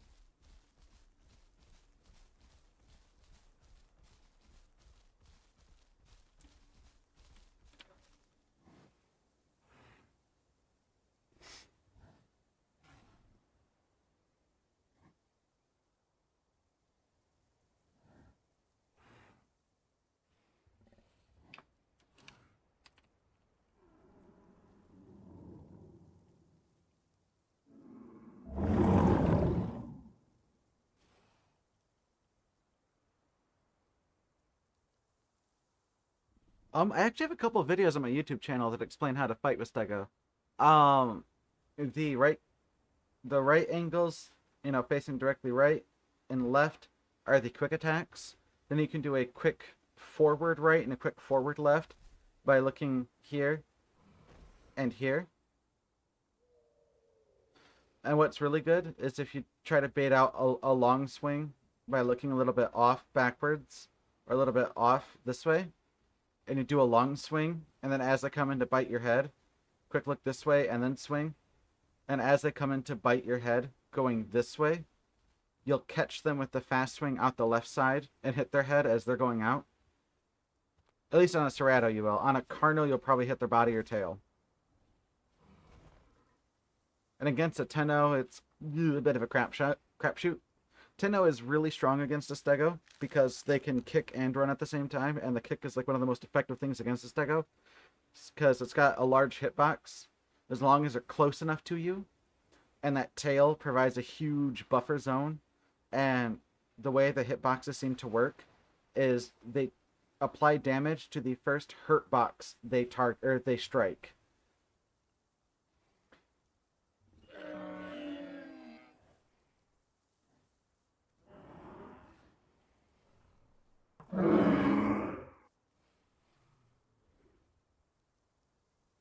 So, like, if you hit their tail first, but then continue on through their body, you're gonna hit the. It's gonna count as a tail hit.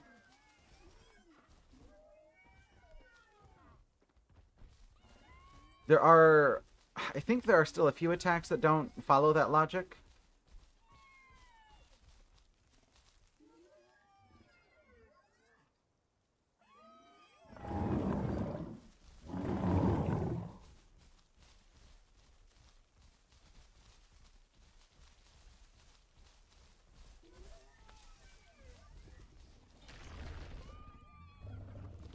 Thought I heard Tootsies.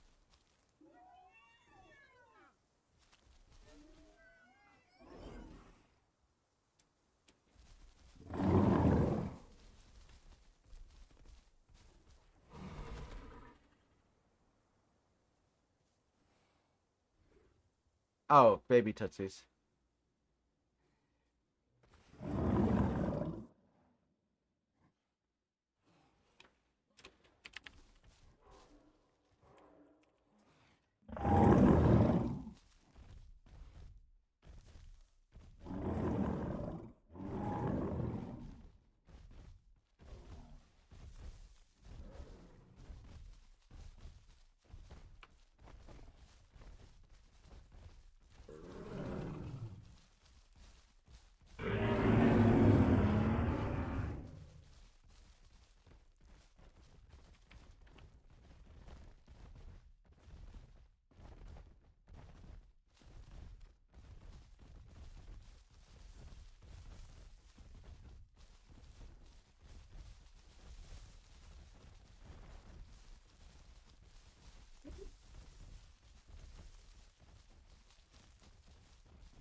Oh, you can probably hear my husky.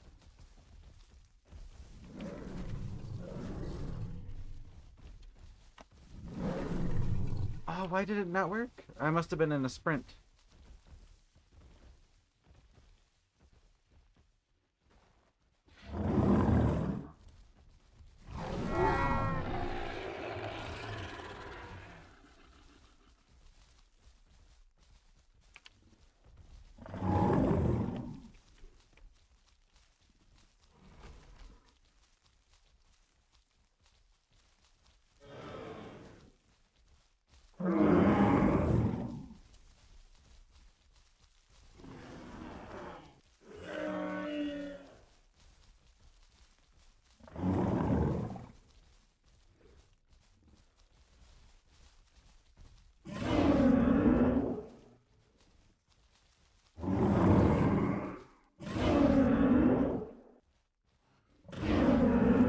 Now to sauce them.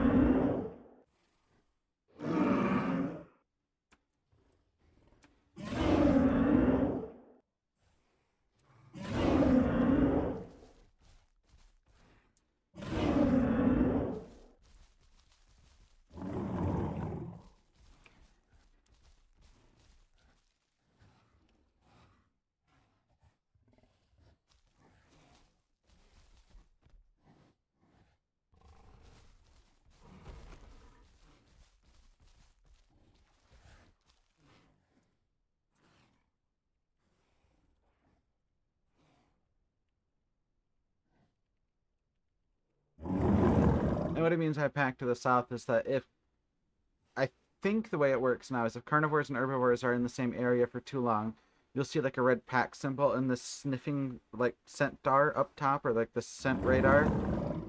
Um, or if too many of one kind are like overgrouping in an area, you'll see it too.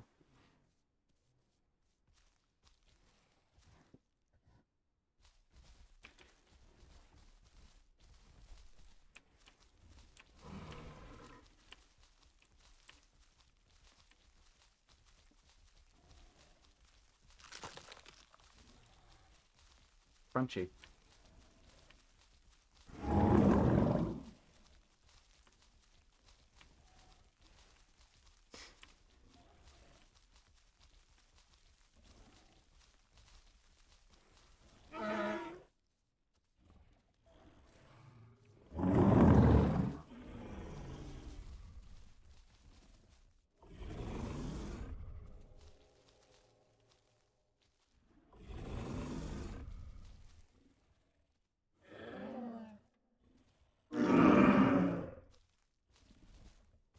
Sarahs are scavengers. They can smell bodies from like miles away.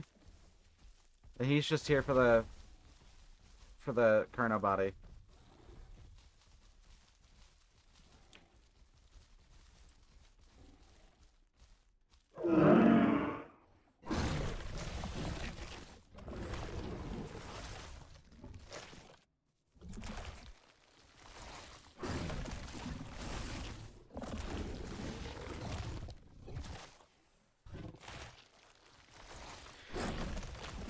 Yeah, that's actually the reason why I play on this server a lot. It's called Zooming Islander.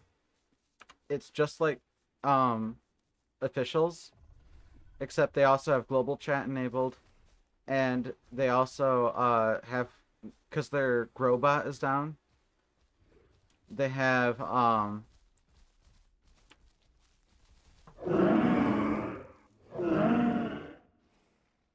they also have the I think it's like 35 times growth, so everything grows stupid quick. Because this is more of like a deathmatch server. I mean, it's not really, but normally you have free grows, and you can like work in the Discord server and stuff to get currency to buy free grows. Um, you can't spend money to get free grows, but you can do like slash work commands and things like that to get currency to get grows, and it's really easy to get like hundreds of tokens in a single day. Or wait, no, hundreds of fossils, and then convert that into like a couple dozen tokens in a single day. And it's only like 4 tokens per stego or dano. And I think it's like 3 tokens for Carno, Sarah, Tenno.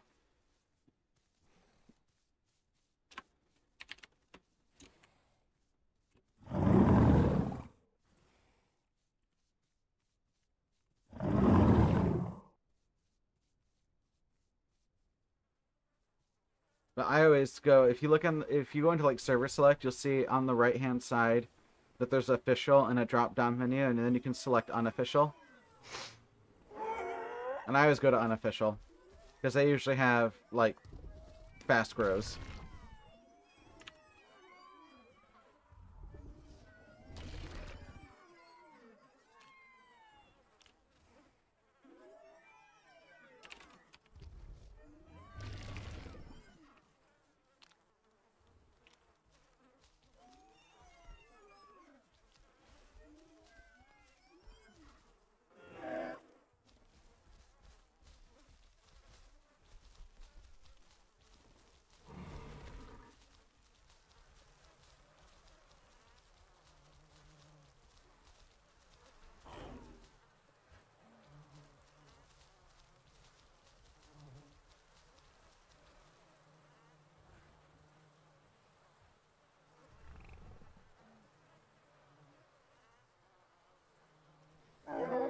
I heard the book is a lot better than the movies because the movies really just babied it from what I've heard on YouTube.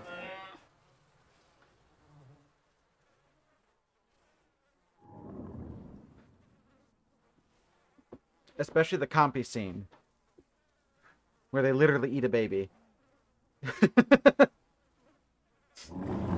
Which they just outright removed. Because there's a compy scene at the beginning of the story, which I don't think was in the book. And then um in the book, like midway through when the dinosaurs are invading LA or wherever it was, there's a compy scene where the compies like eat a baby, and it goes into like some really graphic detail or something like that. I see that one always brought up on YouTube whenever I like check out like the difference between book and movie. I left out the gruesome bits, but it goes into some pretty metal detail.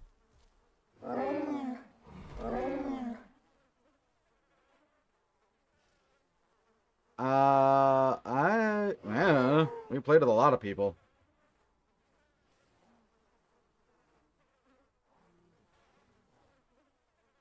That was in one of the books, yeah. Yeah. The books go pretty hard, from what I've heard. I've not read them.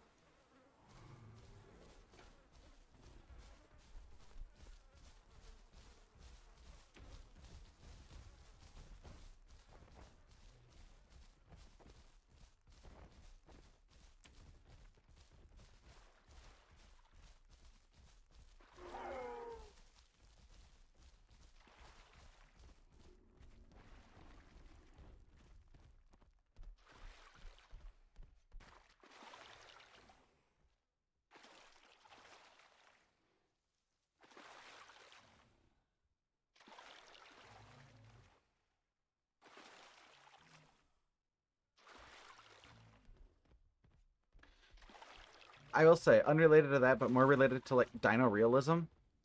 One thing I like about the Isle, it's kind of hard to see because I'm on a slant. I'll just run over here.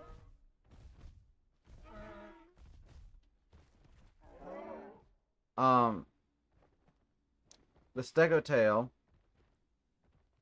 You can see the last like what fifth of it where the thagomizer is dips down, and that's something you see forgotten about in a lot of games, or some games even have it tilted up, or some toys do.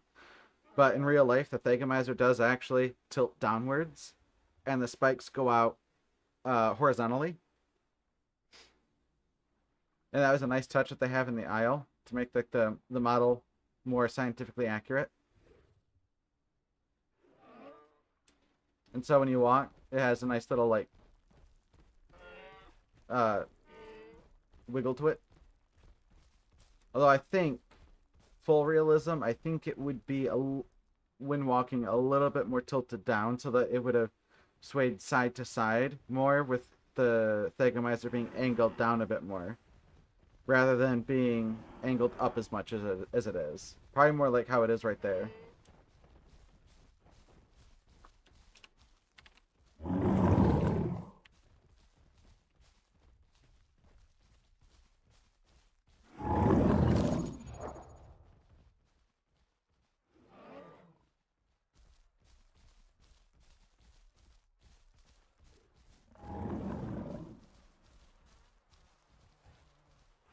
Oh god, it's this one. Oh wait, no, that one's that swamp.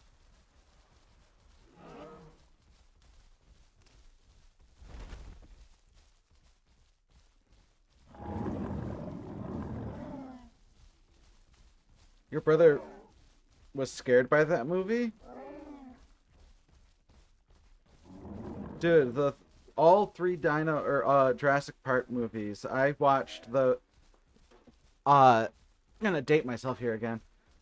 I watched the VHSs, um, especially on number one when that came out. Because by the time three came out, we had a DVD player.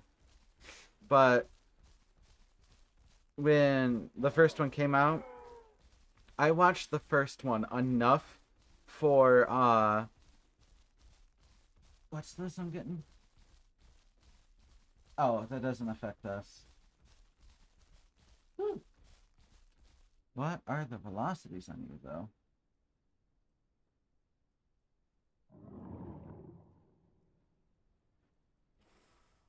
Oh, yeah, that storm up north is starting to develop into a derecho.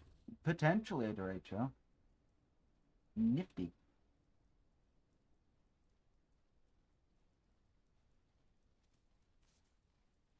But the the VHS we had, I watched it till the tape wore out. And we had to get a new one. Uh I will cut a bitch.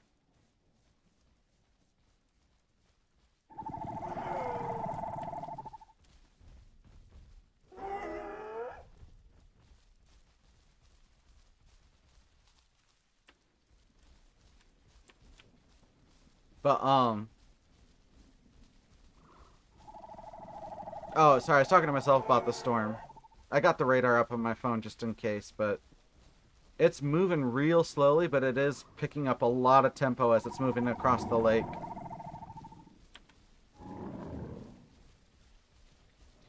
Um,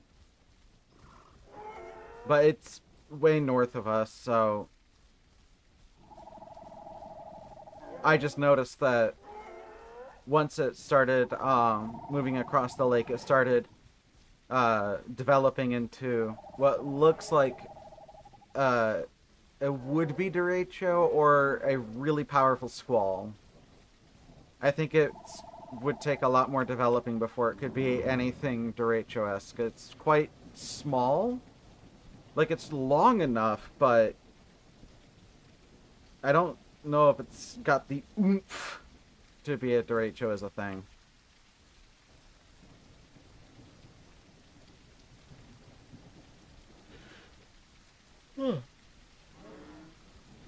But yeah,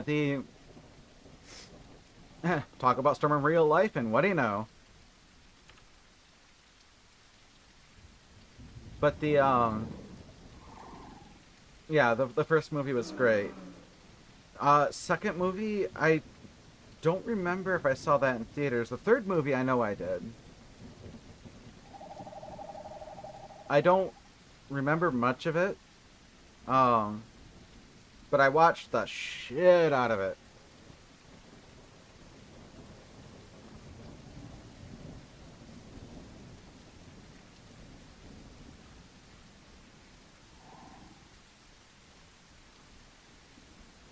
And then as like time progressed and more.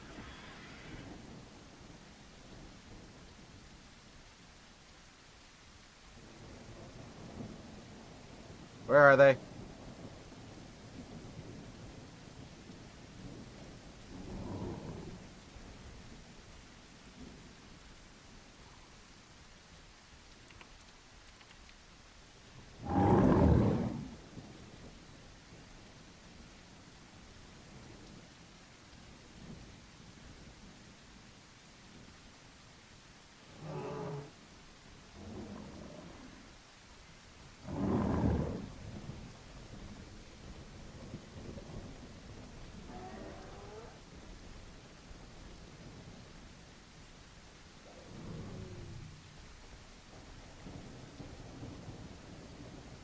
And the babies want to protect. Great.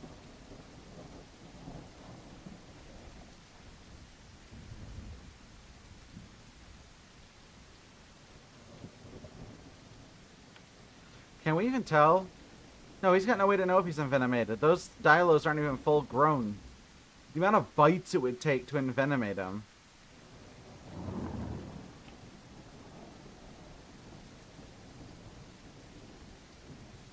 Nah, he's got this.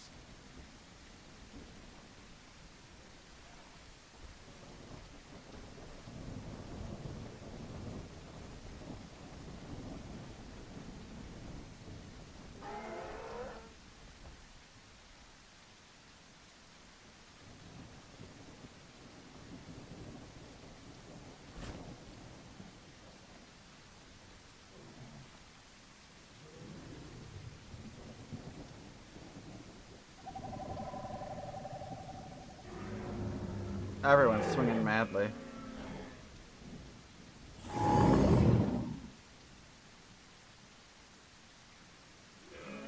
Yes. Joys. That's certainly a way to pronounce it.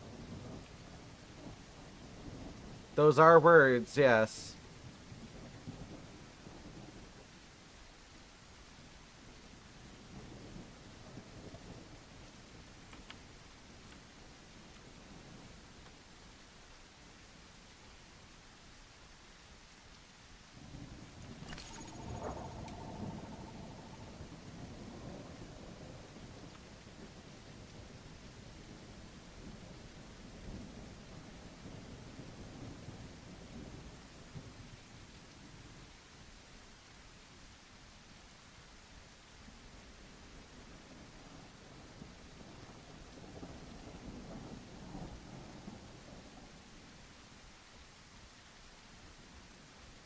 About to say, if that little baby got its fat cankles stuck in the ditch, I was gonna burst out laughing.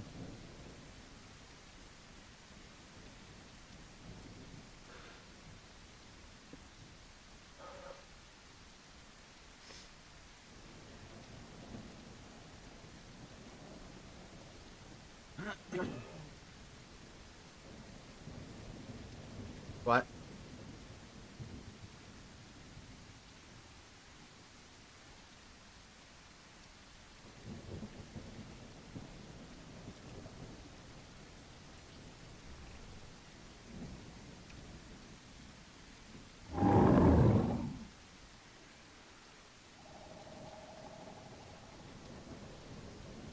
And realistically, everyone here is more than big enough to handle themselves against all of that, so...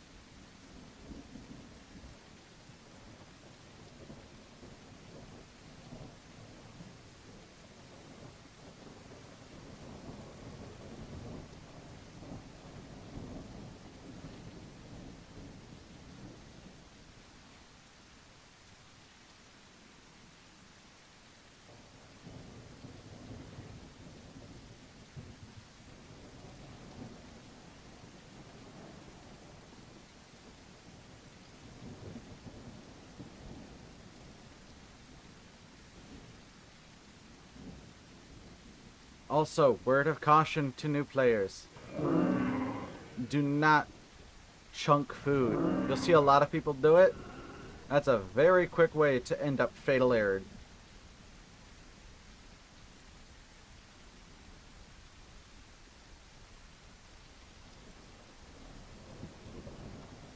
Or to end up with food stuck in your mouth, and people can track you that way.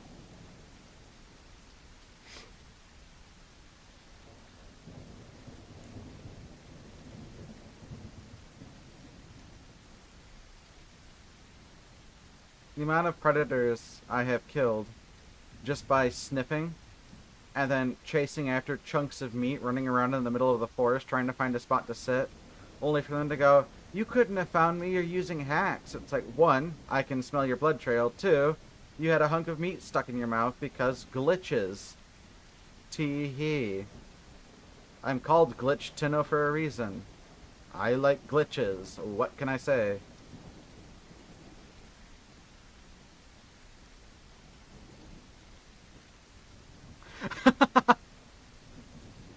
Yeah, that's because you, like, pull things out of a body. And, like, carnivores are kind of, like, screwed. Because you have to pull organs out. Well, you don't have to, but you're kind of incentivized to. Even though organs don't fill much of your dietary requirements. But they can be quite beneficial for keeping your diets up. Especially in a pinch.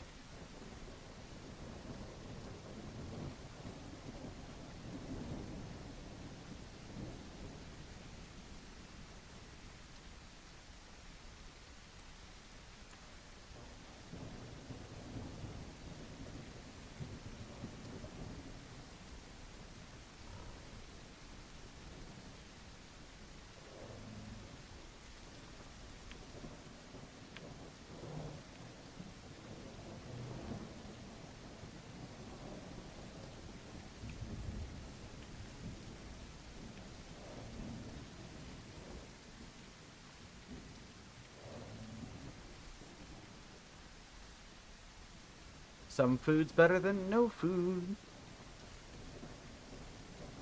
I'm pretty sure. Let's see if that's north.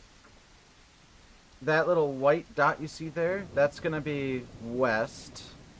No, east, I'm sorry. So you got north, east, south. That white dot's west. And then you got back to north.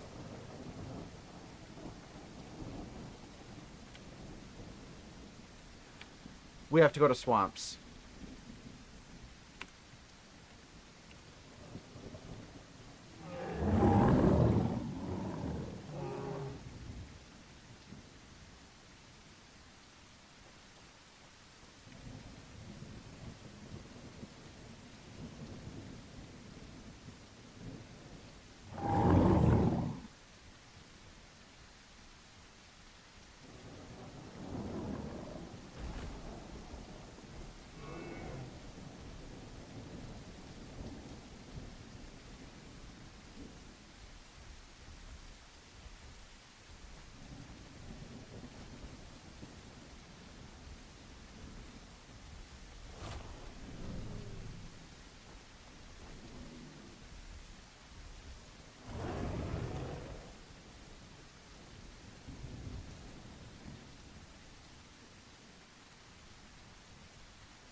And remember, when fighting Dilos, their hallucinations don't have a nav mesh on rocks or other assets.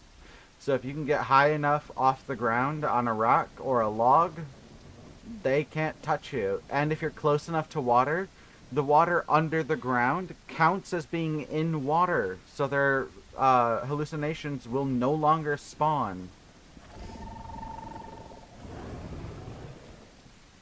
Turtle, you're a rat. Also, yes, I'm Fat Cow Rat today. The legacy of the SS Jenna lives on.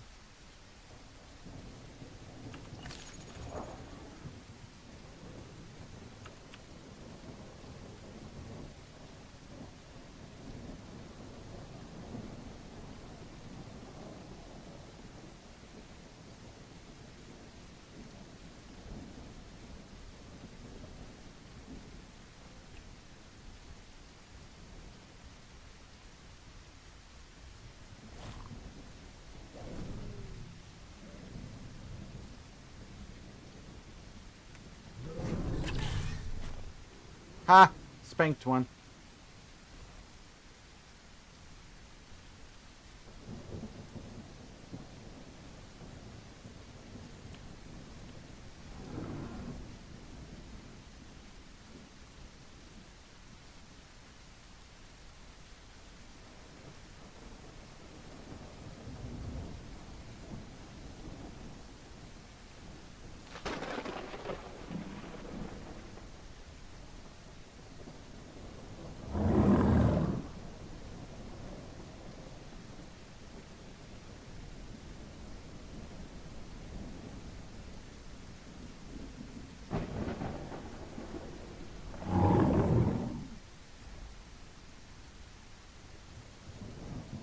Your emoji didn't go through, Turtle.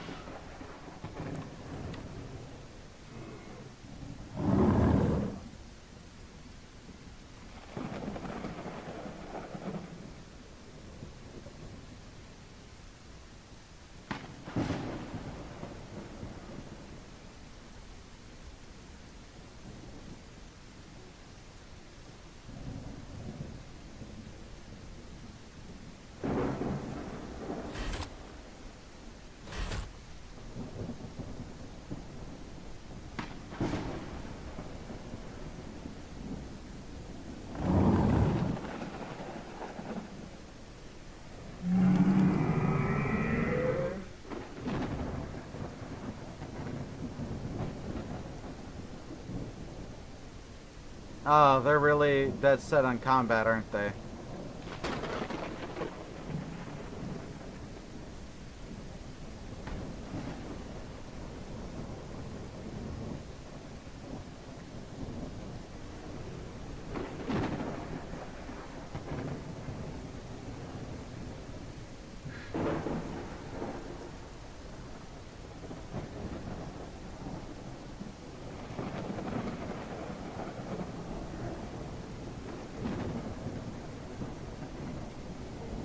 They're just dilos, ignore them. What are they gonna do, screech at you?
Oh, I thought I'd go through the bush.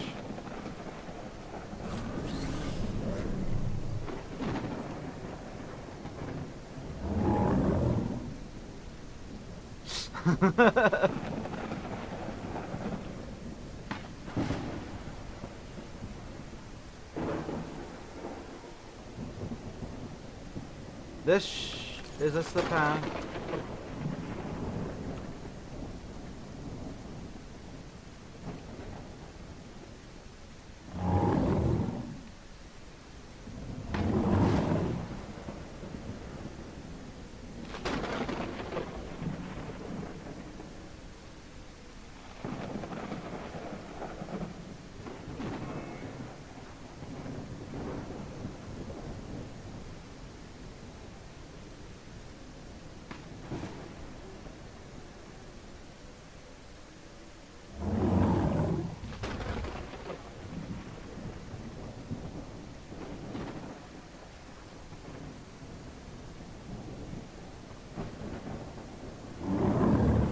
There we go.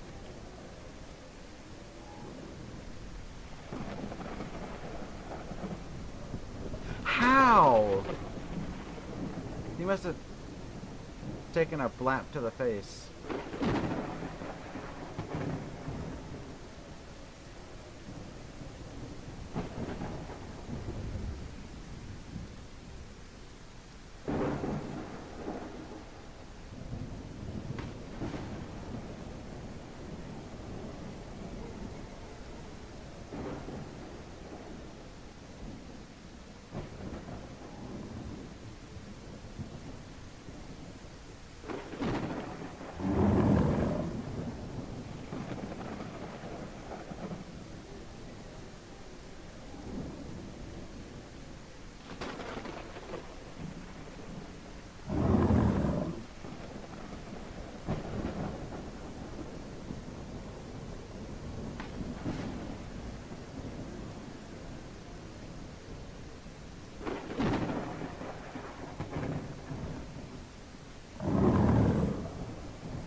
Why do I always get landed with the children?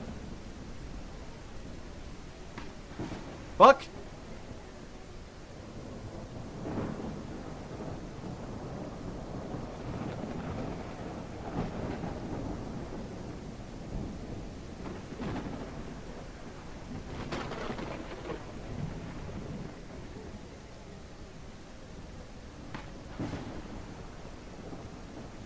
This looks a lot smaller on the map.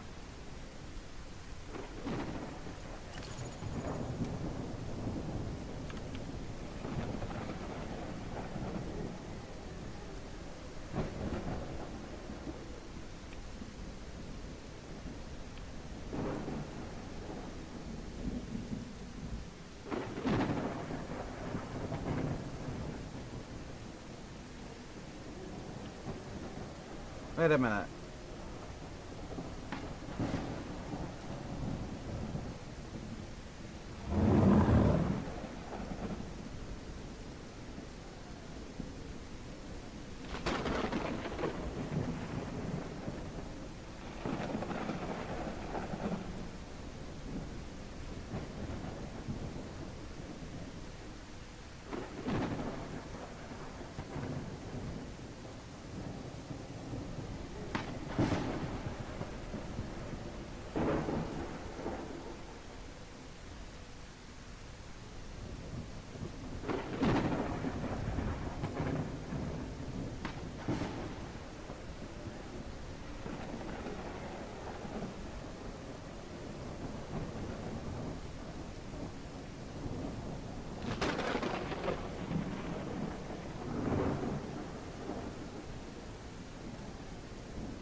Okay.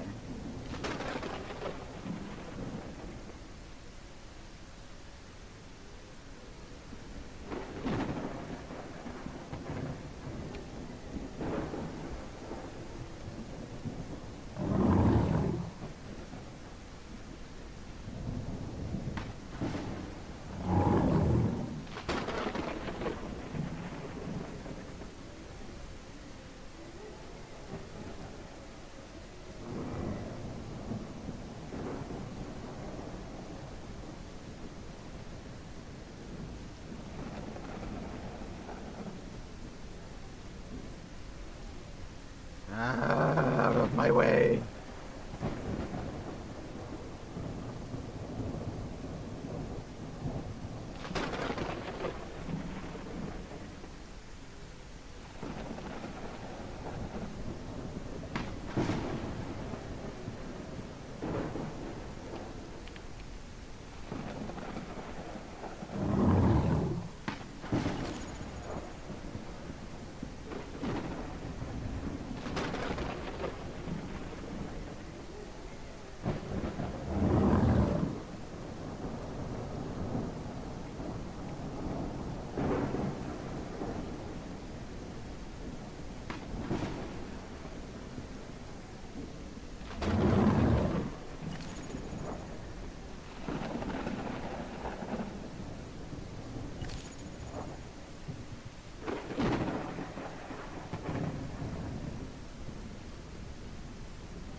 Oh yeah, if you are trotting, which is what I'm doing, then if you press Z, you do a slower walk like this.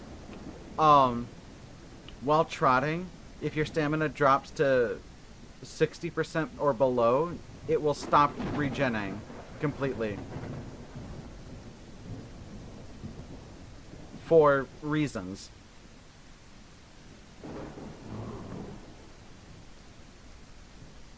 The quote-unquote realism. And then anything 30 and below, you have to rest.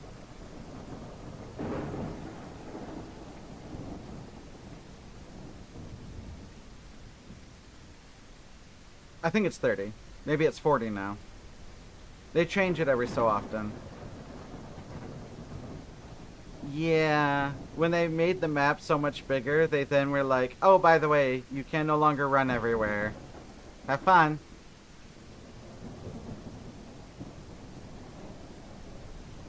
Not gonna lie, kind of ass.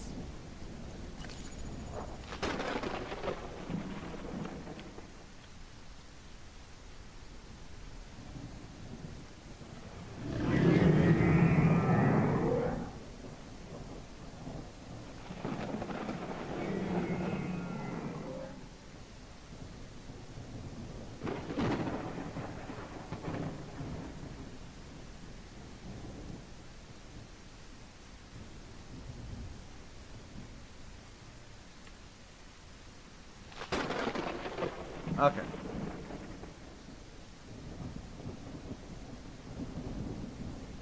Now I can see if I can scale down the cliff face.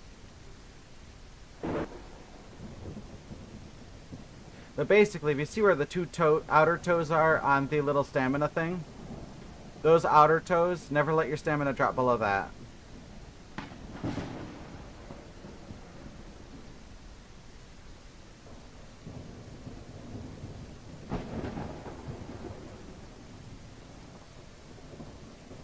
That's like 63%. Technically, it should be anything below 60%, but yeah, the server sometimes goes and screws up on that.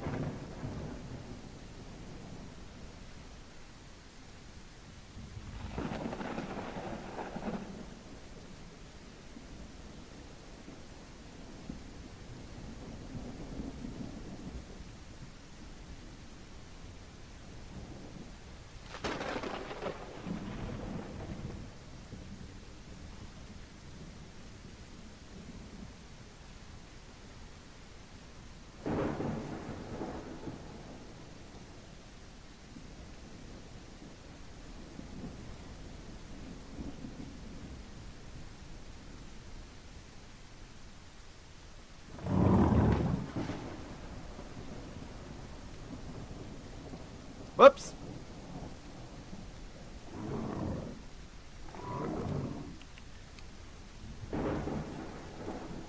Survival of the fittest.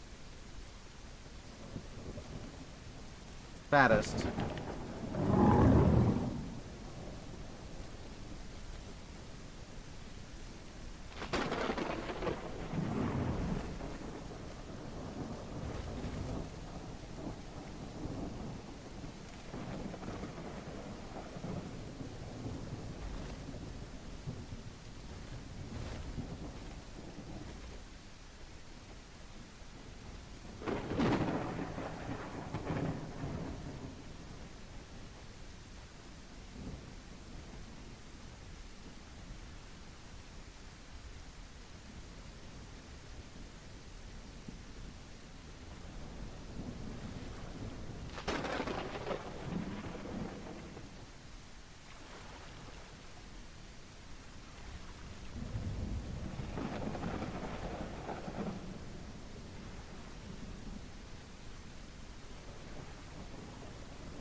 I'll wait till stop drinking till they're done. That way we all sync up our water.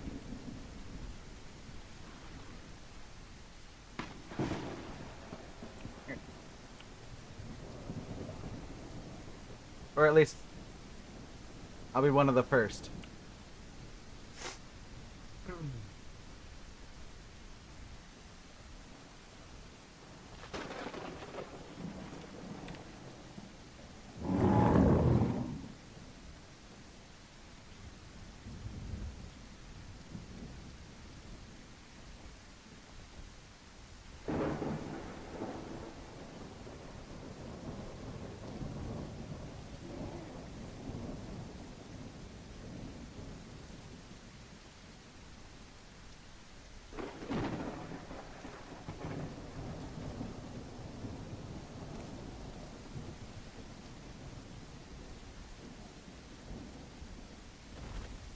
The true goat experience.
pardon the lack of talking. I am focusing on skipping.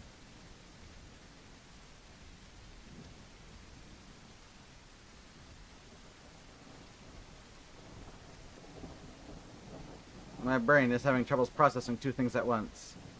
Especially because I noticed their thunderstorm has this really weird, like, alarm sound coming out of the left speaker.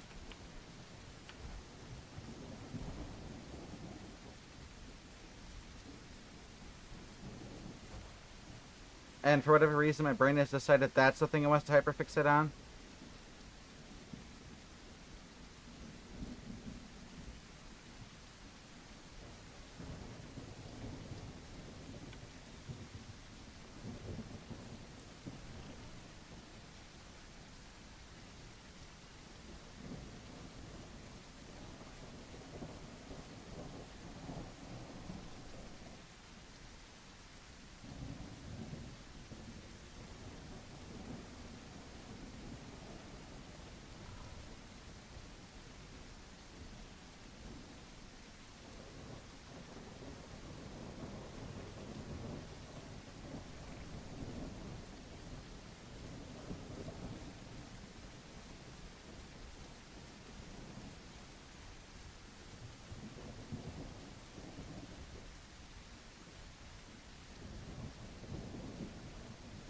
Okay, I'm just gonna run the rest of the way. Fuck it.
Oh, hungry. One thing you can do too is, as a stego, well, as a lot of dinos, it works best for four-legged dinos, but skipping, where like, with every alternate back foot, I usually do it on the left one, for the duration that your left foot is on the ground, press and hold sprint, and if you have perfect diet, it's like functionally infinite stamina to go in between a sprint and a trot speed.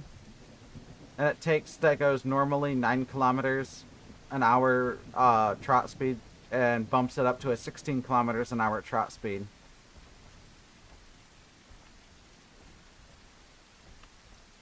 And if you really want to min-max it, you can set up a macro to do it.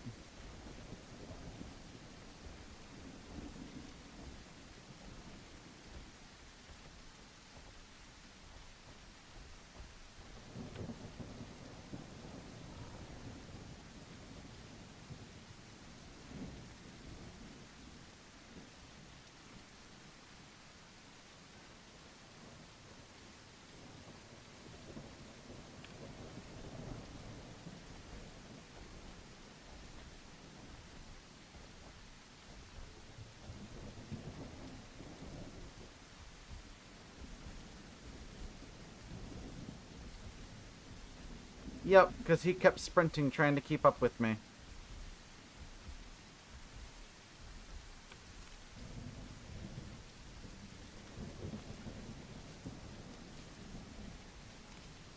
And I was only doing it every other step so that I would regenerate stamina in between.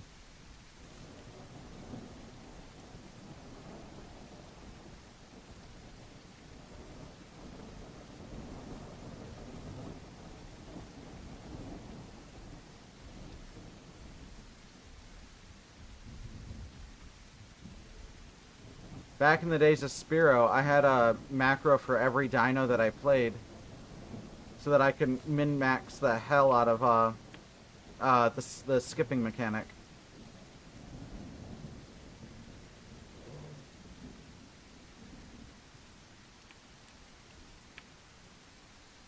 Also, another thing, if you grab and eat something, you get more hunger, less diet. If you press and hold E to eat something, you get more diet, less hunger.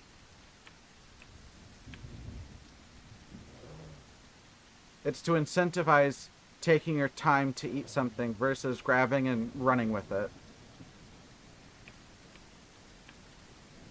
So all those carnivore mains that just grab an organ and eat it are idiots.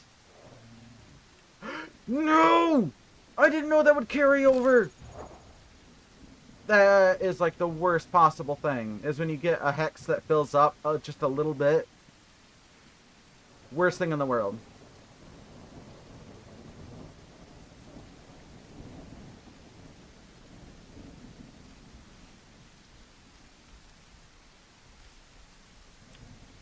Oh, she gave me a spook.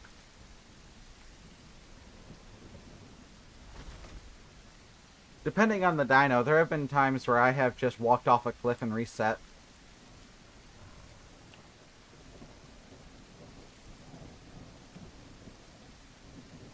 Like on Stego, I have like not paid attention while eating, and I filled up 2 hexes with like the same diet, so I ended up with like triple dots SS instead of triple dots S bars, and it's like, oh, that literally like cost me an extra 2 or 3 hours of growing. Walk off a cliff, restart, because it's quicker to restart than it is to try to fix your diets. I'll just respawn.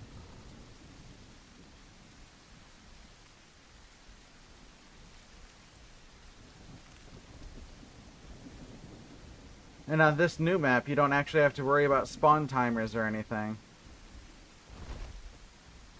Oh, that could have been bad. I could have fallen to my death there. If you're running down a hill, if you happen to, like, clip a rock while you're running down, or, like, get too close to a tree, it could pop you off your feet, which sends you into a falling animation, and you'll fall to your death. It's happened to me multiple times.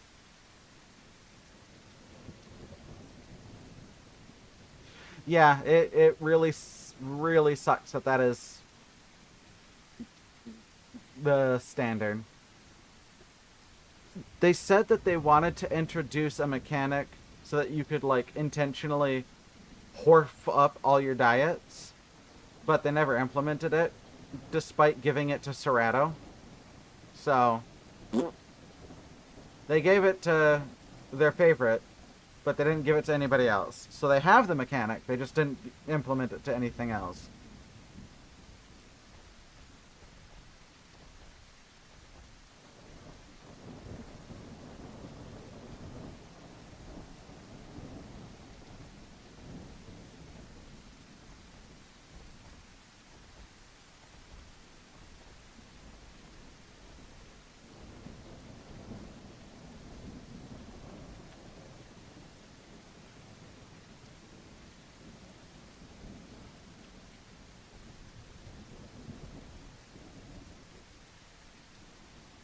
Wait, I can't eat bars yet.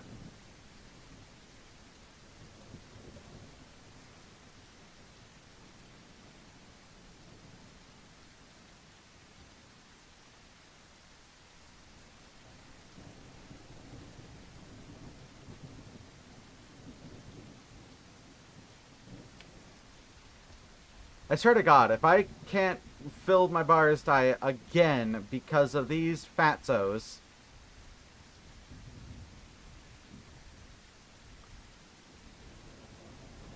I will have a literal conniption. You're dead. You too.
Okay.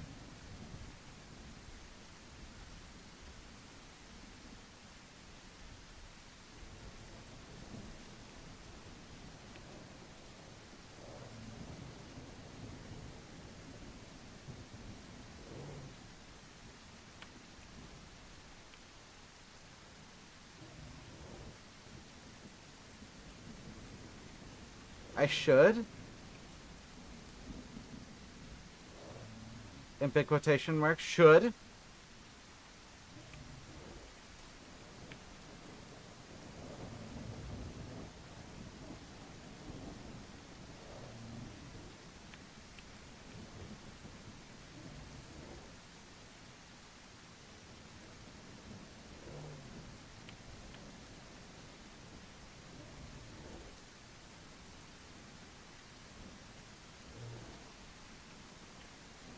See, the thing is, we could have gone to Swamp anyway, just to see if, like, any of the plants are left over.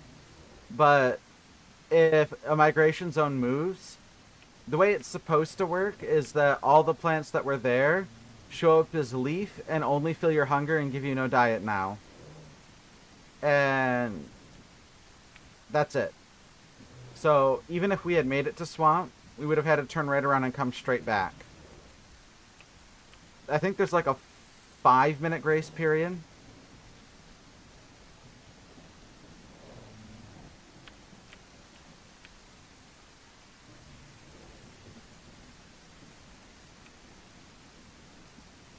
Okay, you can have that.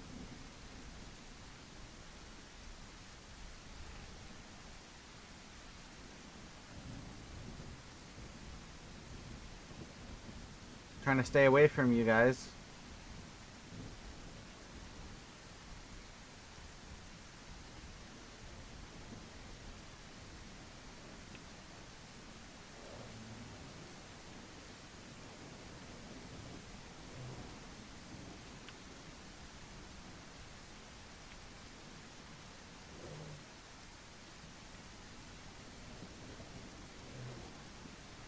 That doesn't even give me anything.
Oh crap.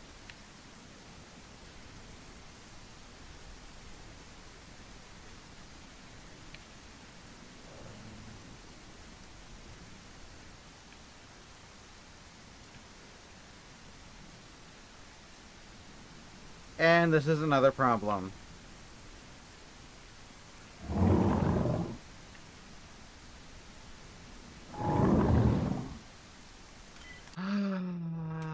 God. Any herbivore food that spawns from a tree has a risk of bugging out your dino.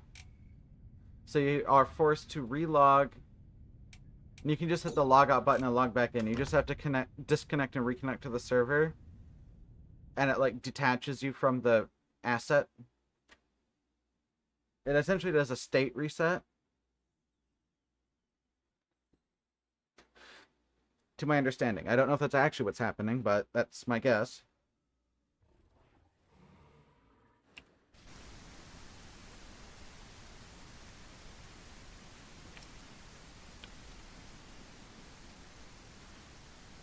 Oh, it's because that tree's empty.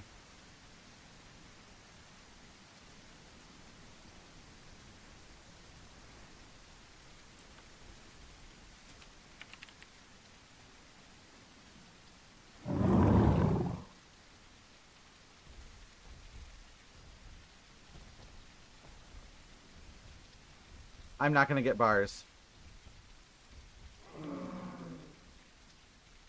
I have read on Reddit that each migration zone only spawns with enough food to get 2 diets for everyone, and 1 person can get perfect diet. I did not think that was true, but I have read that people have claimed that. I am beginning to think it's true.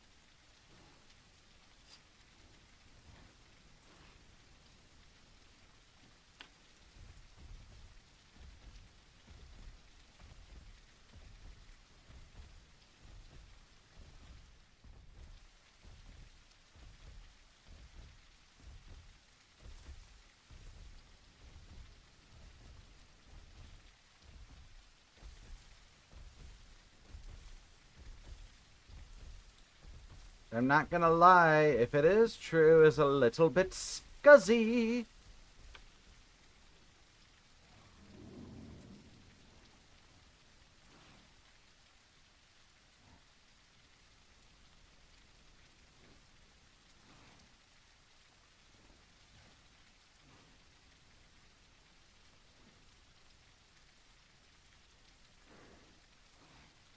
I can't even find S around here.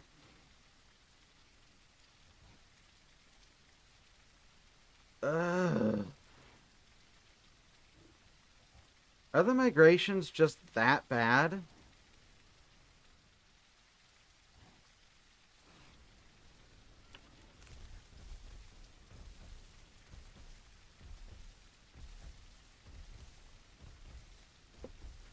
This is what...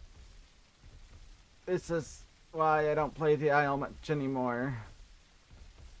See, what it used to be was that each plant had their own biome, like potato only spawned near rivers, marigold spawned in fields, pumpkin spawned in the northwest area of the map in fields, sumac spawned in the swamp, which was in the southeast of the map.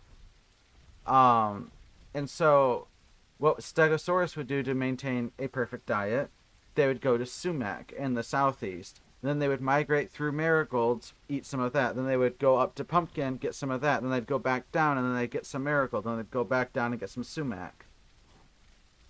And you get this migration in a diagonal pattern: southeast, center, northwest, center, southeast, center, northwest, center.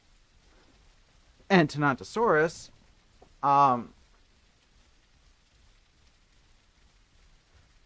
their diet was potato, ash, and radish. Radish would spawn in the southwest of center spawn, or sorry, of the center of the map, and then it would spawn in northwest area of the map.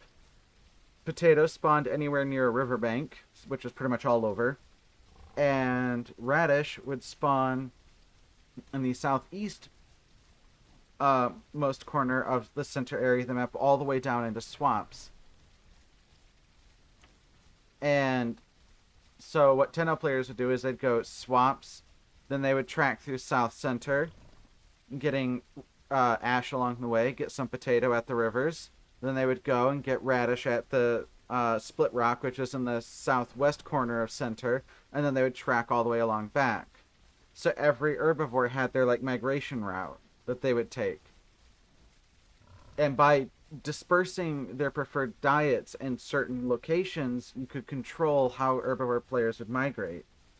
And then with the diet system they had at the time, You could pick and choose, either have all 3 diets, have 2 of one of another, which would give you a big bonus in one thing, a small bonus in another, plus a small growth bonus. And you would do perfect diet for the best growth bonus. Um, and then if they did a perfect diet like they do for this system, where you get a bonus in everything. Now they made it that perfect diet is literally the only diet you can have. Every other diet gives no benefit. I mean, they give benefits, but perfect diet gives you the same benefit that every other diet gives. It just gives every single benefit. So it's like, why would you not want perfect diet? That's the meta now.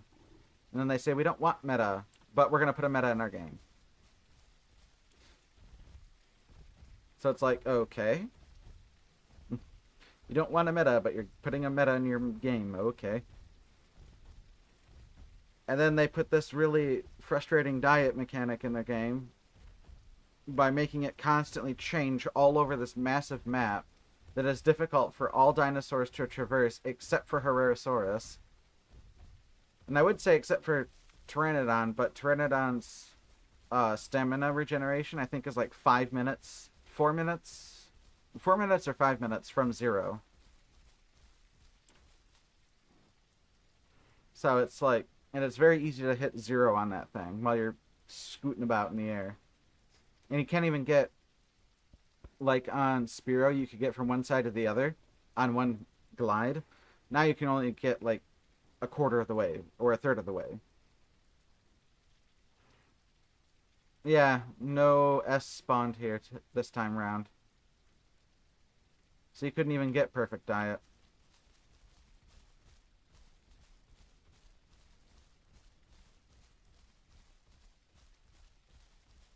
Oh, doesn't seem like there's even any combat to be had around here, so I might just call it for that stream.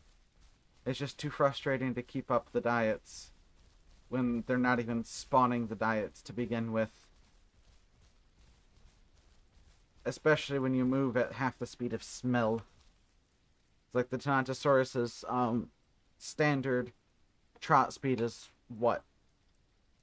27 or 28 kilometers an hour? And this thing's trot speed is 9? So, oh yeah, now you can see a good example of my stamina drop below the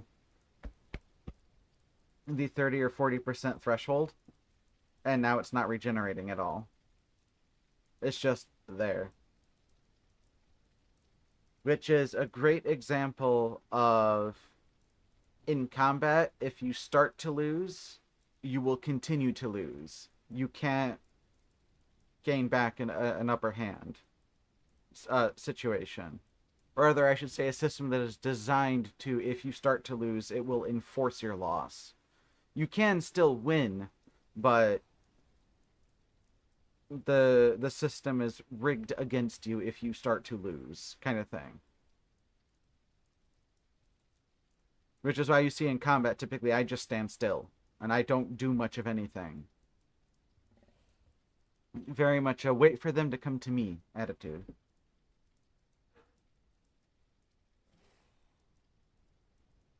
But how long have I even been going for?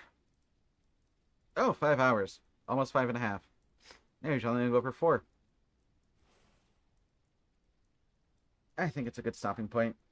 There's no more diet.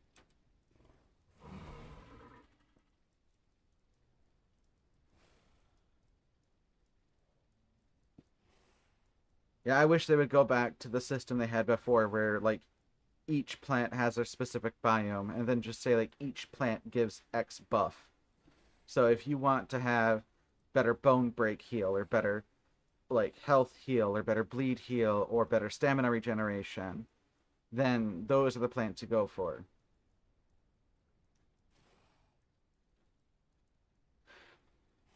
Rather than this system, which just says, nope, you're gonna have to have perfect diet, and if you can't get that, well, we balance your dinosaur around having perfect diet, so if you don't get that, then Sorry. Except carnivores. Carnivores are balanced around having a 2-to-1 diet. For some reason. Even though if they want to do that kind of balancing, it should be reversed.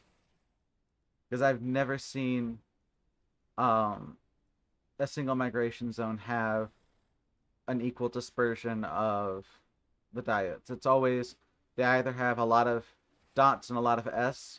Like Highlands migration has, I think, in the main Highlands area, you've got one or two spawns of bars, and then in and around the lake, because they subsumed that migration zone into Highlands. In and around lake, there's one or two spots of bars as well. Maybe it's like 3 or 4 on that little mountain top. Then in and around swamp, there's like 4 or 5 spots of dots that come to the top of my mind. But there's a lot of bars and a lot of S. And then around here, you get a lot of dots, but you're shorted on S and bars. Seen that twice now.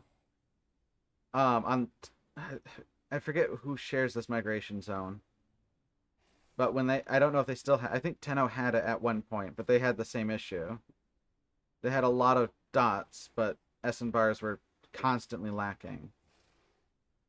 And then Tenno also shared Highlands at one point, and they had the same issue of, at that time, it was just the one area.